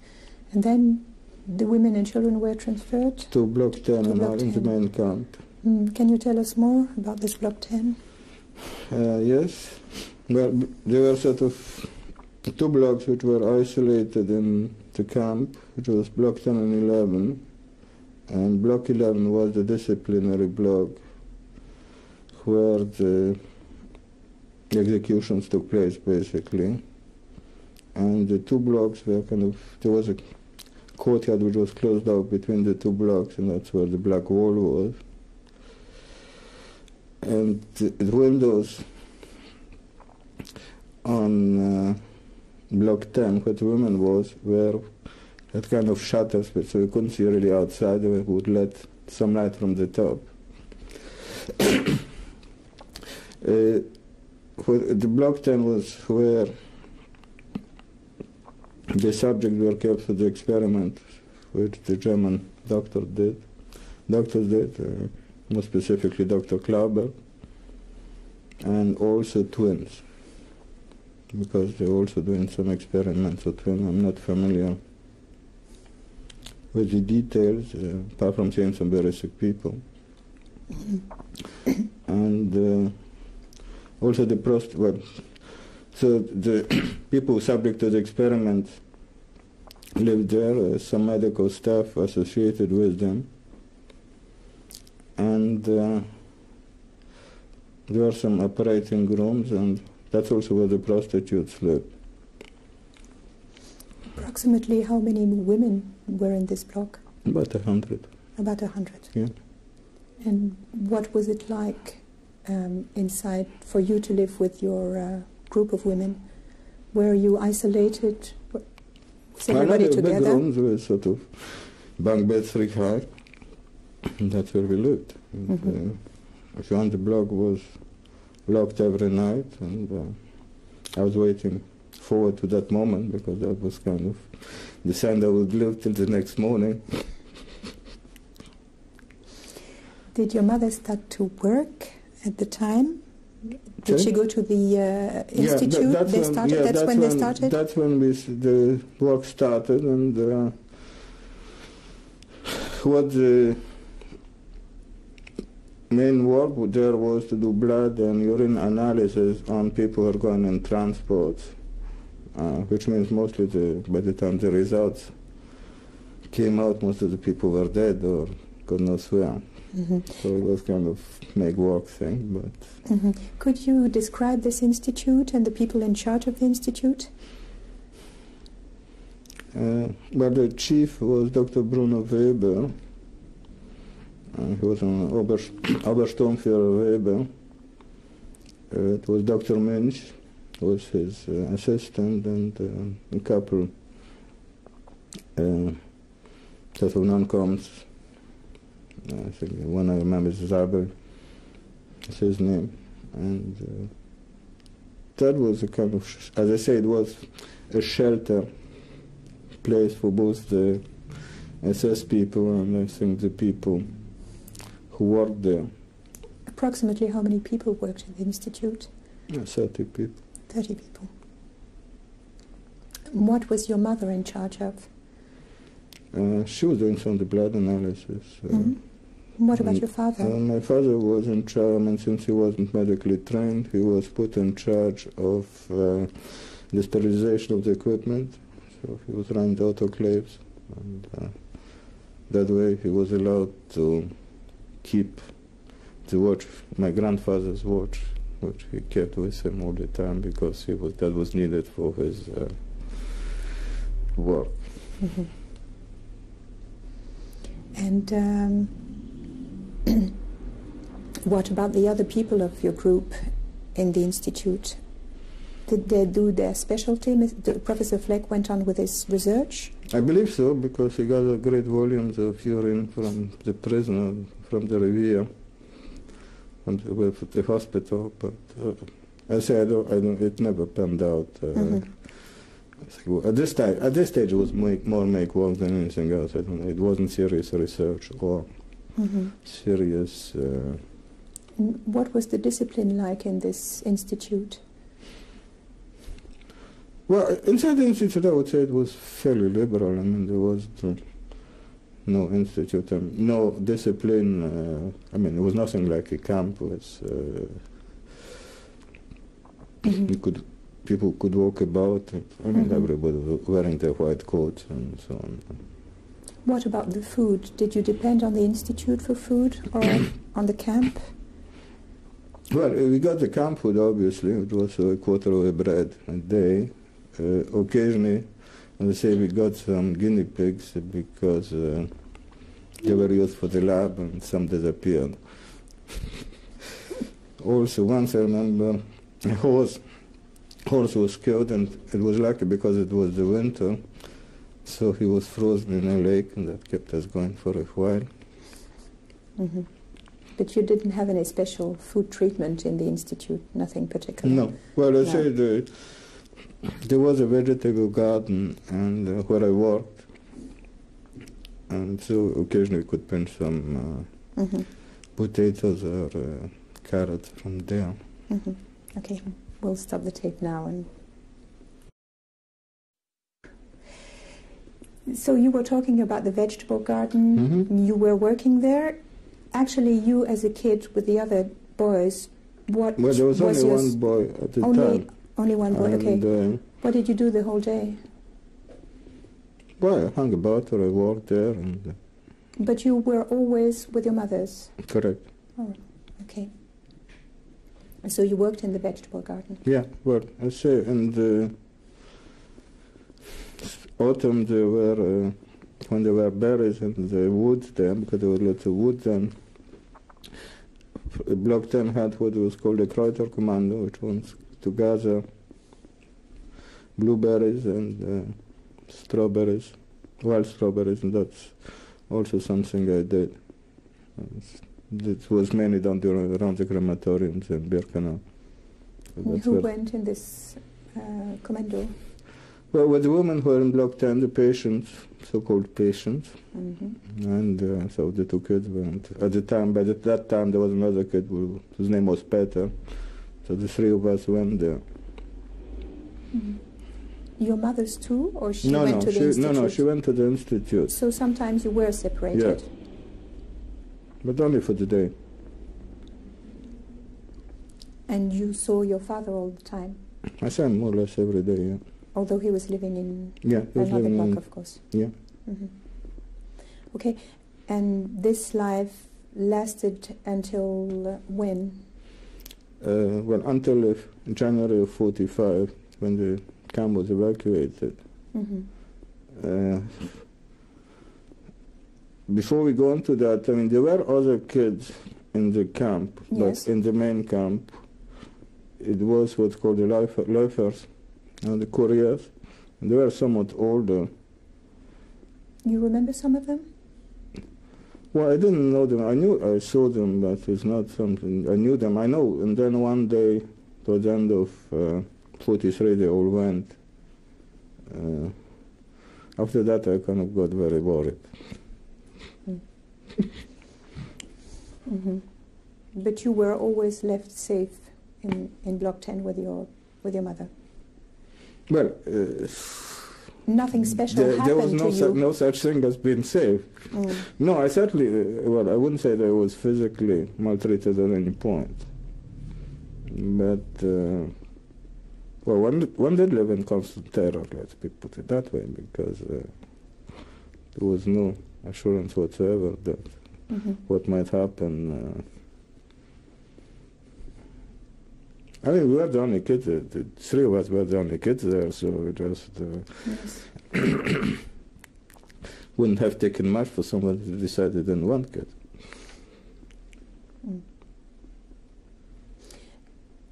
If we may go back to the Hygiene Institute, apart from your group of people from Lvov at the beginning, were there some other people you met there or you knew that worked there and you've kept in track with?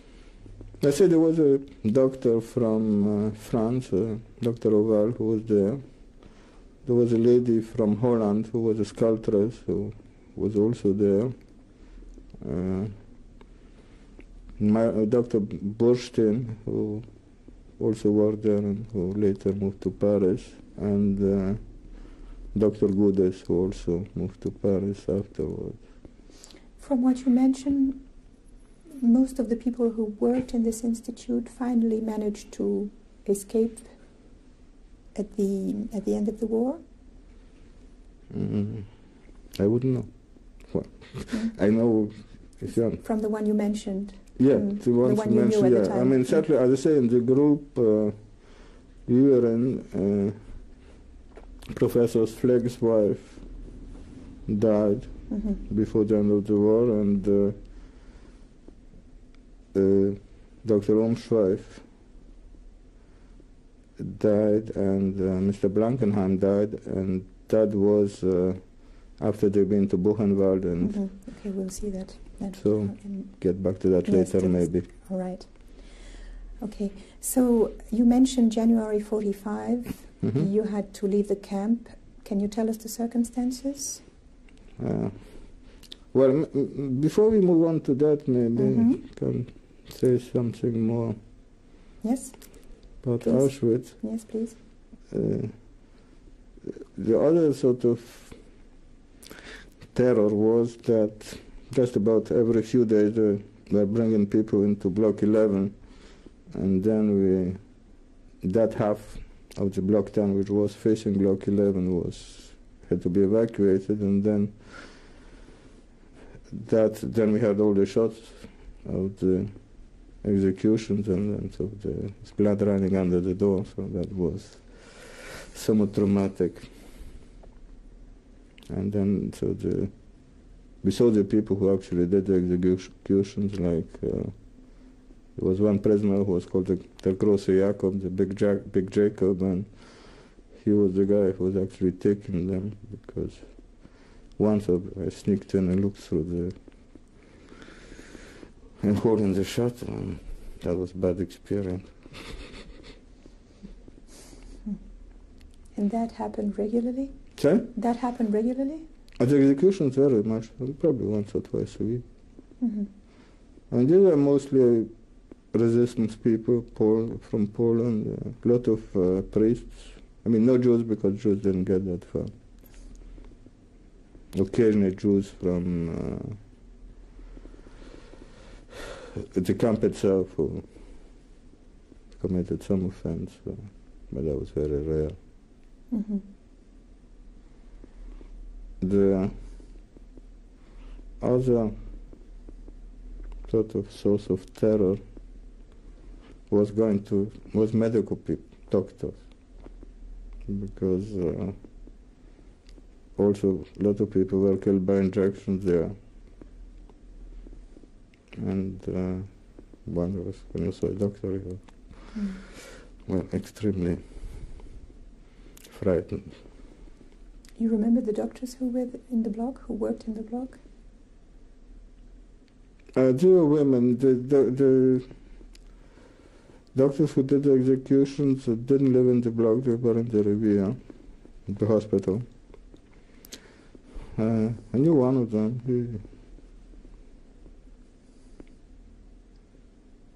No names will be mentioned there.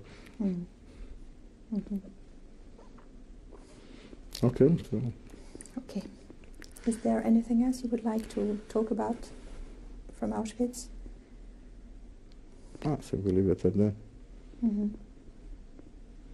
But if you Auschwitz was, if you found 42 was very bad, because there was lots of transports coming in, and sort of the gas chambers were going all the time.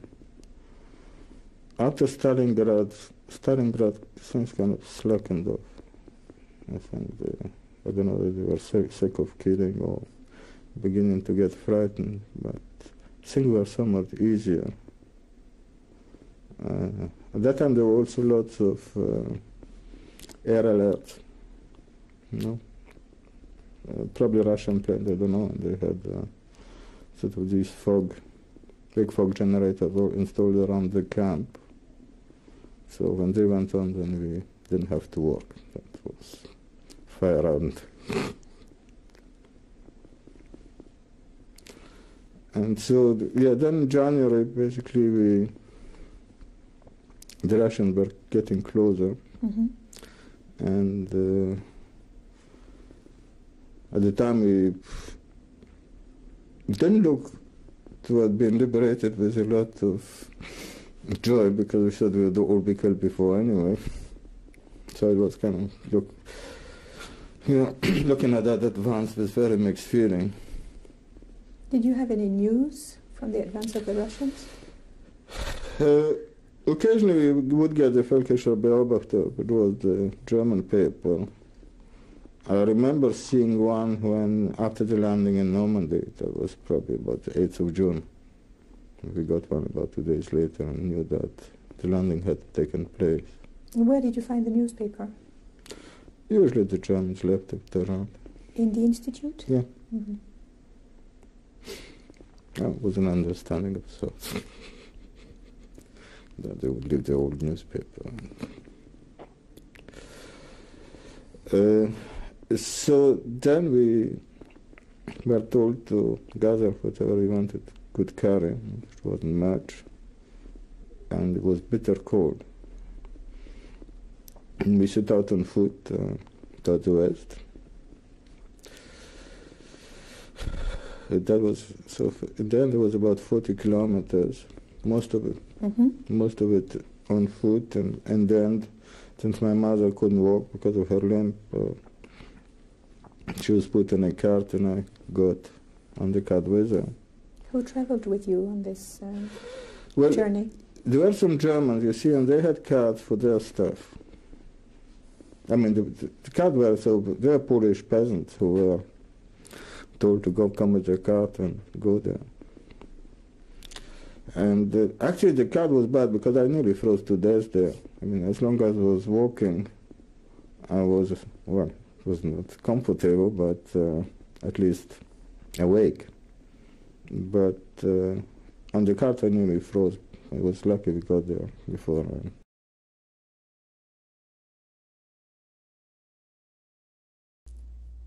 when I got there, I had a funny feeling, like I had been there before.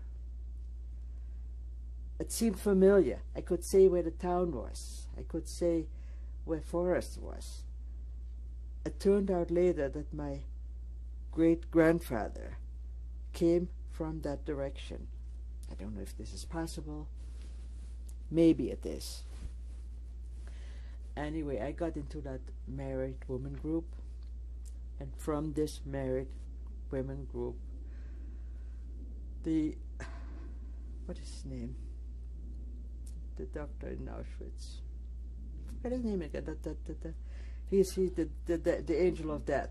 Mengele. Mengele came and selected, I think, about 20 or 30 women, mostly young women, out of it. We were put on a truck and driven through the gate, work makes free, into a barrack camp, which we later learned was Auschwitz, a man's camp, the original barracks of Auschwitz, which were stone barracks in contrary to Auschwitz-Birkenau, which was the much larger one. But ours was a man's camp, and we turned out to be brought to a barrack which was meant for medical experiments.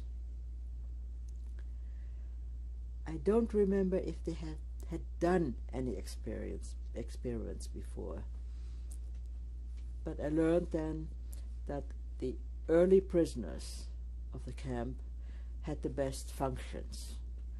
There were 2 lawyers' wives from Warsaw, 2 Polish women, who were the head honcho in the sick room. There were some Czechoslovakian prisoners. Some of them were doctors, some of them were other semi-medical connection, who were involved in the experiments under supervision of German authorities, not necessarily doctors, and that several groups of experiments were done there.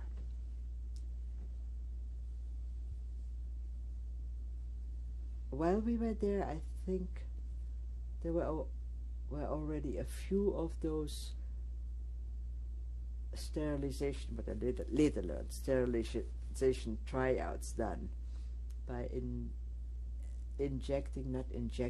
by putting fluids, radioactive fluid and contrast fluid into the vagina of women, taken pictures, and after a certain time taken pictures again to see if something happened by the fluid they had put in. A group of our young women was voluntarily put together to take part in head measurements, and I forgot the name again of it, what it's called. It's a science of measurements which were taken out of the camp and never heard of anymore. After a short while, a Greek transport had come into the camp, and 10 beautiful Greek young women were taken for experiments of sterilization, I heard later. Cut open, several parts, various parts I imagine, removed from them and taped together and sent back to the normal barrack rooms. I think several of them died later. The next transport was a Dutch transport, which brought with them the scarlet fever and diphtheria. And after the first 2 cases, the sick room downstairs was made as an isolation room. I think it was mainly because if it would have been known to the Germans that there was a infectious disease, they would have taken the whole block and gassed it. They didn't want to take any chances. So the Polish doctor who was in charge of this barrack kept it undercover, isolated the people as much as possible, and wanted somebody who had scarlet fever to take care of him. I volunteered because I thought I had it in Berlin. And I worked there as cleaning lady, odds and ends, bringing bedpans to the lavatory, whatever that was.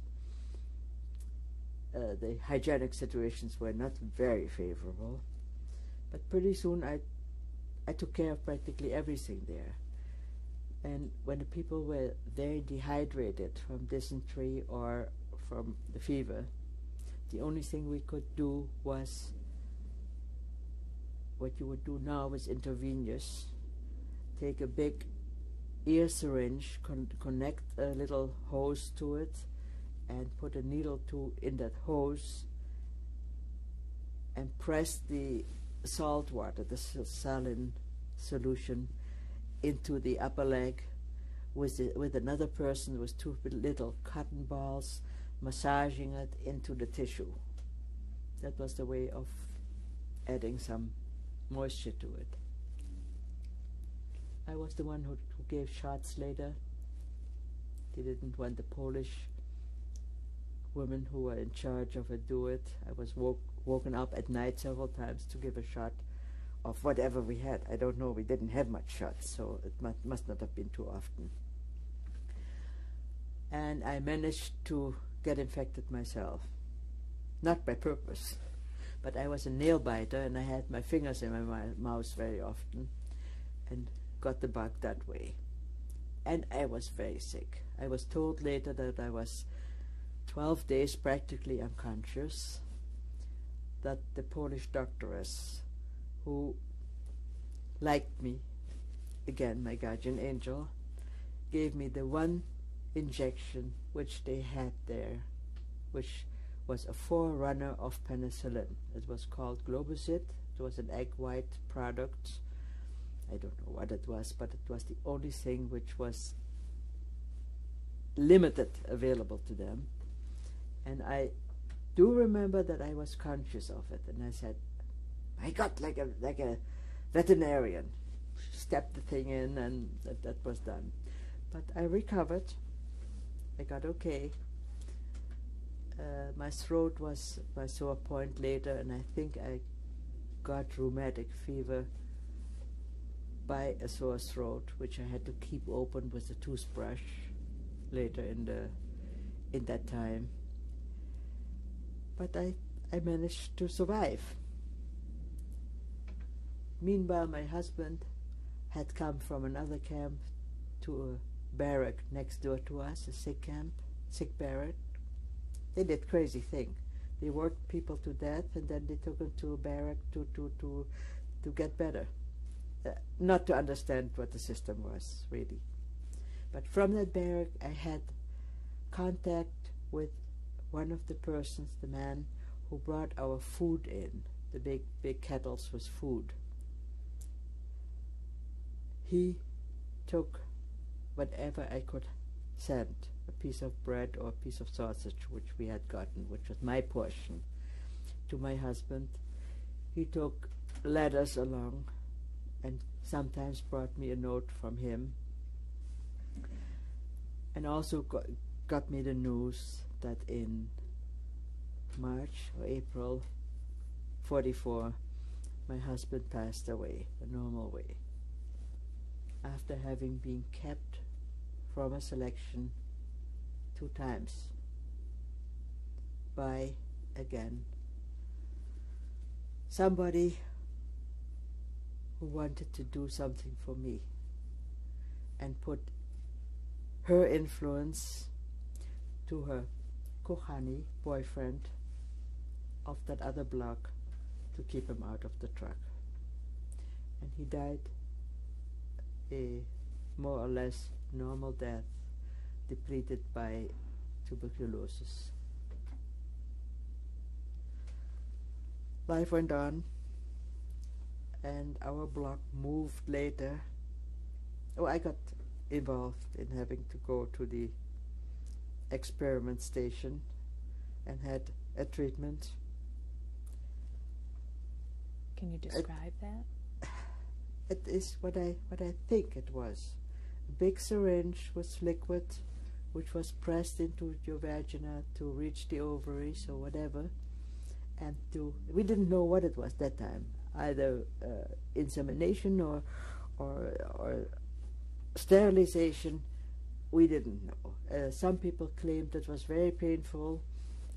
I didn't think it was too painful, but that was the only time that I was taken for an experiment.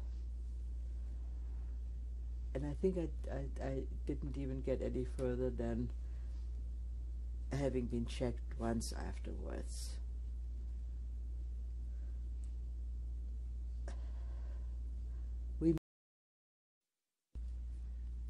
Tape 3. Date, November 27, 1995. Survivor, Marco DeWild. Interviewer, Susan Moten. In Richfield, Minnesota, USA. Could you describe what your daily life was like when you were in the medical block in Auschwitz? As far as I remember, we were called to get up, not very pleasantly, early in the morning, nighttime, and had to get on appel, counting lines.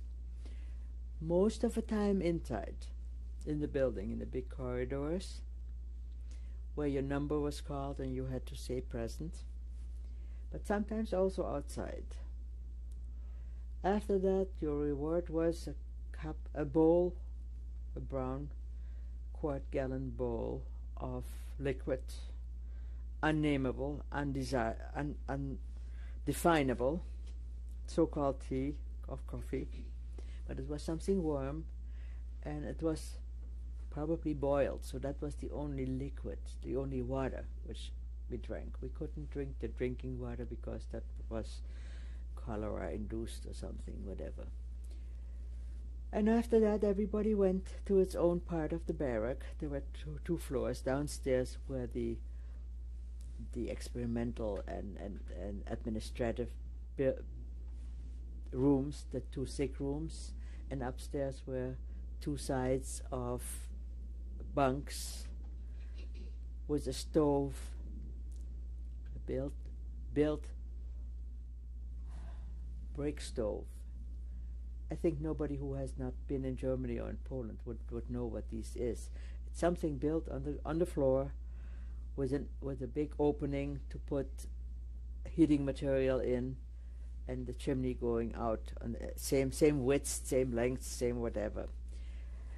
This section was occupied by the privileged early arrivals in the camp, who were in charge of cleaning, seeing that the rooms were cleaned,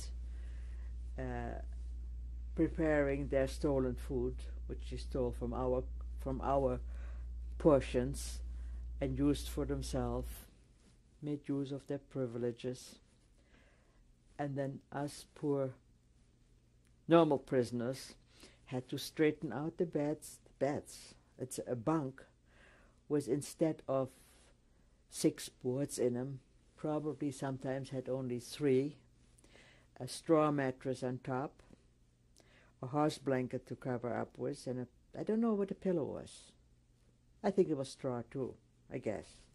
But it had to be made meticulously, with not a bubble in it. Whatever you had as possessions, which you in turn had stolen from somebody else probably, was hidden in that bed when it was made. And oftentimes there were inspections made in those beds, and you were, I don't know how punished, but punished by some way. I don't remember what, if it wasn't made up straight. I still got a phobia for made up beds. Then we went about what we were doing at that time. Sometimes you went on a work commando, which brought you outside of the camp to do necessary or unnecessary things sometimes. I once was at a commando which was sent out with a basket to collect rocks on one side of a certain area, to bring them to another side, and the next day you had to go to that other side and bring them to the previous side. Just senseless things. I always volunteered for any job which was brought open, because it meant getting out of the walls. We were in commandos, it was called, work groups, picking herbs which the Germans used as medicine. One time we were sent out to pick mushrooms for the supervisor, the German supervisor in our barrack, and we could eat our stomachs full of mushrooms before we gave the big ones for the supervisor. We learned to distinguish a lot of edible things on the field, and if you walked someplace and you saw something which was edible, you made use of that. Even acorns, which tasted awful bitter, they were edible when you had them fried in the fire of the stove in your barrack room. But in order to have them fried, you had to surrender part of it to the person who was in charge of that fire and would fry a few for yourself. We've had commandos that we had a guardsman with a dog who was on reconvalescence from the front and would guard us a human way. It happened several times that we walked through fields and he would say, "I'll turn around, go ahead, but be quick," and had us steal grows from the farm field, like carrots or rutabagas or something else. I don't even remember, but it was something edible. It was something which was terrific. There was a group who went to the pharmaceutical warehouse where they had everything but didn't disperse practically anything, to pick up some stuff for the experimental requirements, I guess. I was in it. And when we were there, the person in charge was a Feldwebel, an officer, a German officer, not a Gestapo or a SS man as usual, but this was a military man, an old guy. And he said, "Well, girls, would you like some coffee?" "Oh, coffee, yes, of course." We didn't know what it tasted like anymore. So we got a cup. I think he brought one mug along, which we had to share with, I remember, the three of us. We took a gulp, and the first one was gulping for air, the second was gulping for air, the third was gulping for air.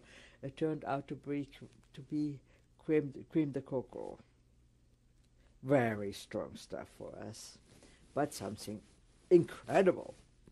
Anyway, he was cooperative to us too and said, "Take whatever you can, but don't let me see it."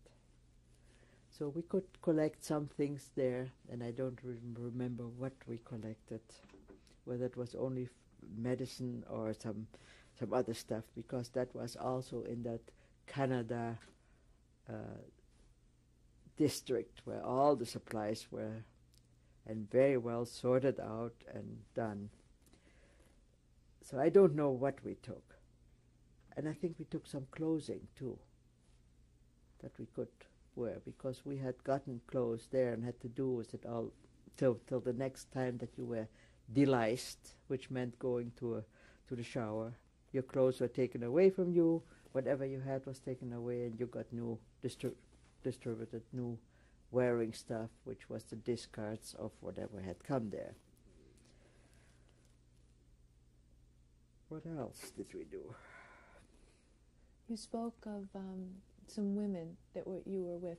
Were there several? Oh yeah, we had some cultural life too. If you, there were many who didn't do anything. There weren't always commandos.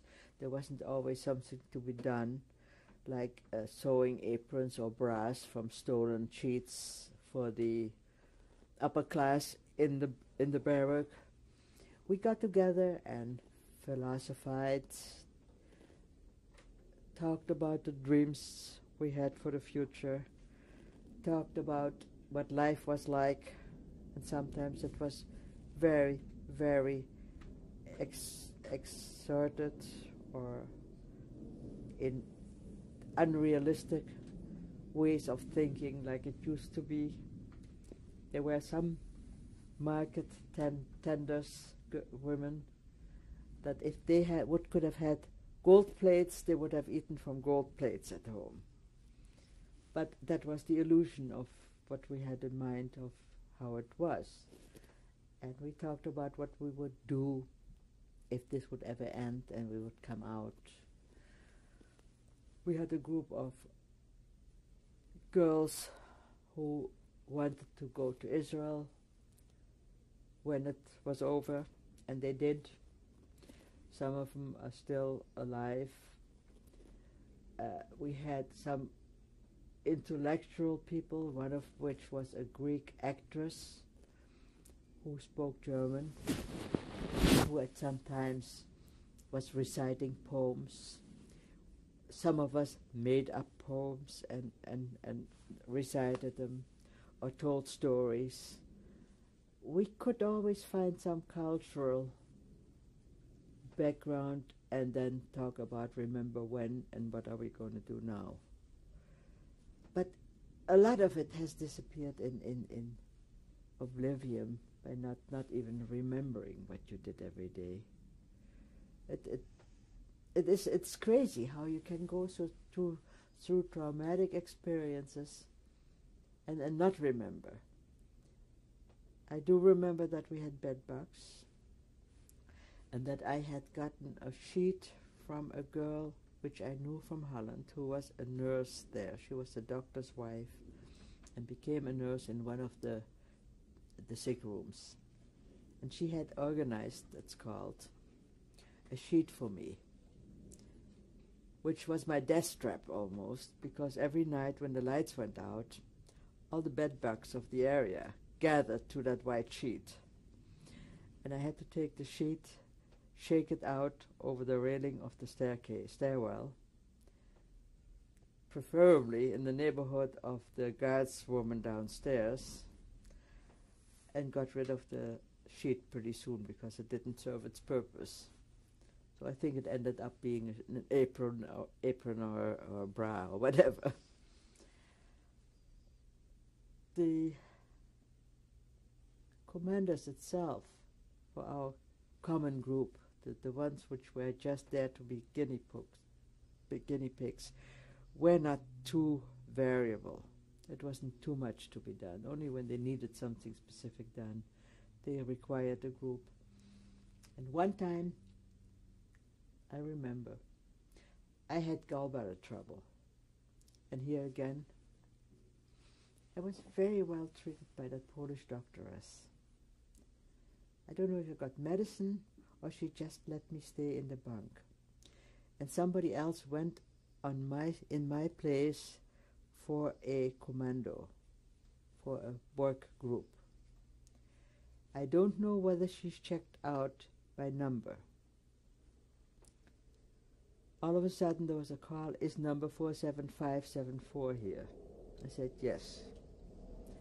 That is my number. One on my arm. And I can't even open my sleeve.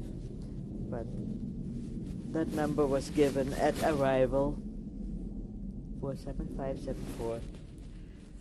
When I got this number, I went to the bathroom, lavatory or washroom, which has a clay ground. And I took clay and rubbed out the tattoo. It came out partly. It was not as visible anymore. They caught me with it and I had to have it done over. That's why I got a very minute one down here and the larger one here. I didn't take that out anymore. It wasn't no use. But this 47574 was called, and I was in the barrack. Turned out that the woman who went in my place had tried to escape. The guards with the dogs went over the territory where they had been. It turned out that she had jumped in the river trying to swim away, and she was shot at the spot. That was the only time that I witnessed or was part of an escape. We saw people hung who tried to escape. Next to the barrack number 10, block 10, was block 11, which was the bunker, the prison, the death, the fuselage where they shot people and hung people. The people who had done something in a camp got condemned to be there, which was 10 times as bad as the normal barracks already were. And most of them, whoever got into the bunker, died. And in our barrack, the windows were blocked off with boards. And we have seen a little hole on the block 11 side and could see when people were shot. And we could hear them. And they died, most of them, very, very convinced of what they were in camp for. They said, long live such and such, or down with this and that, or some of them would say a prayer. But we could witness people being shot and at one time being hung. Besides the Jews, there were many other groups of condemned people in the camp itself. Gypsies, resistance workers, Poles, non-conformant political groups, Jehovah's Witnesses, very many of those. So it wasn't only the Jews, but the Jews were singled out, and in our block it was only Jews, except one time when we had, on a secret mission, I don't know what happened, how it happened, a woman from the German brothel brought in who got sick. And she was put into a special room in our barrack downstairs, and another active nurse, like I was at that time, was nominated for her to take care of her. I don't know the whole of it, because this nurse which was in charge of that sick room, and that particular woman, and she must have been something special, because she had very, very special treatment. That woman took care of her. She was my camp mother. She was an older person which I knew from Holland and which knew my in-laws. They were business-wise associated somehow, Marie Herzstyle. So I heard a few things from her, but not really the whole story. And I don't remember what happened to that woman, whether she was taken back to where she came from or whatever. I don't remember, but it was a very, very hush deal.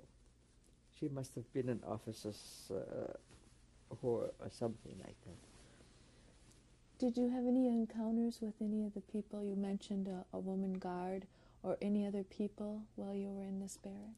Usually we had some, not in the barrack itself, they were SS, but guards people who came to guard the group who went out for a special work function, or took care of us when we had to go to delicing, to the shower. They were usually soldiers from the front who had been wounded. There's an airplane coming over. And had been sent to a field hospital. And after they have been healed, were sent to the concentration camps as guards. And sometimes you found a very decent person there, if you could catch him alone. They didn't know before they came what happened. They had heard things, but they didn't know. They didn't take part in atrocities and whatever. At one time there was one guard who was in our block whose mother had come to visit him. And that was the first time she witnessed that there were things like a concentration camp. She didn't know. She thought only the Germans were suffering from being bombed and everything what they had destroyed, but they could not imagine this was happening. And I guess by the system, by not being able to trust the person next to you, not too much leaked out. It was a very inside deal. And the clothing and the valuables were sorted out in that Canada building, and many of those things were sent to Germany, to the bombed out cities. Gifts of love. The hair which was shorn from all of the prisoners was collected. We had a hard time seeing who was who the first time when we got into the camp, because nobody with hair looks the same way anymore. They found bags and loads of hair which they had shorn off. In a way, it was the logical thing to do, because people had hidden valuables in their hair too. And those things were sent to Germany as gifts of love. Did you have any other encounters with any people while you were in Block 10? The people, the inhabitants. Any other doctors or? Well, Dr. Glauberg, who did part of the experiments, but I never personally was in touch with him. The one who did the experiments on the group of the so-called sterilization, which probably was meant as a fast way of mass sterilization of unwanted people, was Glauberg, who was, what we learned, not a doctor, not a medical person, but a barber who had volunteered to do those jobs. And there was this anthropologist, now I know the name again, who had selected a group of people to make scientific experiments with them. What was his name? That was a professor, a doctor. Now I can't remember his name. But the people who were taking for that experiment were never heard of. I don't know if they survived or didn't survive, but we never heard of any of them. What happened then? Earlier you were talking about how you moved then from Block 10 outside of the walls. Tell me how that happened. I don't remember. We were, I think, put on appel, had to march, got into a new building. I don't remember much of the new building. I don't remember how we were housed even. Must have been bunks like the other way, 3 bunks on top of each other. There was that sewing repair shop was upstairs, and when that one bomb fell and that big rock came down, I just had asked the person next to me to move a little bit because I felt uncomfortable in that corner. I was sitting next to the slanted roof where there was a window on top, and I said I felt uncomfortable, move up a little bit, and that rock fell just on that part. And I think that the Germans at that moment disappeared. We were free at that moment, but it was only for a moment. There is a girl in San Francisco who knew me there, and she has been witness to various things and taken part in a book, and she spoke of me in that book when I helped some wounded out there. I don't remember.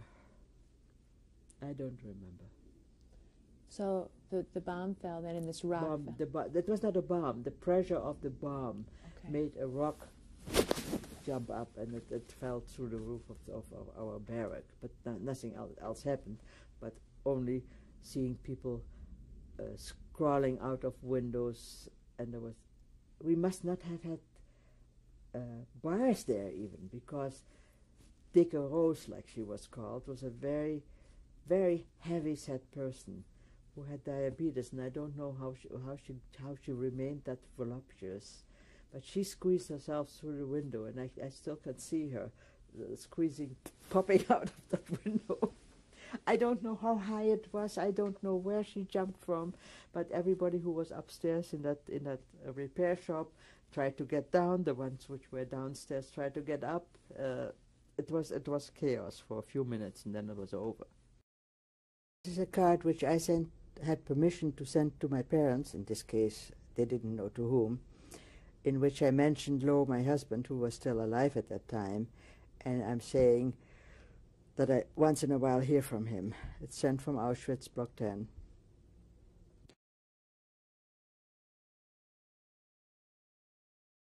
Photographer saw me standing there and pointing this out. He found it very important to make photos of me. Here is the camp in the background again. Here's my daughter, and she is holding the photograph of my former number where it used to be on my arm. Can you see that? Mm-hmm.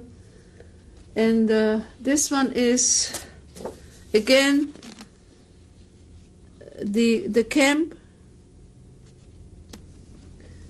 And Block 11 is pointed out on this photograph where the people were imprisoned. It was within the prison of Auschwitz. Here was the entrance. Here was Block 10. There was Block 1, 2, 3, 4, 5, 6, 7, 8, 9, 10, 11. So they had about 28 blocks there. There was the kitchen, and there was a plaza for music in the evening when people came from work. This is my hand, holding up the number again. This is part of my skin and part of my freckles here. And there was a freckle in the triangle. And that was hurting me after the operation the most, to cut that out, where the freckle was. He had to cut double the size, like this and like that. Then the doctor said, it was in Israel, "Do you want it?" I said, "No." I said, "Throw it in the garbage." And he was shaking his head. I said, "In the garbage." And now I'm talking about it. So, that's it. Was there any talk, desire, or acting out of any Jewish observance while you were there? Oh yes. Mainly the Greek girls. The Greek girls, they knew when there was a Jewish holiday. They had their calendar built in. And they would find a candle. And they would lit the candle on Friday nights. Among them, they spoke a dialect of Spanish. I detected it slowly. I didn't know Greek, but I knew Spanish. I had been in Spain when I was 13 years old. And when she said, Bella, she said, arriva la cama, or in German she would say, runter von die Betten. And then I said one day to them, I said, are you speaking Spanish? Sure, it's Castilian Spanish. And we all came from Spain to Greece.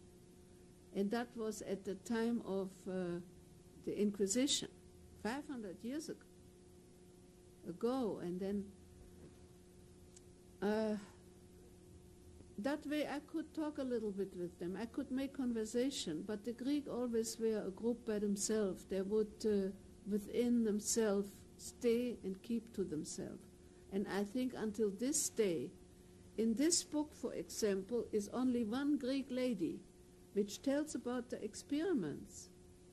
And I was very glad to read all this, that there was one who talked.